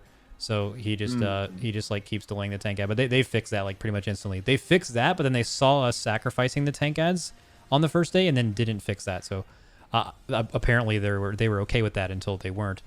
I'm seeing here there used to be an abomination in Mythic Phase 1 actually. I didn't remember that part. Like it just popped up. Oh wait, like there randomly. was an A-bomb. I totally forgot about that. There was fucking A-bombs in these phases. Yeah. What happened to that? There. But I don't know. I guess it just died. I totally forgot there was a fucking A-bomb. Because that was the only reason you needed a second tank too. Like it was 2-tanked because why not? But you could have had a DPS just taunt for the tank thing. It did like 40k or something. Like it was like you could just give it to a mobile DPS that could just run around and get the souls, and you didn't even need a second tank. And I remember we were so confused. Did you have the same, by the way, from like this meteor, the meteor, right? Like that you have to soak, frost blast, whatever. Like it would give the debuff, then you would freedom, disengage, whatever, and it used to remove the dot as well. But then in the mythic testing, it kept ticking, but you couldn't see the debuff. Exactly. And then they changed it on live to have the dot be different than the root. Yeah, very, very strange. So strange, yeah. Did you all? Did you all plan on using Tuft, or were you guys just planning on using like externals and stuff? Because we were like No, big. We were big into Tuft this raid. We were like this boss and the No. 9 same mechanic. I don't think so. I think what we were aiming for was using immunities for one of them, because we were getting 2 of them every phase, and I think the first one, which was, let's say, the hard one, we're planning to immune, so have certain people always do soak it, and give a paint sub to the person as well that got the thing to begin with. Yeah. And on the second one, I think it was just like soak it with the ranged, because the way we also had the idea of like, I'm not sure if we did it here, not really, no. But the idea was that you drag the boss away so that he spawns the blizzard, and by dragging him away, you kind of make sure that you have an empty spot in the entrance, so that you can kill the ads, and have, free space to do so, and drag the boss back right after the blizzard starts. Because we thought we were gonna have to nuke the boss, but literally on live, we just stopped DPS so early. It was a joke, yeah. Like the boss just flopped. Yeah. So it was. We could have done the same strategy with the boss having 20% more health. I think. Yeah. Probably. Yep. Not It would have to change been anything. killing, especially sacking the second set of tank ads, because you would have just Yeah. because like what you're able to do is you're able to save all of your CDs for the intermission too. Like you could literally 0 CD P1 if you wanted to, and just have like cooldowns up to like kill the A bombs faster if you wanted to. But because you had so few people down, you didn't even need to do that. Yeah. Either way, this boss has been talked about. Yeah. This is like a 2, I guess. Like, is it? I mean, this is this the worst second to last boss of all time? I mean, the thing is, I don't know. Yeah. I don't know. I think we definitely have a way different idea of it, because for us, I definitely have the satisfaction of breaking the boss, basically. Yeah, that makes right? sense. Like, and then That makes it's sense. working out. Yeah. Yeah, you guys like basically you came in with the actual perfect idea. Like you didn't miss on a single point. So I guess in that way, you feel proud of that. But just looking at it from like what the boss is versus like what should be expected of this. Yeah. I mean, it's just like it's weird because like Stone Legion was like, in my opinion, I know we never agreed on Stone Legion. You really like Stone Legion for some reason, but like I always thought Stone Legion was so bad because of that. But at least Stone Legion was at least kind of fun to learn and prepare for, because you had to like kind of memorize the differences. Like in a way, things being random and different can be a skill thing. That can be a preparation and like learning how to handle it. But on that fight, it was just there was so much bullshit that it was just bad. But that was bad for the wrong reason. It was just super anticlimactic. This is like I guess if I had to say, I would put 2 scores. One is for the score for the the people in Echo. Like, I don't want to remove anyone, like the team and the officers and whatever analysts that thought about the boss. And I think it was really fun, as I said, like figuring out the boss, looking at PTR. And for that, I would put it maybe a 8 out of 10 in terms of enjoyment of doing that. But I think for everyone else, So just playing the preparing for boss, it. the way, yeah, just like it was more like a puzzle. no, in the that's brain. that's fair. That's But fair. then when you play the fight, I think it's super boring. Like, I think even when we were playing it, I was like, God, like 20 seconds of waiting. Like, Jesus. Yeah, this is stopping the DPS second is last never fun. boss. Yeah, but it was so easy as well. Like literally, I felt really not challenged at all playing this fight as a DPSer. So in terms of actual play style of it, probably, yeah, like a 2. Like, I will agree to that. It's just I have both of them in my mind, because I experienced both. So I guess it was a nice puzzle for a handful of people, and I think anyone else that kills this boss is probably like, yeah, this is kind of shitty. Yeah. I even did it on Yeah. Heroic yesterday. I did a Heroic viewer raid, and I didn't know about killing this boss with pugs the normal way, so I just did the Mythic strat. And they were, even like the pugs that have never done this boss before were like, what the fuck is this? Like, it's just like what am I supposed to do? They were doing the whole thing, everything. They were stopping DPS under 5%, the whole Oh thing. my God. Yeah, it was fucking Yeah. miserable. All right. Please, Blizzard, stop forcing us to stop DPS. We don't want it. Stop Yeah. it. Also, just for reference, every other guild, don't do the stuff that we've been doing, like the stopping DPS on Painsmith, stopping DPS on Fate Scribe, man. Just fucking let it rip. Fuck. The only people who care about it are people with 3 minutes, which is Moonkins, and we healers. hate Moonkins. And so it's exactly, and healers. So both of them, no one cares about them. So just don't do that. But on this fight, you probably should stop. But the other ones, nah. Yeah, I don't know. I think if they don't want this boss to become such a meme throughout the whole feel like tier, they're gonna they nerf should it. just change him. Yeah, I feel like they're gonna change the fight. I don't know how they change it, Yeah. but I feel like they're gonna Oh. have to change it because especially when the dev guilds get here. All right, so onto Sylvanas. This one, My queen. yeah, Let's go. your queen. Yeah, spent a ton of time on this fight. One of the more enjoyable experiences, actually. There's actually very rarely time on end bosses where you kind of learn the fight, but then you have to relearn it to actually kill it. Yeah. Right? So, True. like, I feel like getting Sylvanas down to the 50% mark was actually pretty underwhelming. You were able to use basically full DPS CDs on ad platforms, have very minimal damage for the actual boss burns in P2, and you were able to get down to 50%. But then the next raid fight, which was making it from 50 to 45, was like really fun because you were having to obviously change your comp to optimize single target, but you were also having to, little by little take certain cooldowns off of certain platforms and try to make it work still. And then like there was obviously like you could get through it, but if you got there late before the boss burn started, both platforms had to be on time at the same time.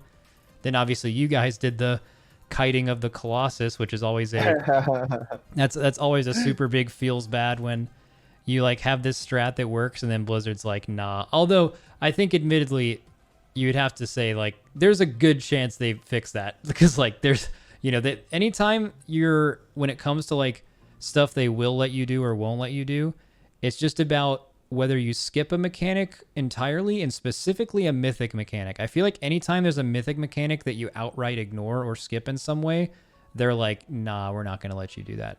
So like I woke up, by the time we woke up, you guys had already been doing it and it got nerfed. So I didn't see the like process in the middle, but like how did that whole situation feel? Right. So that was obviously after we saw that he didn't die at 50. So we're like, okay, we're gonna need something big if we're gonna do 5% more damage, or like 4, I guess. Well, had you guys optimized P2 before that point? No. But we thought with optimizing, we thought at that point that we'll probably get like 2-3%. But we were trying to think outside of the box, like how can we maybe gain a lot more damage? Oh, it was really And we smart. thought- Yeah. We thought that phase 2 is probably the place where we can gain the most because we hadn't min-maxed it at all. And it was just one of those ideas like, hey, what if we just the way it formulated as an idea was, what if we just bring both sides at the same place, like basically kite the Goliath from the left to, or not the Goliath, what's it called, Colossus, whatever, the mythic guy, the big guy, kite him to the right side, so that you kill him together with the other stuff, And Yeah. then it was like, wait, why even Oh, kill him? that makes way more sense. Okay, so your Yeah. all's thought process, again, I couldn't watch that play out on its own, but that thought process makes so much more sense because you are Yeah, we didn't do this. Oh, sorry, because you're saying we this was discussions that we had during the night, kind of like off stream. Like we didn't actually try to do too much of this.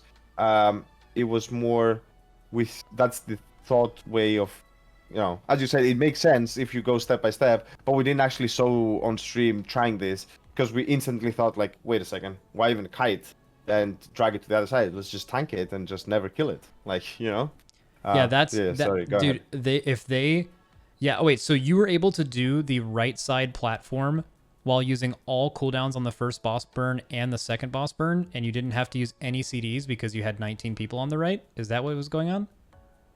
Because you guys would have killed the boss in like a fucking hour if you were able to get that many cooldowns. So at some point, so as I said, we did this early in the morning, but the previous night we had hit the 50%, So we just started throwing ideas. Like we turned off the streams, then I went to the hotel, and then on my phone I was typing on Discord like ideas for like an hour or two of like, and same for everyone else, right? Like it switched to the Discord that we were just talking, and then slept at like 1 or 2 a.m. But the the idea was that let's skip some ads. Now, initially, we thought we took it a little bit to the extreme in the ideas. We were like, what if we skip more ads? So we were like, what if we just do only the right side, both platforms, and just hide the ads on the left and just hide. And what happens then? Do you even get the second ads on the left side? Like, do you even get the Colossus? Because if you never build the breeds, like, do those ads even spawn? So that was the, a little bit extreme thing, we never really went with that because we felt like, this is a little bit too much. Like we thought this will get fixed if we did it, and it's also breaking a little bit probably, and it's also really it's not worth it.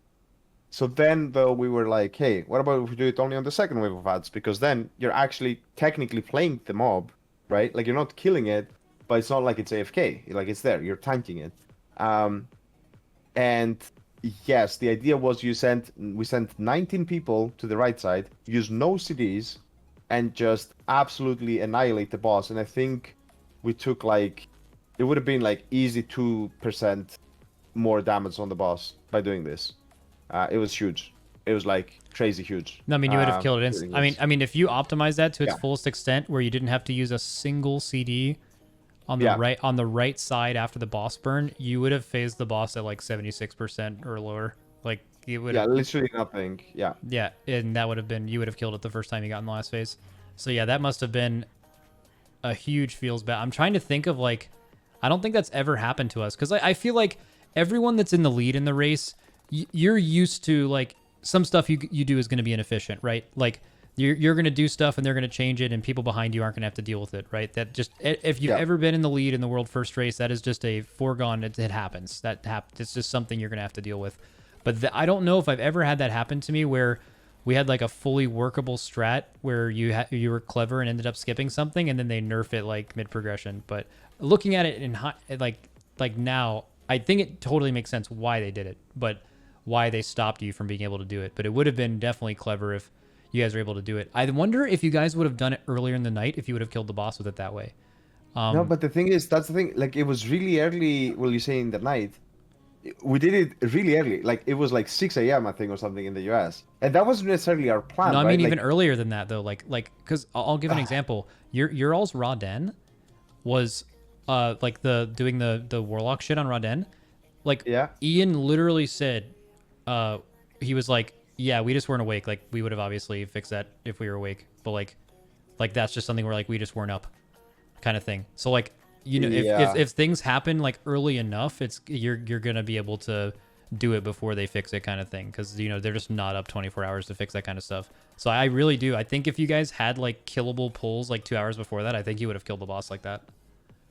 Just an interesting Maybe, I guess. But at that point, honestly, the idea was that they probably won't change this. Like, that was literally what we thought because, okay, disclaimer, I think maybe in the end, you know, it's for the best that they did it because I think otherwise everyone would have to do this because it's clearly, even though I don't think it necessarily breaks the game because you're still tanking, like the mob is still doing the abilities, right? Like you're not doing some kind of Helia stuff where the boss stops casting breath, right?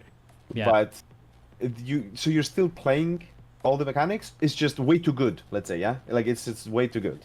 So it almost feels like you're breaking the fight by just not doing this. But we just thought that they wouldn't fix it because then, you know, think back on Garros. You know, there was these small ads and you could kite them. You didn't have to kill them. You know, it kind of played through the sentiment that in the past, a lot of times you off-tank ads and you don't have to kill them. So why would they do it this time? So we really thought that, hey, we found the solution. We're gonna go there. We're gonna do this. Boom. If we were gonna do the let's say dirty, as we say, of skipping ads from the first platform and then making the next ads not spawn. Yeah, And that's like yeah, clear. Yeah, that's too much. That's too much. I agree. That's why we didn't go for that one. But yeah, in the end, maybe I'm happy that they did it because it gave us the opportunity to do the min maxing of DPS, which I love. yeah. The DPS min maxing was like there's like different levels to it. There was like P2 platforms doing them and moving CDs off. There was comp changes, and then there was like the final level of it, which is like, yeah, we can do the last phase without aura mastery or basically a fourth healer, and we can just like use the silence aura mastery on the banshee screams, so casters don't have to stop. You know, there's levels to this shit, and the absolute deepest levels were met on Sylvanas.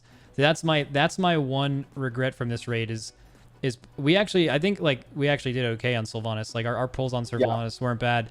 It was just we gave ourselves no chance based on our early play based on not doing enough splits, which is it's kind of like hindsight as fuck because you know we have always Echo and Limit for the last 3 years or formerly Method you guys have always done more splits, and I think there's times where that's benefited us and times where it hasn't. So it's really hard to say that in hindsight, but like just not having enough time on the spots. I would have loved to have had the extra day, if even another 6 hours. You know, on that boss would have been so much better because I feel like we were always just fighting the clock at the last day. There were changes we wanted to make, like Arcane Mage and a couple of other swaps, and we're just like, you're at the point where, you know, the swaps you don't have enough time to be able to risk the regression. You know, like it's killable like this. You could make it more killable, but like, do you have enough time to learn the new version of the fight with this extra class or this extra spec to actually like be able to kill it? Yeah. So stuff like that's really interesting. That's very important that you said. And we also brought the third warrior in after doing like 150 tries without him, just for more last phase damage. And I think we benched, what was it, like the 5th Moonkin. So we actually went down. We were like, and 4 is enough, you know, like we've had enough of this. Yeah. So you definitely, and it's natural, I guess. I don't know. We maybe need to do a better job at improving on that. Is when you swap a new player in a fight that you've played 100+ pools of. How do you make it so that they don't end up, you know, dying and wiping? This is a really hard fight for that. Yeah. I think there's just a lot. Like, not even the specific stuff, because there's a lot of specific stuff in P3, you know, like how to deal with the 3rd Wailing Arrow on the first set of arrows you get, just like small stuff like that where you might need to get the timing right of doing it once to be able to do it. Like, there's that, but then even just this was just a huge personal play fight. All fucking fight. All of P1 is personal play. There's just so many things you have to dodge. P2, there's just a lot going on, right? Like, it's hold on. I need to stop you there. P2... all my boys on the right side, keeping it real, you know, I love you. The people on the left side, they're playing normal mode, honestly. Like, I never even watched the left side. Well, the first left platform and the first right platform are like pretty similar. It's just like a Soul Judge and a Goliath. But dude, I guess so, yeah. But dude, the second right platform is on crack. That platform is like Soul Judge and Summoner on Mythic is fucking wild. Yeah, the Colossus does nothing. Yeah. That's the crazy thing. But and I will say this as well. So the night when we hit 46%, and then we 46.4, whatever it was, and we're like, some people were like, "Oh, keep going," you know. It was kind of late. It was like 10:30, I think, for us. I personally thought, like, you know, I hope I was under the impression that you guys wouldn't kill it. That changed quite rapidly when I woke up in the middle of that night. But the sentiment back then was like, hey, let's go back, let's get a lot of improvements here and there, and come back tomorrow and like get that 1% extra damage. And one of the things that and again, I didn't sleep for like an hour or two. I kind of was watching you your streams and just coming up with ideas again on Discord, typing out like, hey, let's try this, and everyone was doing that. That's why I think Scribe also tweeted like, hey, we have like 10 different ideas of how to improve. We didn't end up doing all of them. It was not maybe we did like 5. But I think the biggest one was, um, I saw how clean your right side was on the second platform by killing the summoner before the second orbs, Hmm. and we were killing the soul judge first instead. Yeah, And I was like, hey, I we was need to looking at switch what that. no, I was looking at what you guys were doing and was thinking like, man, the Soul Judge might be better because the Summoner alone isn't as gibby, you Right. know? Like it's So, not so it's more damage, yeah. but it's like the Soul Judge can just fucking own people. Also, did you have problems early in progression with people getting double hit by the Soul Judge? So I heard about that, but I don't know really It was what if you didn't have that is enough all about. ranged. So if you didn't have enough ranged, or if a Oh, ranged really? died, it had to put out a certain amount of those like the soul judge damage, and it would just hit. I mean, I have a ton of death logs of it. People getting hit 2 times in point 0.6 seconds, not being stacked, and getting instantly one shot Damn. by the soul judge. Mainly hunters. So guess you lucked out. Oh no. Oh no. Yeah. But yeah, no, I think yeah, killing the summoner just made it a lot easier just cuz and also the orbs, I feel like the orbs were gave you a different Yeah. idea of how it worked. Like when we looked at it initially, we were like, okay, kill him as soon as possible because it has like this ramping damage. And it's like, no, there's actually hard breakpoints. Like if you kill that shit before 6 seconds, it just goes off once. And if 6 seconds ticks on the clock, each orb will explode twice, literally double damage.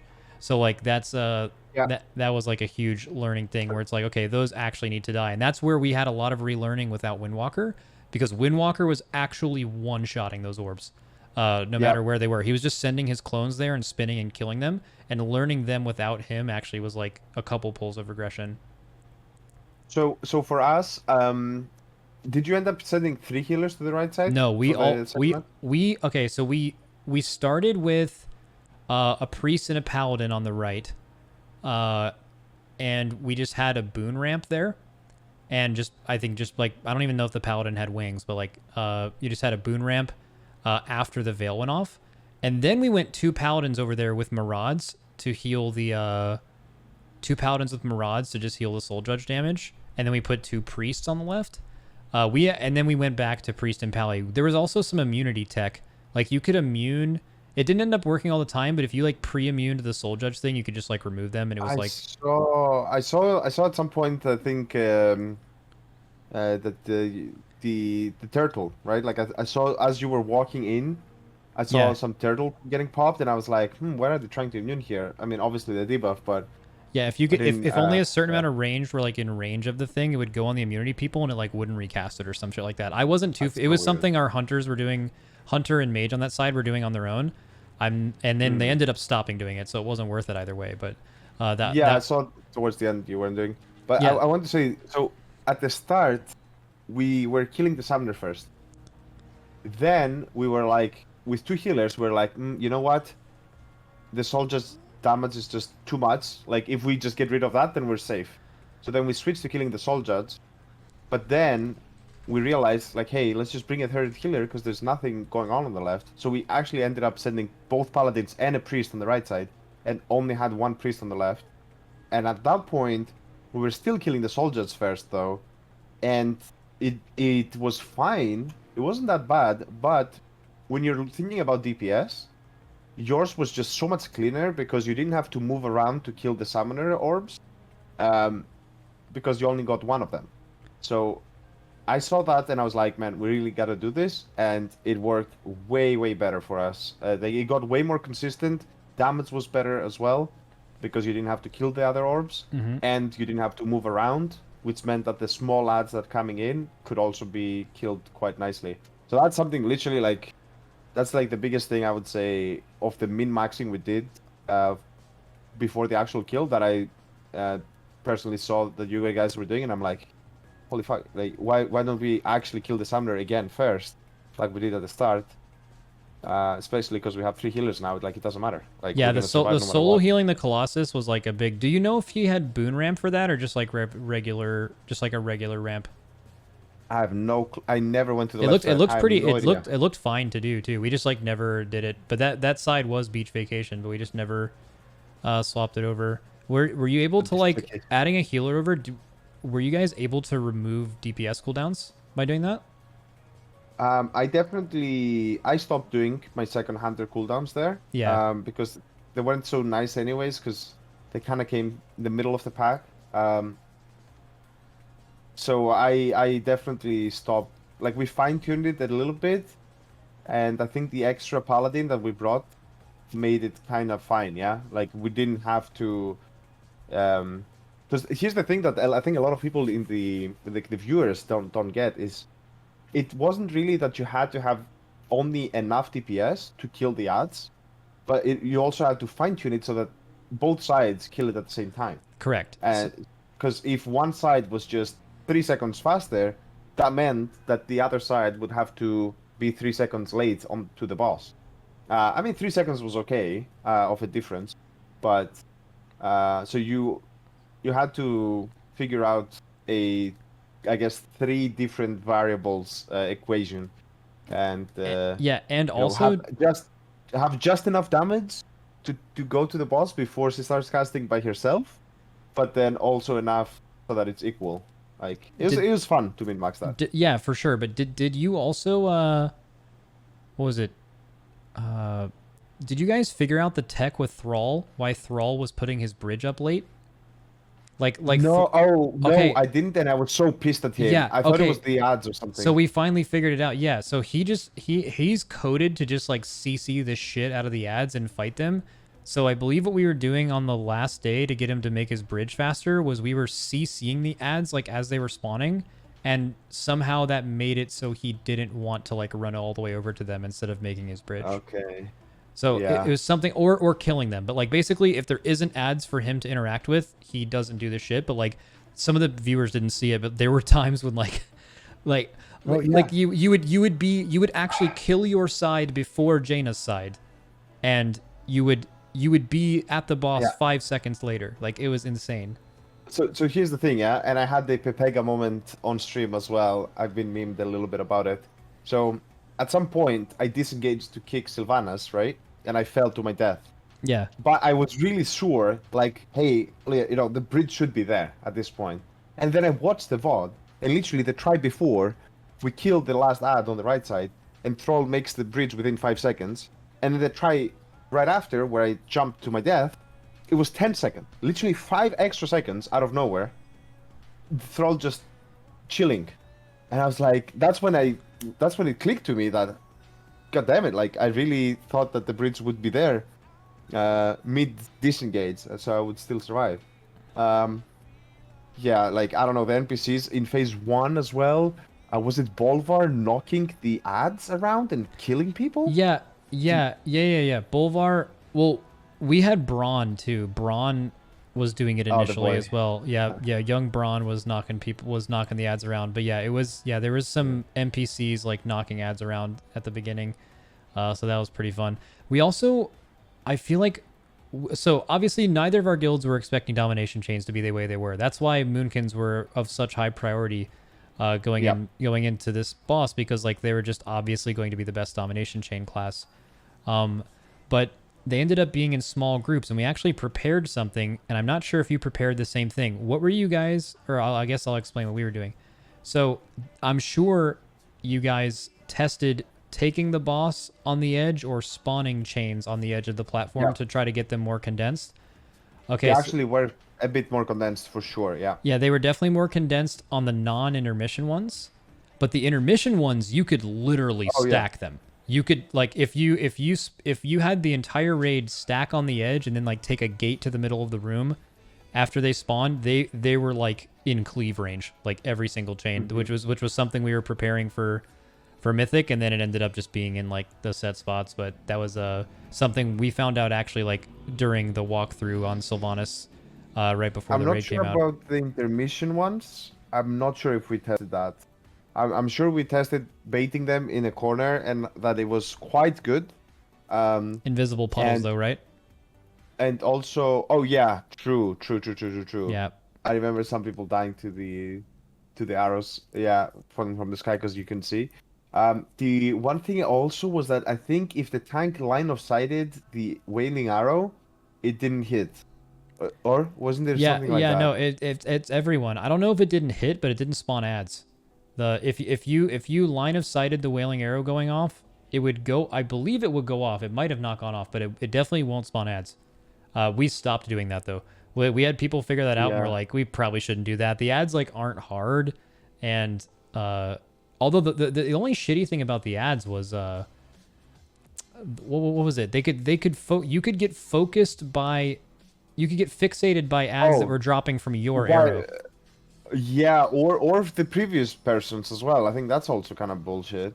Like if you have an arrow from like you're about to get shot by Sylvanas, you shouldn't be able to be fixated by another ad. I think that's not normally how they do things. I don't know. That felt that usually they put some safety mechanisms to avoid things like that. Um, but yeah, you could also be focused by your own ads, I'm pretty sure. Like, I don't know. That was not. The one thing that I think one of our outside people figured out was that you could only be focused by an ad once. So if you were focused from the first ad, the first arrow, you were not going to be focused again the rest of the fight, as long as there's enough people alive, right? So if you have like half the raid dead, obviously you'll get focused again. But that was kind of interesting. I didn't. I don't think I ever saw a mechanic like that where it just hard checks and goes through the whole raid first before fixating again someone. So look at my stream real quick. What we did at the end of P1 in like what we were preparing for Sylvanas was if you push her during a Windrunner, she actually doesn't start her domination chains till the end of it. So we would Yeah, push her right at the beginning of a Windrunner and then get in position because it's impossible to like actually move her outside of Veils. And we would have the whole raid like here.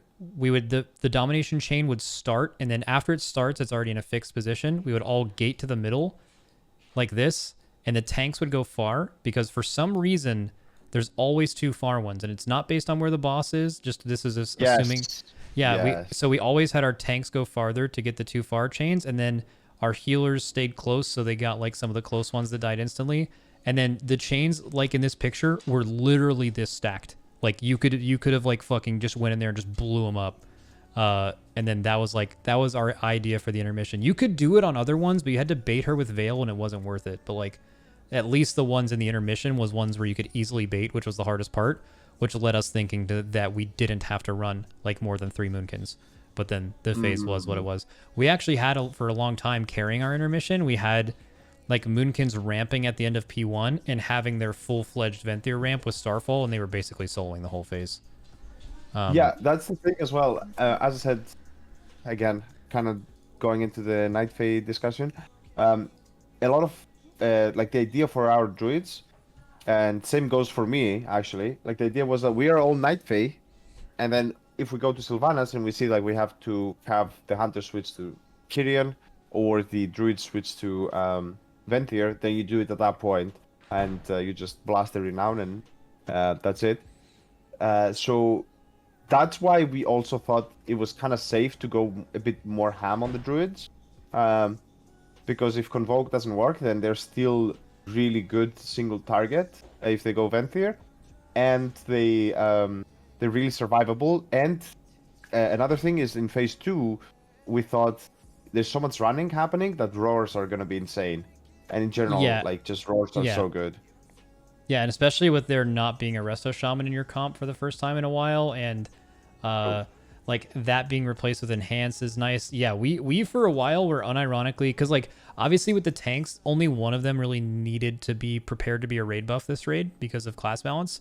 So the other one was free. Now both of our guilds were like, okay, well this is like our one shot in hell to actually run a prop paladin, you know, like where you can actually get away with doing that. But you could have run a Guardian, right? Like Guardian has like really, really good damage outside of when they're tanking, and they have like pretty good off healing, and more importantly is they have like a really high uptime roar. So like that was something we were thinking about as well, where like, you know, you could just get a tank that could solo so much shit, just never die. I think they wouldn't have been as good in the last phase of like Sylvanas, but like Nah. most other phases, you know, they're just like pretty tanky and like would have been a good pick until Moonkins became so prevalent. Yeah, and I think a lot of people might, a lot of viewers might not think of is Innervate is also pretty huge, right? Um, Especially with 2 discs, yeah. Yeah, and especially if you have a bunch of Moonkins who, guess what? They have IQDs all over the place. And then it's like, oh no, I gave mana. What the hell? Uh, love those talks, by the way.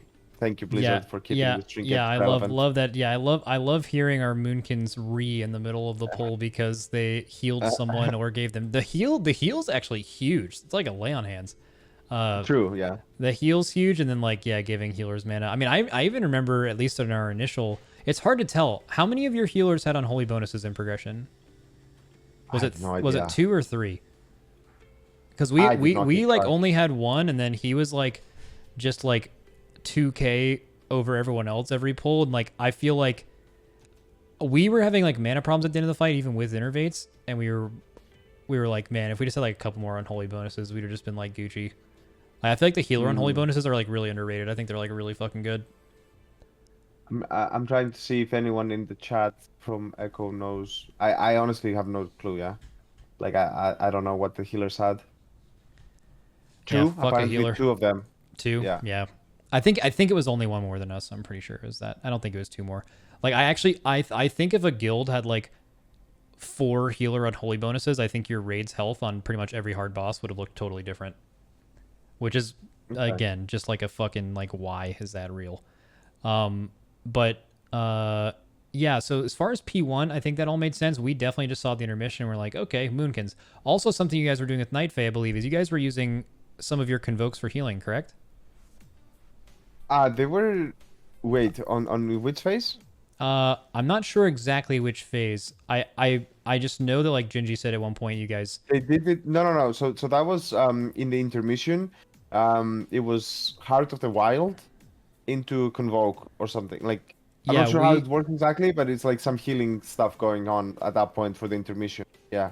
we did our Heart of the Wild healing at different times, I think. We just obviously didn't have them convoke with it because they didn't have convoke, but we had them Heart of the Wild heal on the 3rd Windrunner in P1 at the end of it when you're just going out to bait because you're like holding damage in that phase anyway. Did you guys also hold and push after the Veil, or did you guys go earlier than that? Yes. Yeah, Okay. yeah. No, we held a bit of a tilter sometimes because Oh especially yeah. because the boss has so much health, and you usually most people I think have 1 decimal on the HP. So you were like, oh my god, it's 84.2. Having the But is boss, that having the boss go from yeah 84.2 to the intermission during the Veil was like spooky as fuck. Yeah, that was like pretty tight. That's when we called.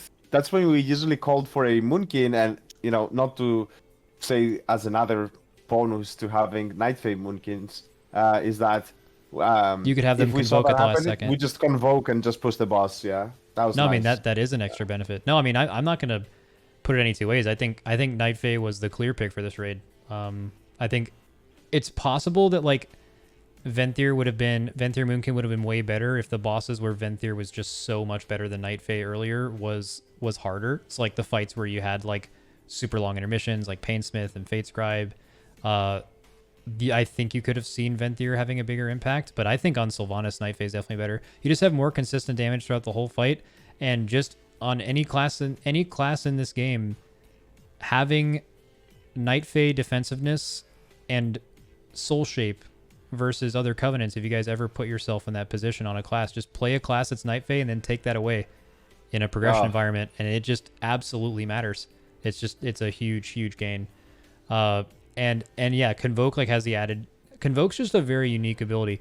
We were just never really high on Convoke on Sylvanas because we felt like it would have been really like kind of dog shit in P2 outside of boss burns, just like for doing ad sets. Okay, so this is a perfect moment, by the way, I see on your stream. So Yeah. when we're burning the boss here, we're actually having our druids at the end stand on the bridge so that the ads that were coming from like some Okay. ads, right? Yeah. So that the convoke doesn't hit them.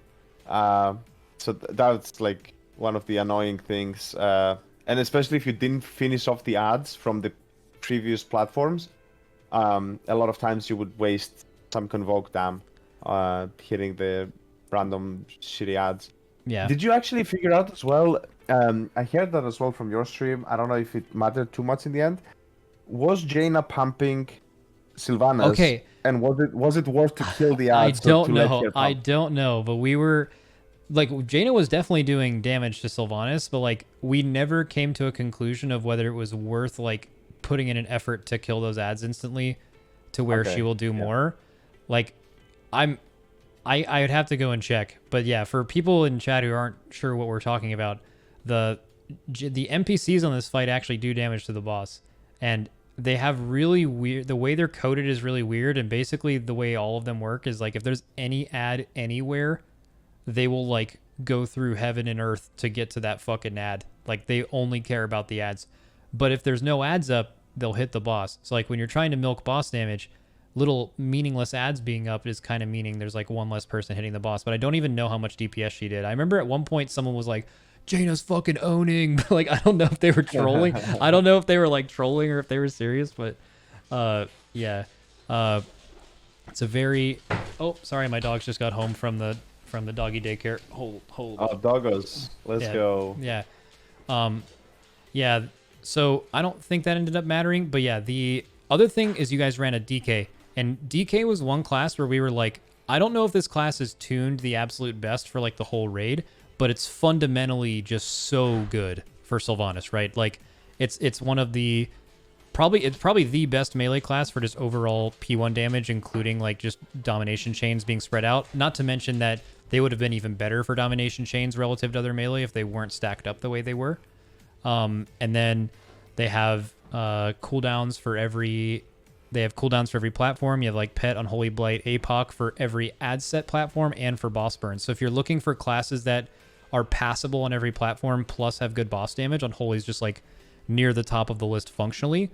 Ours just didn't get any gear and didn't get an Unholy bonus. So he just ended up sitting Yeah. behind a couple other classes. Yeah, no, Nogi definitely got good gear. That was a huge thing, of course. And I think it was a pretty decent PI target with all CDs, which we had the timing of that on Sylvanas, where it was, good to send it over to him. And just overall, I think it's just good in general. Let's say Unholy's like, just it's a really good class. Yeah, I mean when people just look good, at yeah. when people look at Castle Nathria, they bring up like AMZ pre-nerf, but I'm fairly certain that with AMZ even being the way it is now or not even existing, you still would have ran, 2 to 3 Unholy DKs in that raid. It's just because of the way that they're made. Like the fact that you ran an Unholy DK for World First Sylvanas on a boss where you basically, for most of the boss damage or all of it, you can never Soul Reaper, that just goes to show you how powerful that class is, right? It's so versatile.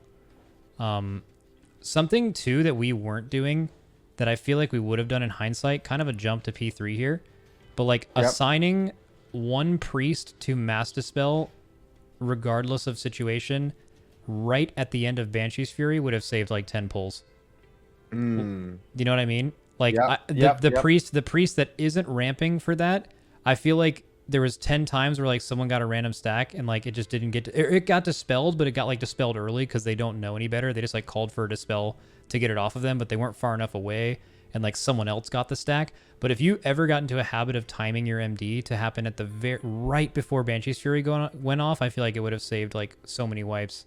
And well, not as much wipes, but also doing one Mass Dispel as you're leaving, which for us was a Shadow Priest. I think Disc Priest doing it is pretty bad because it's hard on your mana, but with Shadow Priest, I think it's just like so safe. How was the Shadow Priest actually in the fight? It's really hard to tell. I'd have to look at our logs from like the previous day of pushing, but it was doing like really, really well. It was really good ad platform damage in P2 and really good boss damage. Like their 2 target was pretty decent. It's really like we can't tell anything from our kill because we just logged in, and because you guys killed it, we re-cleared. And then after the re-clear, I cannot begin to describe to you how different our timings were because of how fast stuff was dying with like new Unholy bonuses. So like everyone's cooldowns on the boss were totally fucked. They like weren't up for lust. They're just fucking everything. It was so bad. So like it's really hard to tell like what classes were good and bad because just so many classes had fucking just everything was messed up from the 100 times we did it trying to maximize damage. Yeah, so because we were thinking of bringing a rogue, potentially. I don't know if you ever thought of that. I guess you said you had one rogue, but he didn't get good loot as well, or Yeah, so for that we were bringing in a class to where we felt like with our 19 people, we could have done the platforms in P2 the exact way we're doing them right now. And we just want someone to come in and pump the boss in P1 or P2 and P3. And so that we had a couple of options, right? We had a rogue, we had a shadow priest, we had like a demo lock. I feel like demo lock would have been a really good play if we had an extra PI in the raid. But we ended up going a shadow priest because the main two proponents for that were rogue and priest, and one had an unholy bonus and the other one didn't. Main reason. Okay. Yeah. I mean, it makes sense as well. I don't think Shadow Priest is bad. I think actually this fight, I wouldn't necessarily say that it's that. Like, you can play different comps. I don't think there will be. There's nothing in the future, especially with more gear that everyone will get. Everyone will be able to play whatever they want to, and it should be fine.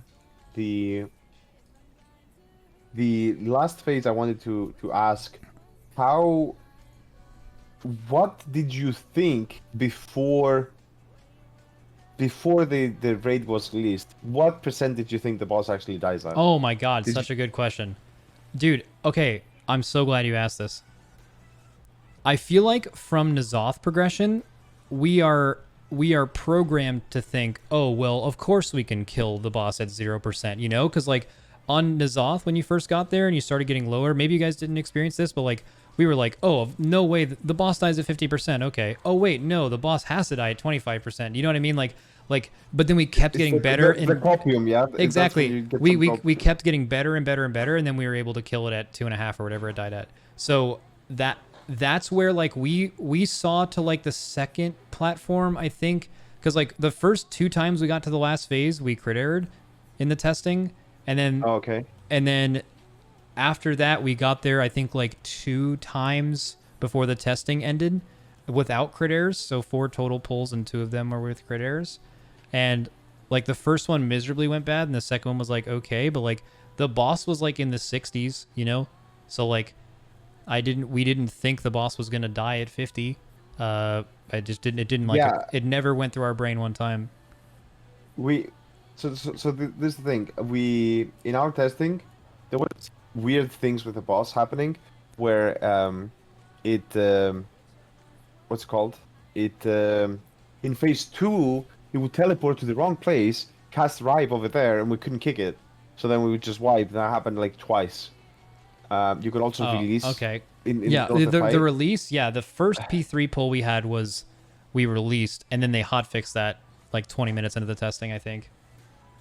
So now, but we did. I didn't realize in our testing how close we got to killing the boss, and it would have actually had such a massive impact. Because we brought here to, like, let's see, like 55 basically %. Yeah. And we were like, damn, dude, this boss is hard, you know? But because when did you ever kill a boss at 50%? Like, I don't know. It didn't really click at all. In the end, like, I was thinking maybe she dies at 30 or something, yeah? But not 50. Like, 50 is just so crazy. To me, at least. So, and there's another thing I wanted to show, but I don't have good POV. I'm waiting to see if I get it linked. But Dude, that would have been huge. Imagine one of our guilds kill the boss in testing with, like, a good pull, which actually, like, if the fight wasn't bugged at all and there was no crit erroring, actually could have happened. Like, yeah, I mean, as you see, we died to the last wailing arrows basically because we weren't really prepared for. Oh shit! This, like, what do we do with this? So we just died to it, but yeah. Oh no, actually, I guess we just fucked up. No, this is third platform. Like, this was actually safe kill. I don't know. I guess we just hinted. Yeah. But yeah. I mean, this was the second time we got into the last phase. No, yeah. So like you would, but like you guys didn't think it died at 50, right? Like you. No. You were like, oh, we can get this boss solo. Like 30. Yeah. Yeah. So yeah, yeah, but I mean, it was definitely, like, pretty clear that, like, you weren't going to be able to execute, I think. But, like, oh, Inception. Okay, but, like, yeah. yeah, because that was something where I feel like it mattered for class balance a lot. Now, how do you feel about a boss not being executable as a class with kind of an execute? Because I feel like a lot of people were really upset about it, but also like execute has been the most important thing on like every end boss in the last like 6 years, except for like Ashara kinda, where like the hardest part of the boss is the execute, and that's just what you have to prepare for. And this raid, it was like, fuck execute, it's not going to matter on the last boss at all. So the fact that it's different for once isn't that big of a deal, and it's mainly the people that are upset about it are the classes who would have guessed that wanted to execute. But I think that actually really mattered for the fight. Like, I feel like if the last phase is an execute phase, it would have totally changed the comp for the fight. Yeah, I don't like it, honestly. I don't like it. I think it sets a bad precedent where, if you think a execute is that busted, then you should just make the executes less impactful to begin with.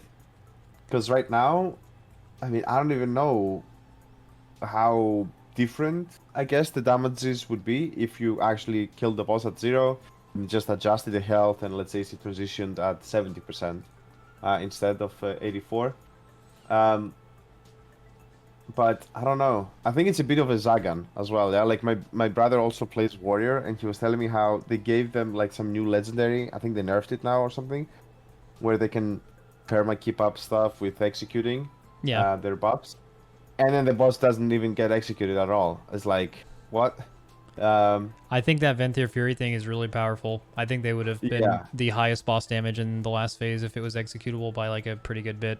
So I pulled up our P2 to P3 boss damage because you asked about Shadow Priest. Shadow Priest is like middle of the pack on this pull, but I need to on our kill pull. But like I said, the kill pull is just like fucking complete nonsense. Just have to look at like because I like there's multiple people who didn't get a CD on the boss in P2 because we were going so fast. So they just like I'm very curious as well to know about. But I mean, I have no idea. I see Fired Up as Frost did really good boss damage here. Yeah. I know our mate switched to Arcane, the idea being like he just does more boss damage, especially in phase 2 during the burn phases. Yeah. I don't know. Mage was weird this tier, I feel like. Mage was really weird. Yeah, imagine Warlocks have 3 different specs that are all Night Fae, and they're all a different Soulbind. And then Mages have 3 specs, literally Fire too. Fire's like pretty good right now. You could play Fire, Arcane, or Frost realistically on different bosses in this raid, and they're all 3 different covenants. So I mean, you just get fucked. But yeah, I mean, no Frost. So Frost was really good because it had really good, decent like boss damage, but also it just hard carried platforms, right? Like Frost Mage 2-target cleave is nutty. So it was just one of the better, like every platform where Frost Mage was on just went so much faster. But for phase 2 for sure, yeah. We thought Arcane was better, by the way. Like, if we had 6 more hours on that boss, he would have been Arcane, and we would have taken a break and had him go Arcane. Yeah. So, and this is the interesting thing with Venthyr, too, is Venthyr was so impactful, but so bad when it wasn't up, that, like, our Moonkin cooldowns in P2 were, like, 3 Moonkins would CD the intermission, just to make it easy. P1 intermission, because having your cooldowns up for the first boss burn doesn't gain you a use of 3 minutes, right? It's only the second boss burn and then getting 2 in the last phase. So we had 1 Moonkin on the right side, so on the Summoner and the Soul Judge. We had a Moonkin CDing there, the second right, and that like basically soloed the platform where we could save a ton of other cooldowns. The first pull on the left, or the first side on the right. On the right, the first side on the right, we had another Moonkin. We had one Moonkin hold their Venthyr in Karn in the intermission. We had them use it there, and that made us like be able to have our DHs go Naya instead of Karain. We had all of our classes on full single target, and we basically used Venthyr Moonkin cooldowns to solo ad sets to save CDs for the boss. That was basically what we did. But it's weird. It's like a totally different philosophy, right? Like you all probably looked at that totally differently. Like you guys probably had. Sorry, go ahead. Yeah, so I think every druid kind of in phase 2 did their own thing, but not like YOLOing it, but as in different Moonkins had different assignments. So it just got a little bit confused as to who was doing what in my head. But I know, for example, I think Gingy was doing like a dry convoke at some point without CA. And just because of how timings work. One thing that I think you said at the start of our stream, I want to bring back here again, just so everyone can, hear it, is with the CDs, and like you said, Frost was really good in phase two to cleave the ads. I think that is like a huge thing to think about when you're. Oh, we're doing the Inception thing Oh, again. sorry, I Okay. went back. Yeah. Okay. Yeah. So if a class can do something really good in phase two, like good damage, that can basically translates to boss damage because it means that someone else can hold their CDs. I mean, not 1-to-1 ratio, obviously, but No, yeah. that's why some classes, even if they're not as good single target, you could definitely make some good use of them in phase two. And that's where, for example, like a hunter popping CDs on the first ads on the right side, like I did, and I think you had on the left side. Mm-hmm. I can't remember. Yep. But that's, you make great use of the legendary, pops off, The legendary is so destroy good. everything. Yeah, and then that makes it so that everyone else can pump their CDs on the burn phase that is right after. So Do you think do you definitely. think if we went back, we would have ran 2 hunters on this boss, knowing before the So, raid that they were going to get buffed? I actually so think it's I said possible. this. So I said this to my team at some point. We're like, "What about the comp? What about the comp?" And I was like, Second Hunter. I mean, it wouldn't be that bad. It was kind of getting dismissed because, anyways, we didn't have a geared hunter. So unless we did again the dirty and like try to join someone from another guild, um, in the second week, which we didn't even get there, then we just didn't have the option. Yeah, like literally, no one played hunter except me this year in the guild. Um, so we We we were considering doing that as well with rogues. So we like ran our one rogue, and we were like fucking insanely confident that if you were ever going to run one rogue, it would have been one. Like you would not have run two. That ended up being correct, I think, for Sylvanas. But we thought about that as well. We're like, I mean, if we get there and rogues are like insanely broken and we're just missing something, we'll just fucking recruit someone's rogue. yeah, I mean. Yeah. I remember we did this, I think, on Lei Shen was the worst, where you wanted like 4 warlocks just to have like the 4 gateways, and we didn't have a fourth warlock, yeah, and we just took one. Yeah, Um, yeah, yeah, yeah. That's the unfortunate part of the race oh, that yeah, I think a lot of the would fans you get really upset about. But yeah, would you call the man if you needed another rogue? Yeah. It just- we could have. We were looking at his gear in the first week, and we were like, yeah, I mean, if that guy gets like heroic daggers and we need a rogue, maybe we just call up the man. Hit him up. That's it. Yep. But that didn't end up being a thing. But yeah, the same thing with hunters. That's where I feel like so many people get baited by Sims. Because even if Kyrian Yeah. Sims a little better than Night Fae, and even if Kyrian has really good 1 minute like ad damage, which you have on these platforms, the Night Fae Wild Spirits, while it's a little bit different than it was last raid because it's a legendary involvement now, but it's just so. Not to mention Soul Shape, like we already get that like Soul Shape's so much better than the Kyrian thing. But although Kyrian thing very good on Sylvanas. If you like just having something that impactful on a platform probably lets you save 2 cooldowns for the boss. Just Wild Spirits alone with that legendary. So like that's where people don't get that like something could be close, but when it comes to like actually majorly impactful things that help you like basically solo it, like Windwalker is another good example. Like I really think on ad fights like this one, like Windwalker just helps you save so much stuff in the right scenario by just having one class Yeah. focus on that. Why did you actually decide to go away from it? Like, I'm genuinely curious because I thought, okay, like we made a decision to kind of like we thought about not playing Windwalker this year, but was it that bad that you had to actually switch off of it in the end? No, it was really good. It was a slight optimization because like Darkies, Okay. I think the main reason is that we weren't using enough demos for Vamp Blood to have like insane value. That was mainly the reason. But yeah, no, he was shredding those, but we realized that like with natural Moonkin cooldowns, they were basically soloing those ad platforms anyway.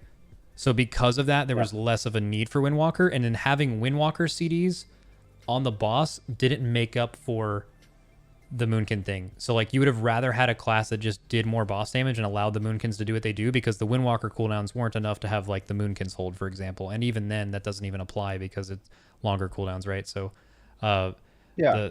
so yeah, that's basically the reason. But I mean, you could have we like could have killed it like that. It was just like, he also didn't have an unholy bonus, so get out. Oh shit. Oh shit. Not that. Wait, did he have the blood one at least? I think he had blood. I think one thing we Oh, might have okay. brought in instead of priest might have been Ret. Actually, I'm fairly Yeah. certain if Lip's Ret hasn't had an unholy bonus, I think we would have rather brought that in instead of a priest or a rogue, because it's comparable boss damage, but they'll also have like good bit of ad damage on every platform. So Exactly. So the way I actually, that's why I prepared my Red Paladin, thinking actually that I might play it, because in my mind, the Red has some benefits compared to, let's say, a Rogue, right? Yep. So they can pump single target. I mean, okay, Rogues maybe they can pump a little bit more these pads, but when I was making the decision, I think it was pretty equal. Like I don't know how it is exactly, but yeah. Um, and they can switch to AoEing quite easily. Literally, it's just one button, right? Like you stop pressing one button and you press the other one as a finisher, and you're AoEing suddenly. Um, and you have obviously the immunity with bubble and all the lay on hands and just the off heals and the sacrifice. Like a lot of people underestimate sacrifice Yeah, from sacrifice the is Red so good. Paladin. Is so good. And I was actually generally thinking about playing it in this fight. I thought it fit quite nicely, the Red Paladins. In the end, we didn't end up playing it at all. I think it was just. I mean, you can easily bring it, yeah. Like, I don't think there's any problem bringing a Red Paladin compared to, let's say, a Warrior. I Yeah, think that it's gonna last be... both of our comps had like 19 players, and then like that 20th slot was like you could make it work in a few different ways. And that slot Yeah. could have been Red, it could have been Rogue, could have been Priest, it could have been another Moonkin. There's like so many. It depends on like the what's hard about the fight. But the reason we ended up going around that, it was mainly because of gear. I mean, you're totally right with Ret. Like look at Ret and Rogue. They have like 2-minute CDs, like kind of pretty similar, but like Ret just gives you so much more. You have the utility. Cloak is a slightly better immunity in this raid than Bubble, although it's not like by a huge amount. Some raids it's like way better. And then more so, Ret just has the ability. Just imagine Rogue, like just imagine Assassination. Imagine Assassination just had a button that you could hit instead of Envenom that just did like a ton of fucking AoE. Not like Crimson Tempest, like it just roasted burst AoE. That's basically Ret. They're like pretty similar in that way.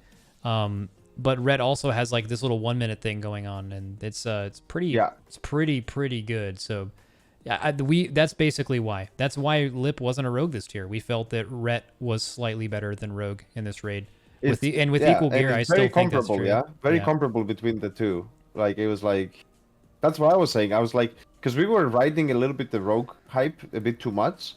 Well, pre-raid, pre-mythic. I was like, well, listen, why instead of going like 3 rogues or whatever, or 2 rogues, and 1 red, how about we just do 2 and 2, kind of thing? Because I thought it could easily be way better, the fight for a paladin, and especially because we were under the impression that the tanks are going to get completely smacked. Did you not fear for the lives of your tanks in the last phase with Sylvanas when you saw that tooltip of like how much damage she was going to do to them? I think they nerfed it. They nerfed it a lot. They nerfed it to where the boss Yeah. doesn't do much damage at all. But yeah, we were a Yeah. little concerned. That's basically where the Blood Decay was another mind for, was like Exactly. we don't know if you're gonna do like just having one tank. And also the idea for Blood is that Blood is just so tanky that you could have enabled Prop Paladin with Blood Decay in a way. Exactly. But Exactly. no fight really made you do that. Like Prop Paladin was like certainly fine for the whole raid.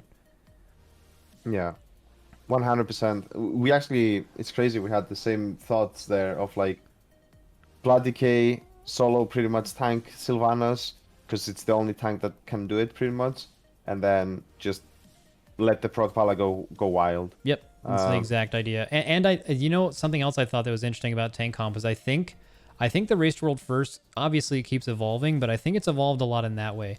I think if this Race World First, the exact same race that just happened in the middle of last expansion, I think that second tank spot would have been a Guardian Druid, another Blood DK, it would have been something tanky. I really feel like the final, I knew this was going to eventually happen where, you know, it's just so tight to where you're going to make it work, even if it's worse than it is now. And Prop Paladin's certainly fine, but I've always thought that if this had happened at a different time, you would have seen us go for tankier tanks with that open tanks. Because it's not very often that you have an open tank spot to do whatever you want with, you know?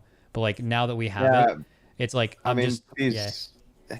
And if anything, like that's so much fun as well for the tanks. Like I don't think any tank player wants to feel forced to play some class just to give a debuff to the raid. Like, can we stop with this? Like, I understand this expansion, it's not gonna happen, but next expansion, get rid of this shit, please, please. Yeah, so this is like, let the tanks play what they want to play. Yeah, exactly. I just think raid buffs in general, especially like in MoP, you know, when you zoned into a challenge mode dungeon, they made it so you just got an aura that gave you all of the like party and raid buffs. Like it's already been in the game. Why is that not in the game right now? In dungeons at least. You know, like obviously all of us hate raid buffs because what's really fun for us in the World First race, which people have probably been able to tell for us in the last like couple of hours, is we love thinking about how to like outthink these fights with the characters that you play. But right now you can't pick 20 characters for a fight. You only get to pick like 12 or 14. There's like a set amount that it's like no matter what class balance is, you just need these things, which is fucking lame. But you know, is in another world like how it is in like some other MMOs, is like what they could do is they just make every class have their own unique thing, which is even worse, you know, which is that's like you know, like where your raid comp is just basically set except for like a couple of characters. The best way is definitely for there to just be no buffs whatsoever. Let us, you know, the comps will be so much more unique, I think, if that was the case. Well, either that or, I mean, there's two different ways. Either no buffs at all or debuffs, or just give 2 or 3 alternatives to each one of them. So then at that point, it's like passively covered pretty much with whatever comp you have. So yeah, it wouldn't matter. Okay, cool. I did want to show you one fun thing. I don't know if you had this on our Sylvanas testing. Did Anduin in the last phase ever do some funny business with you? I know that you could go to his platform and he wouldn't kill you, but I don't. So I don't know what happened to you, but this is what the Anduin that we had in our heroic testing. Okay. Okay.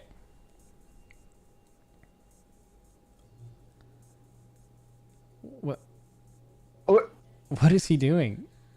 The only conclusion we came to is that a GM was controlling Anduin and literally killing us. Yeah, like themselves. What the like fuck? This is not movement that you will see from an NPC, or Yeah. Like I don't know if you noticed that. What the fuck? No, we never noticed that. We did think that, even though it wouldn't be like a strict mythic phase, did you guys ever think at a certain point you would jump to the middle? Yes, obviously, yeah. I thought that made perfect sense. Yeah, and then that never happened, which was weird. Yeah. Yeah, that was so weird. Like we had him literally walk about. Look at the jumps that he's doing. Yeah, that's like it's so like robotic. It's dude. Okay, no, rewind it. It's not even the first movement he does. It's what you're showing right now. This. Yeah. That I've never seen an NPC do what. What the fuck? No, like right here, that's some weird shit. But like right after this, I think it was a GM. Yeah, like literally. That's, dude. What the fuck? It's either that or NPCs are becoming sentient creatures. It's one or the other one. Yeah, like, I don't know. The NPCs were doing a little wacky stuff in this fight.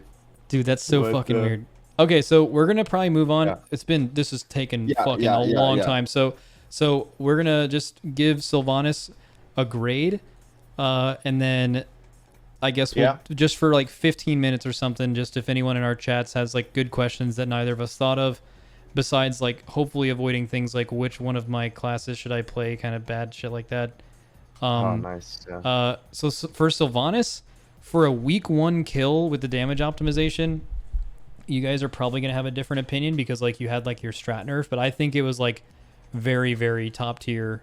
I like moving along stuff for that fight was something you very rarely get to do on an end boss. Most of the time, end bosses for us for the past couple of years have been you get to the boss and when you learn it, you kill it. On Denathrius, when you learned P3 like the back of your hand, it was dead. There wasn't learning P3 like the back of your hand and then optimizing damage for 2 days. That's something that is very rare that obviously we love to do. And but also like they didn't really communicate some things very well. Like yeah, that thing was data mined, but like so many things are fucking data mined. Like you know, it's like the people would have no idea. Like you, anytime something's data mined, you don't know. We got it's some true. good memes out of it, so it's fine. Yeah, it's fine. And I don't know. I'm trying to think of other stuff. I think P1 that was the best P1 of an end boss in years, and I think that was the best P3 of an end boss, at least for all of BFA. Yeah. So I think all things considered, go up. This was one of the bosses where I think doing it heroic, you felt like, oh my god, this is the worst boss ever, and then they actually managed to make it so much better in Mythic. I don't know, like I don't think I've ever seen a better example than this, where it's even though it's kind of the same fight, it's so different, the pacing and everything, that it didn't feel bad. I mean, I wouldn't go as far as someone you might know went to say that this is the best fight ever and proclaim that on Twitter. Yeah, no. But are you talking about the "it's perfect" meme? Yeah. Yeah, dude. Well, dude. That it was the reason that was such a meme, by the way, is like, was that before testing or was it after? Like, it was like it was right. It was like yeah, after like multiple crit errors and just like random shit. And it's like this boss is perfect. It's like, I mean, it was really fucking good though. But yeah, it was pretty good. Yeah, it was way better than we thought, and I think, or maybe it was before the testing, but it was just reading the dungeon journal. Like it sounded like there's gonna be some insane shit. Yeah. Yeah, I think it ended up living up to it. It was before the testing. Yeah. But it's kind of funny how it ended up becoming a meme. But then actually in the end, I think the boss. I mean, I wouldn't put it like super top tier, but I would say probably an 8 out of 10. I mean, let's just I think 8 out of 10 is right. Let's just go ahead and knock stuff off. Do you think it's a okay? Keep in mind that it's impossibly hard to compare bosses nowadays to stuff like pre-kata and pre-mop, but. Do you think it's a top 10 end boss of all time? Just top of your head. You don't have to list them. Just like, does it feel like a top 10 end boss of all time? Maybe right at the end of the top 10. Yeah. I think that's where I'd put it as well. Because there's some like untouchable ones. Like top 5, it's not close. The answer is no. But no. But it's probably the best end boss since like Jaina. I mean, Denathrius was really good, but like I think Denathrius was really good, for sure. And it was more. I enjoyed playing Denathrius. Like literally, like I think it's just fun. I think Denathrius was one of the most underrated bosses because, like, it's actually funny now that you said it. So sorry to interrupt, but Denathrius, in my opinion, had one of the sickest phase 2s, and Sylvanas had this really good phase 1 and phase 3. Yeah. So. Yeah, but phase 1, Denathrius, not so good. Yeah, phase 1 Denathrius is a total miss, but like I feel like the fight also, Denathrius preserved its difficulty throughout all of farm. Like so many times we kill bosses, and then the pull count stays the same or goes down because the boss gets a lot easier. Sylvanas will be that way. People are going to murder Sylvanas in a couple weeks. Like that, I'm telling you, that's going to be one of the easiest bosses to kill. And bosses to kill when you have full unholy bonuses and full gear. Sure. And then, because everything that's hard about the fight isn't going to be hard anymore. Then, I just feel like Denathrius ended up taking, by the end of the patch, the cutting edge kills near the end or in the middle. Instead of staying the same and going down, after the like few really efficient world top 100 guilds killed it with like probably less pulls, the pulls were like 130, 140 and up. It was like 200 pulls. It was like 250 pulls. I know. As I said, my brother started playing again, and I didn't know people do this, but apparently it's a thing. They extended a raid for like 3 months or almost. Yeah. Like months. Yeah, they don't want to re-kill Stone Legion. They were like, we don't want to re-clear. We only raid like 2 or 3 times a week. We don't want to waste time half the week. We don't need gear. We just do M+ or whatever.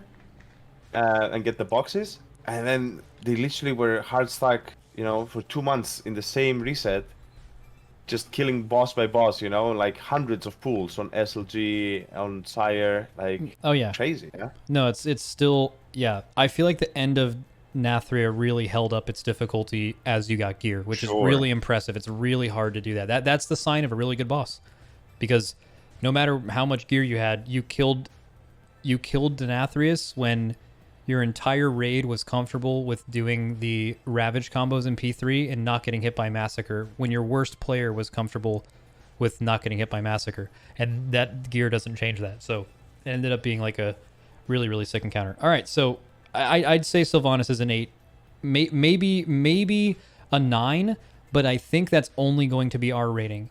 I'm pretty sure people who kill this boss over the next 2 months, their rating would be totally different, because I think you're going to be able to do this fight, hard focus every domination chains, like literally single target the domination chains down, use CDs on all P2 platforms to make the ads easy, and you'll meet the DPS check, and that's going to make that fight a total joke. And now that I think about it, if any of the bosses earlier that we said that were very underwhelming, Guardian, Fatescribe, or KT, if they lasted like a day or so extra, we would have been killing Sylvanas in week 2, both of us. And at that point, I think the boss would have lost a lot of its thrill. Correct. So people forget. So I'm glad we were just talking about Denathrius. A lot of people's opinion on Denathrius was, oh, both guilds just got a reset and killed it. Well, no, it was tight with the second week. If Stone Legion was Kel'Thuzad and we were pushing for a Sire Denathrius kill week 1, it would have been the exact same thing. It would have been just so many low wipes of trying to push out that damage week 1. It was possible for sure. It was just going to be one of those things where extremely hard. I mean, and not just that, but you had to Vantus rune SLG at some point, right? Correct. Yeah. And we didn't have to. All the bosses were really easy. Yeah. So.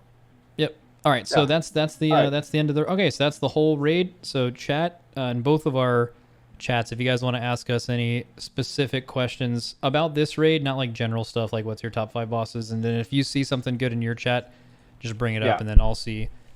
I think at this point it's 5 a.m. in EU, so probably most of my viewers chat is are asleep. They probably fall asleep. I think what we just did for how long now? 4 hours, 5 hours? It was a good bit. That must have been a great thing for people to listen to and fall asleep. Yeah, I do that a lot. Perfect. Yeah, I mean, I listen to podcasts as I sleep every night. Yeah. Exactly, same. And this must have been a good one. Oh my god. Okay, yeah. Let's see. But yeah, hit the, throw any questions you see. One thing I see here is if you could replace DOM sockets with tier sets, what would you like to see on tier sets? I don't think you're asking the right question, but I think it's interesting to talk about the differences between domination shards and tier sets, because I've heard them compared a lot, but they're so insanely different. They're only the same in that they come from the raid, but they're different in that tier bonuses actually changed the way you played your class. It shook up class balance in between every tier, and it made you play sometimes new talents, and it actually changed what you do. The reason why domination shards are bad outside of their accessibility is that they don't do anything. You just get them and then you're stronger. You don't think about them. It doesn't. So it's honestly that they could not be more different in that way. And I really hope Blizzard is not looking at them as a potential replacement. Yeah, I'm really hoping actually that they try at least tier sets next year. No, just bring them back for a tier. One tier, man. They feel way better than this system does.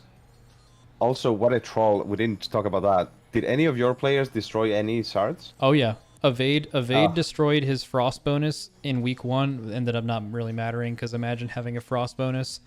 Our Unholy DK had 2 Unholy shards in the Mythic week, but he deleted one of them, taking it to 1, which made him not get his Unholy bonus in the following week.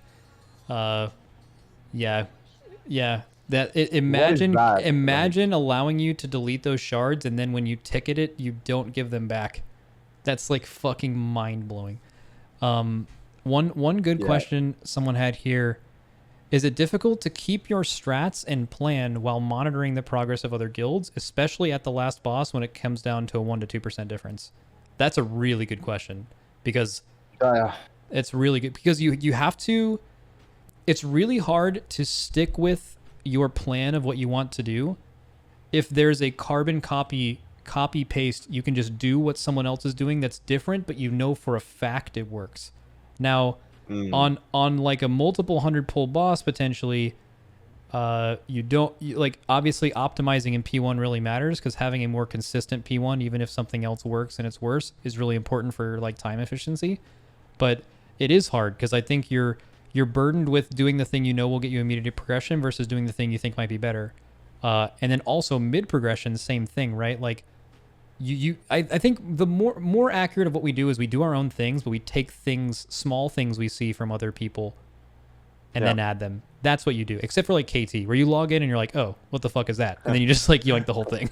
But like, you know, that's like, generally it's the first one. No, yeah, I mean, definitely. You don't. You usually, for example, the summoner, like when we see KT, Sylvanas, we're not gonna go there and be like, okay, let's write down exactly every single DPS cooldown. When do they use it? Who do they send on the right side and the left side? Let's copy exactly everything. Like, you don't need to do that. It would be though things like, okay, they're killing the summoner first.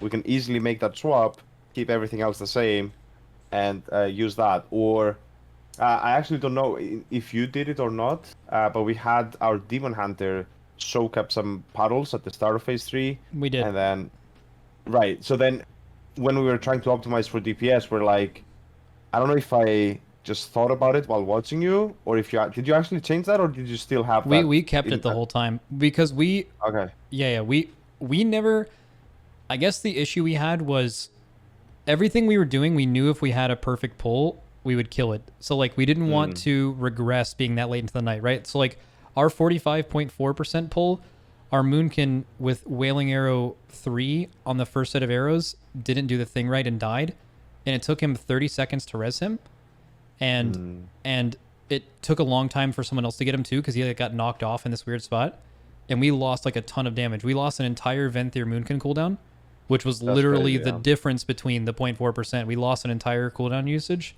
because he had to hold for Lust, and then we lost the other Moonkin in the middle of his cooldown, had to go res him.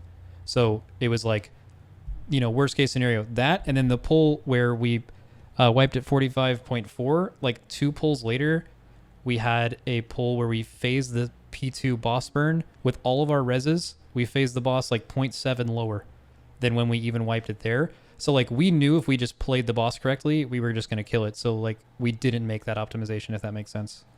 Yeah, no, it makes perfect sense. And yeah, no, I mean, let's just get through more questions. But yeah, that was the DC poll too.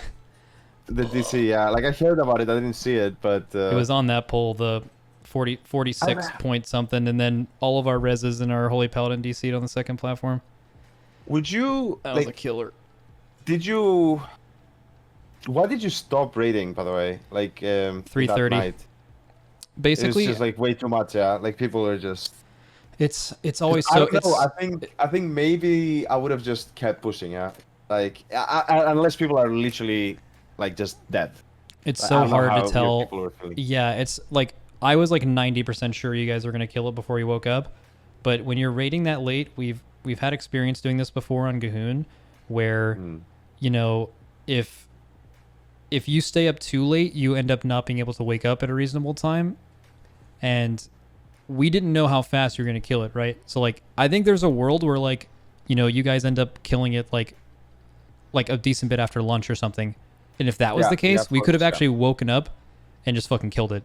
So like it was more that, and also it totally depends on your momentum. Right before we stopped, we were in P3 back to back to back to back to back to back to back. And then there was like a 40-minute window where clearly focus was waning. No matter how hard you try when you've been raiding for 16 hours, you know, you start losing it a little bit. And once that happened, it was clear that we weren't going to get that consistency back. So I feel like you just have to make that call, because I've been in that position before. We raided until 5 in the morning on G'huun. Once you reach a certain point, you're not getting it back. So our only real chance at that point was to like hope you guys couldn't find the damage, which seemed really unlikely, and wake up early and extend and kill it. But then we woke up and you killed it, so we were like, on to next tier. We can just re-cleared. But it's Yeah, a really hard decision, right?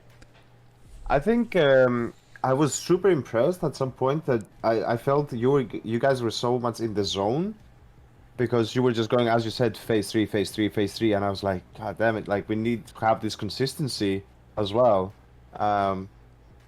And we were consistent in phase one, but not in phase two. And but I know exactly what you mean because on Painsmith and Sylvanas, both times there was a certain hour or two where we were like in the slump, let's say, yeah. Yeah, Like it happens, was yeah. just not a good try at all, just back to back, small stupid mistakes here and there, and it kind of needed some kind of wake up call. I don't know. It was weird. It's like your whole raid is under some kind of debuff, and then other times your whole raid is super consistent, and it feels so much better to play during those times. I don't know how to get that all the time. I wish I knew the secret, but yeah, it's. I really feel like what it is, and why I think so many people didn't understand why Method and now you guys take so many breaks to make sure that you have everything talked about and thoroughly prepared before each pull, and we pull a decent bit faster than you, is that like how many hours a day, if you raid for 15 hours, how many of those 15 hours do you think just straight you could have people play with like playing their very best, fully focused, max brain power, everything, just like they're playing their best? It's nowhere fucking near 15 hours, right? It's like it's probably like 10, 11, 12, depending on the person, just on average, somewhere around there. And because of that, taking those breaks just gives you more pulls through the day. Like the human brain can't just fucking pull a 15-minute end boss all day and expect that to be perfect the whole time, right? So I think that's why there's inconsistency, is you have certain players that are having off times at once, and then when you hit your stride is when people, obviously motivation helps. Like sometimes, like for example, your guild plays insane every single time you see a low pull, right? Like you see a low pull and people get that like feeling and they're like they're fucking nuts for like 45 minutes, right? Yeah. So like it's that, it's motivation, it's passion, but yeah, I think that's generally why that is. Also, we had a Swedish player, Riku, who took a test that previous morning, not the day we did it, the whole long 17-hour raid thing. That morning he only got 2 hours of sleep because he had a test. So that guy had been up for like fucking 40 hours. And Oh Jesus. I'm pretty sure he was like losing it too. So like that was another reason why we didn't do it. Because I think another world is, guys, let's take 15 minutes, go grab some food, and just come back, and this is our only shot. Which is in hindsight, that was our only shot. But I think the choice to go to bed and try to wake up and kill it at that point was a fine decision. Because I like I said, I've been there before. It's once people are that level of tired, it's almost impossible to have a consistent pull again. And with us Yeah, having two less eye especially- levels than you, we needed like a perfect pull too. It wasn't like we had any room for, yeah.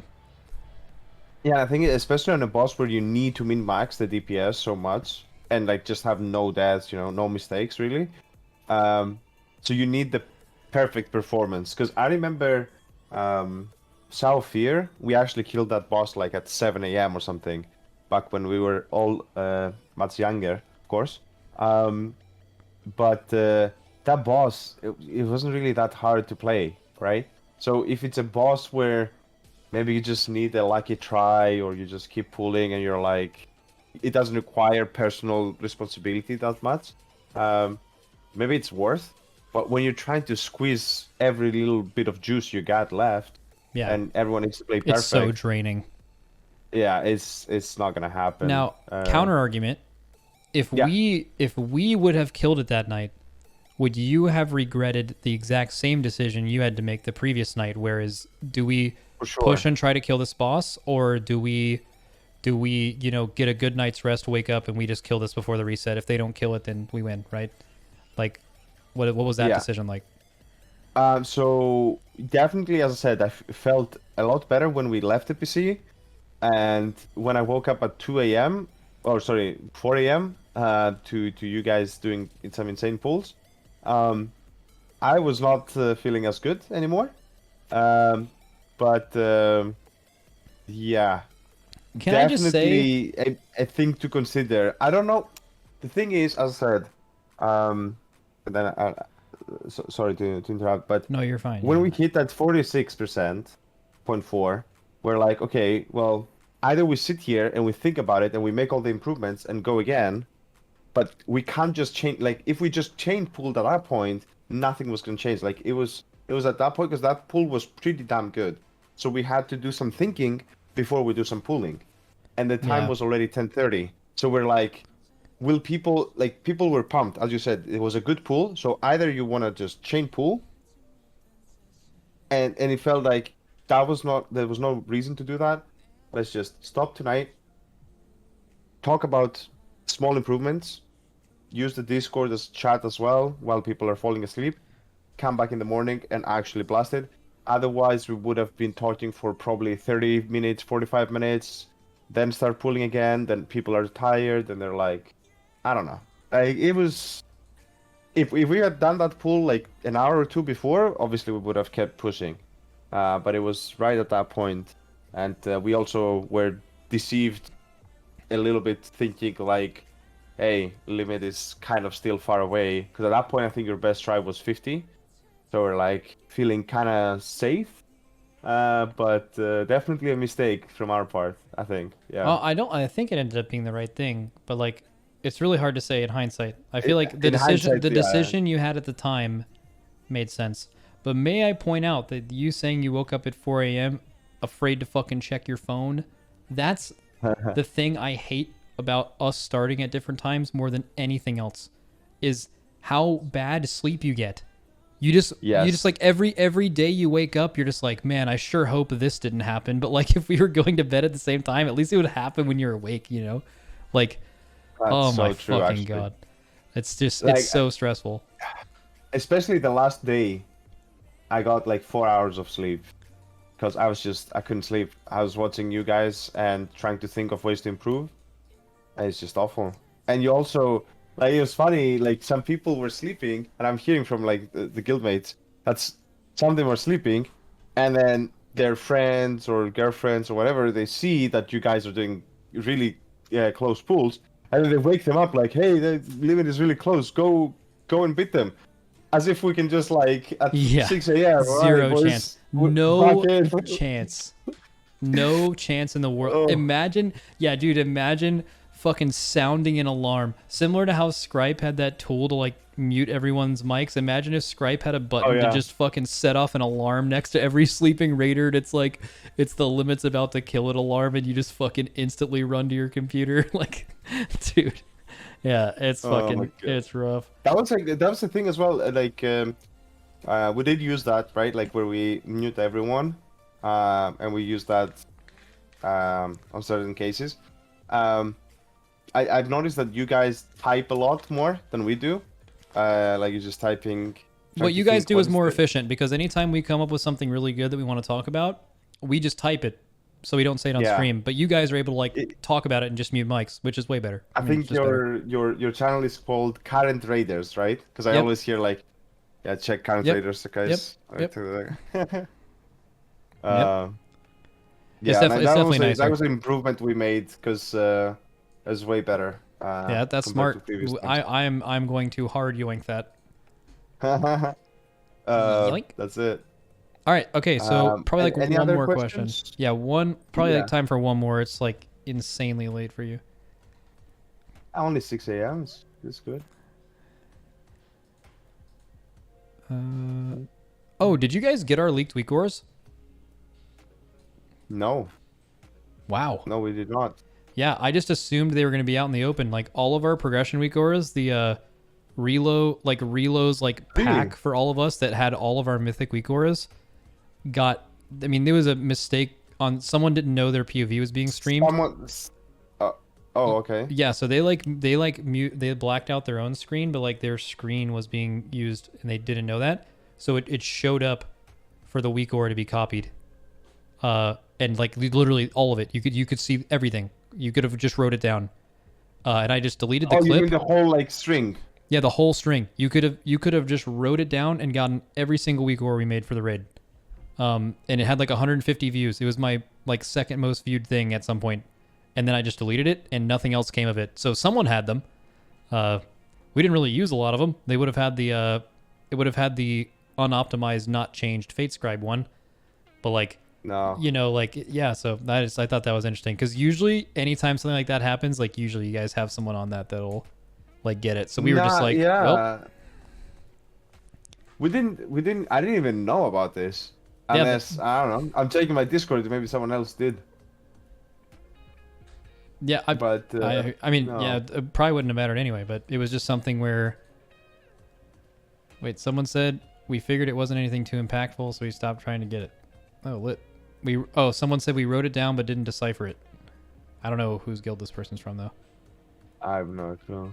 But actually, one thing that I think we talked on the phone, but we didn't actually say it here, is how funny it was on PTR when we were doing some DPS testings, and then each guild was trying to spy on the other guild, like what they were doing, and like chasing them around, and like BDG was involved as well.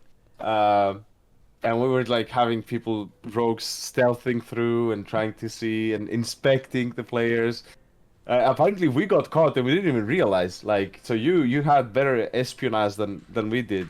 But that was a lot of fun. Like it was almost like oh, they're making a portal. They're going there. Go. Yeah. So like we so funny. So yeah, our guilds do a lot of like DPS testing on PTR, and that involves like getting everyone together, trying to mirror progression, eye level, and scaling and soulbinds and everything as much as possible in legendaries. So each of our guilds was trying to do that at the same time. So like we were sending like spies to go log their testing, and they were doing the same thing. This is the Tags clip here. Tags like was spying on Echo, and all of Echo's players just went and fucking surrounded Tags. and he said, "This is bullying. You do not own this city." Like, yeah, there was some like shit going on with that. Yeah, I don't know if it was BDG. There was a couple of players from other guilds that were following both of our guilds around, and we had to we found a way around it. But yeah, I that was definitely a very funny thing. We need some private servers for us. Thank you, Blizzard. Yep. Just like we do some private testings on the bosses, clearly. Yeah. No, that was funny. One last question, or? Yeah, let me see. Would have helped a ton. How much do BWs cost? There's like a fucking tweet about that. It's a lot more for Echo though. They have you guys are. I think overall we spent like 500 big ones. Yeah, EU is getting very competitive with paying people, and we're just sitting over here not giving a fuck. So all good. I mean, we didn't decide to pay. What was it? A liver and a kidney for any rogue daggers. We just decided to bench the rogues instead. Fuck it, Yeah. No, I'm kidding. Well, someone it is pretty ridiculous. Yeah. Someone said, "Did any of you, both Echo and Limit, see something the other did and say, how did we not think about that?" I'm pretty sure that happens every raid multiple times. But that's not like a it wouldn't make sense to just we talked about a ton of those during the actual thing, so probably won't repeat that. Yeah. Let's see if you guys know this actually last one. What was the biggest improvement Echo made from last tier to this tier?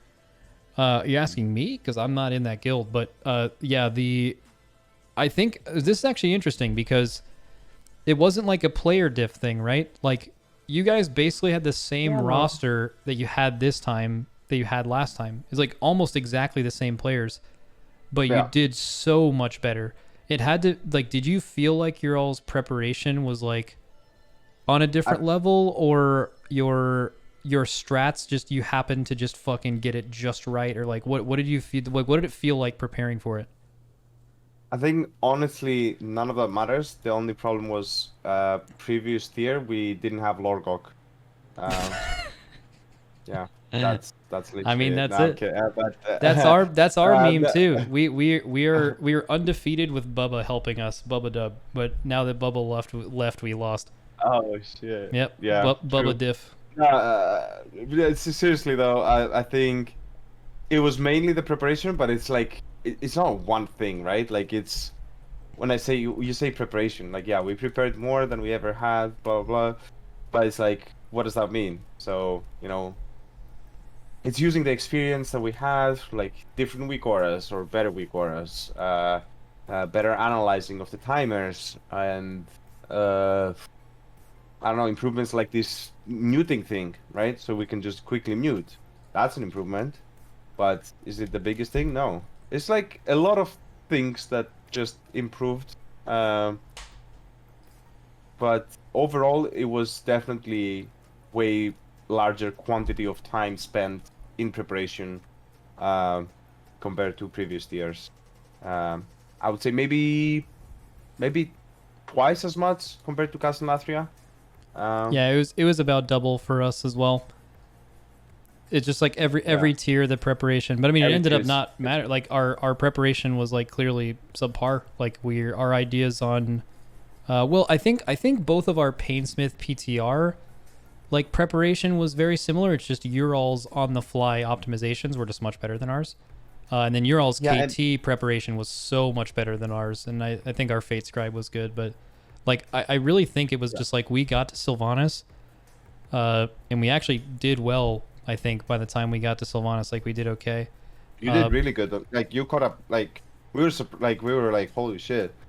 Uh, we thought that we had a bit of a lead. Then obviously you killed KT really quickly. After we did, and then yeah, no, we I were on mean Sylvanas we within an hour of each definitely. other.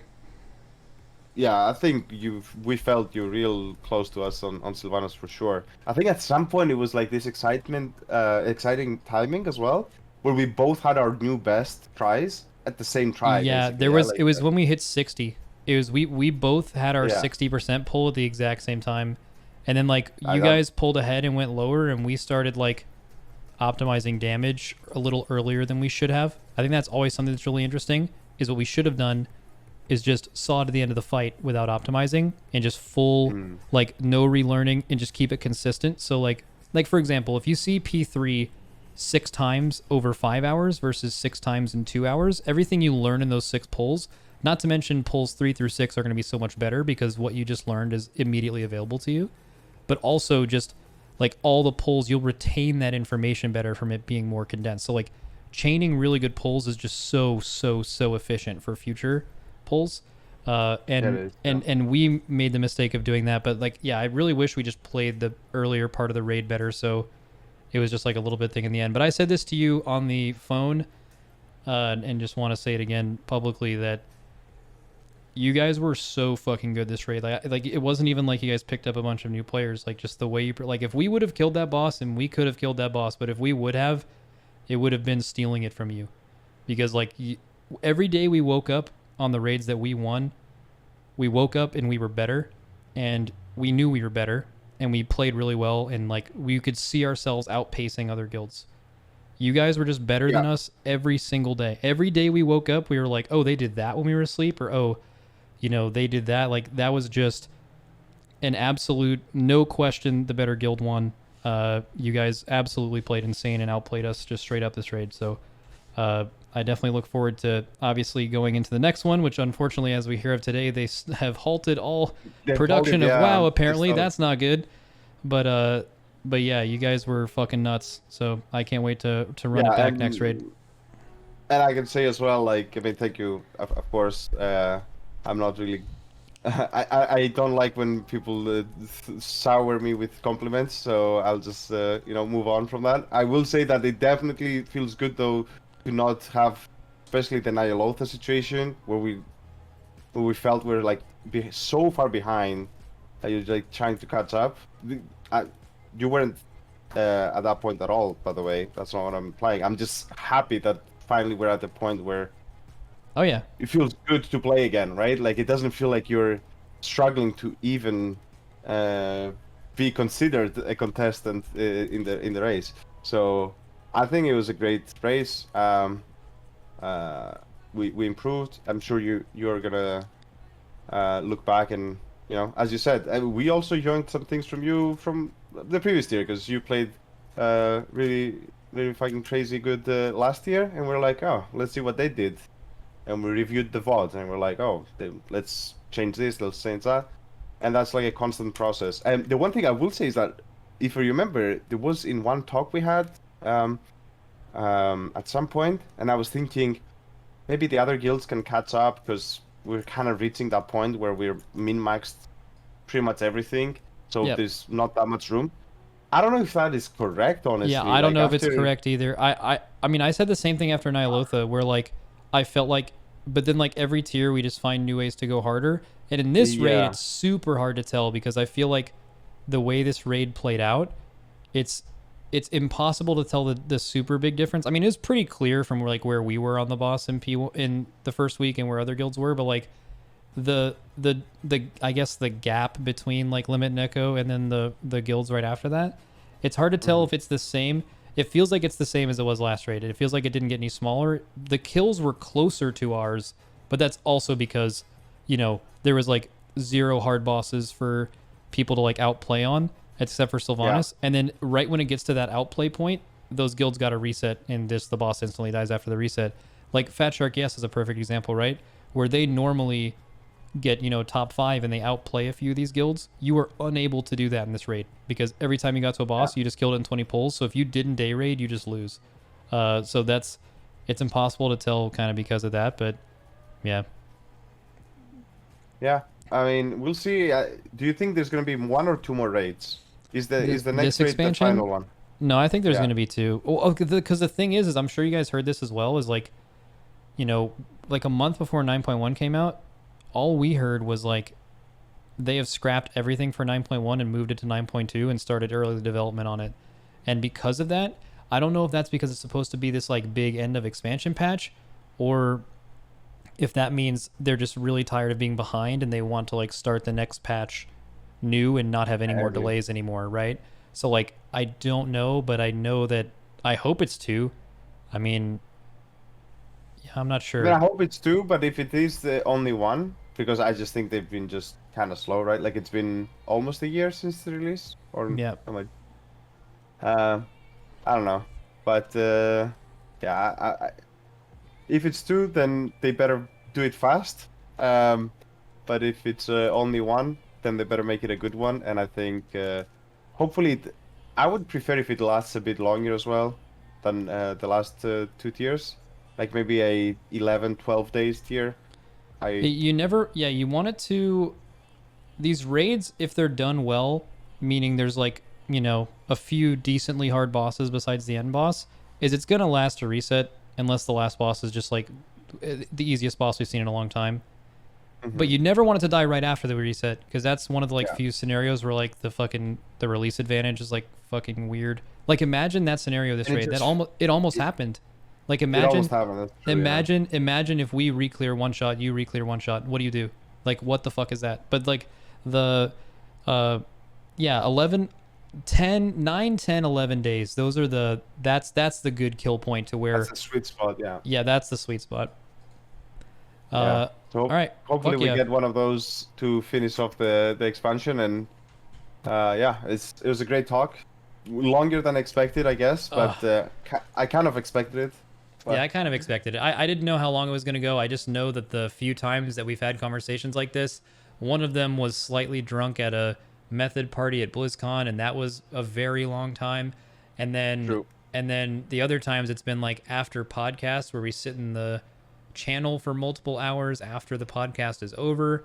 So that's after like a 3-hour podcast. So I'm pretty sure it made about as much sense. But I think we got it all out of our system, so we'll be have it all talked about and feel like I got what I You wanted. know, out by of the it. way, that thing from the party that you mentioned, there is a picture of you and me talking. That I think Perfecto took. I don't know about the one that of you and me. I know the one with me and Gingy. I don't. Let me. Do you have it? Man, I don't have it, but definitely the guildies have it. I'm gonna try. Alright, I mean, It's fine. When I get it, I'll send it over because it has been memed before. Yeah, like how I'm, double agent, like talking to you. Like some memes with that. Yeah. But no, it's good. A good talk. I hope the chat enjoyed it. Whoever is still awake. Yep. And we're gonna From have a EU. speed race soon. Apparently, I don't know when the fuck that's gonna be. Probably deep into Yeah. farm, I imagine. Dude, neither of into us farm, knew yeah. about that until very recently. So yeah, apparently that'll happen. Yeah, it's been cool. All right. Awesome. All right. See you later, man. Yeah. Thank you. Thank you. Talk to you soon. All right. See you. See ya. Yeah. See ya.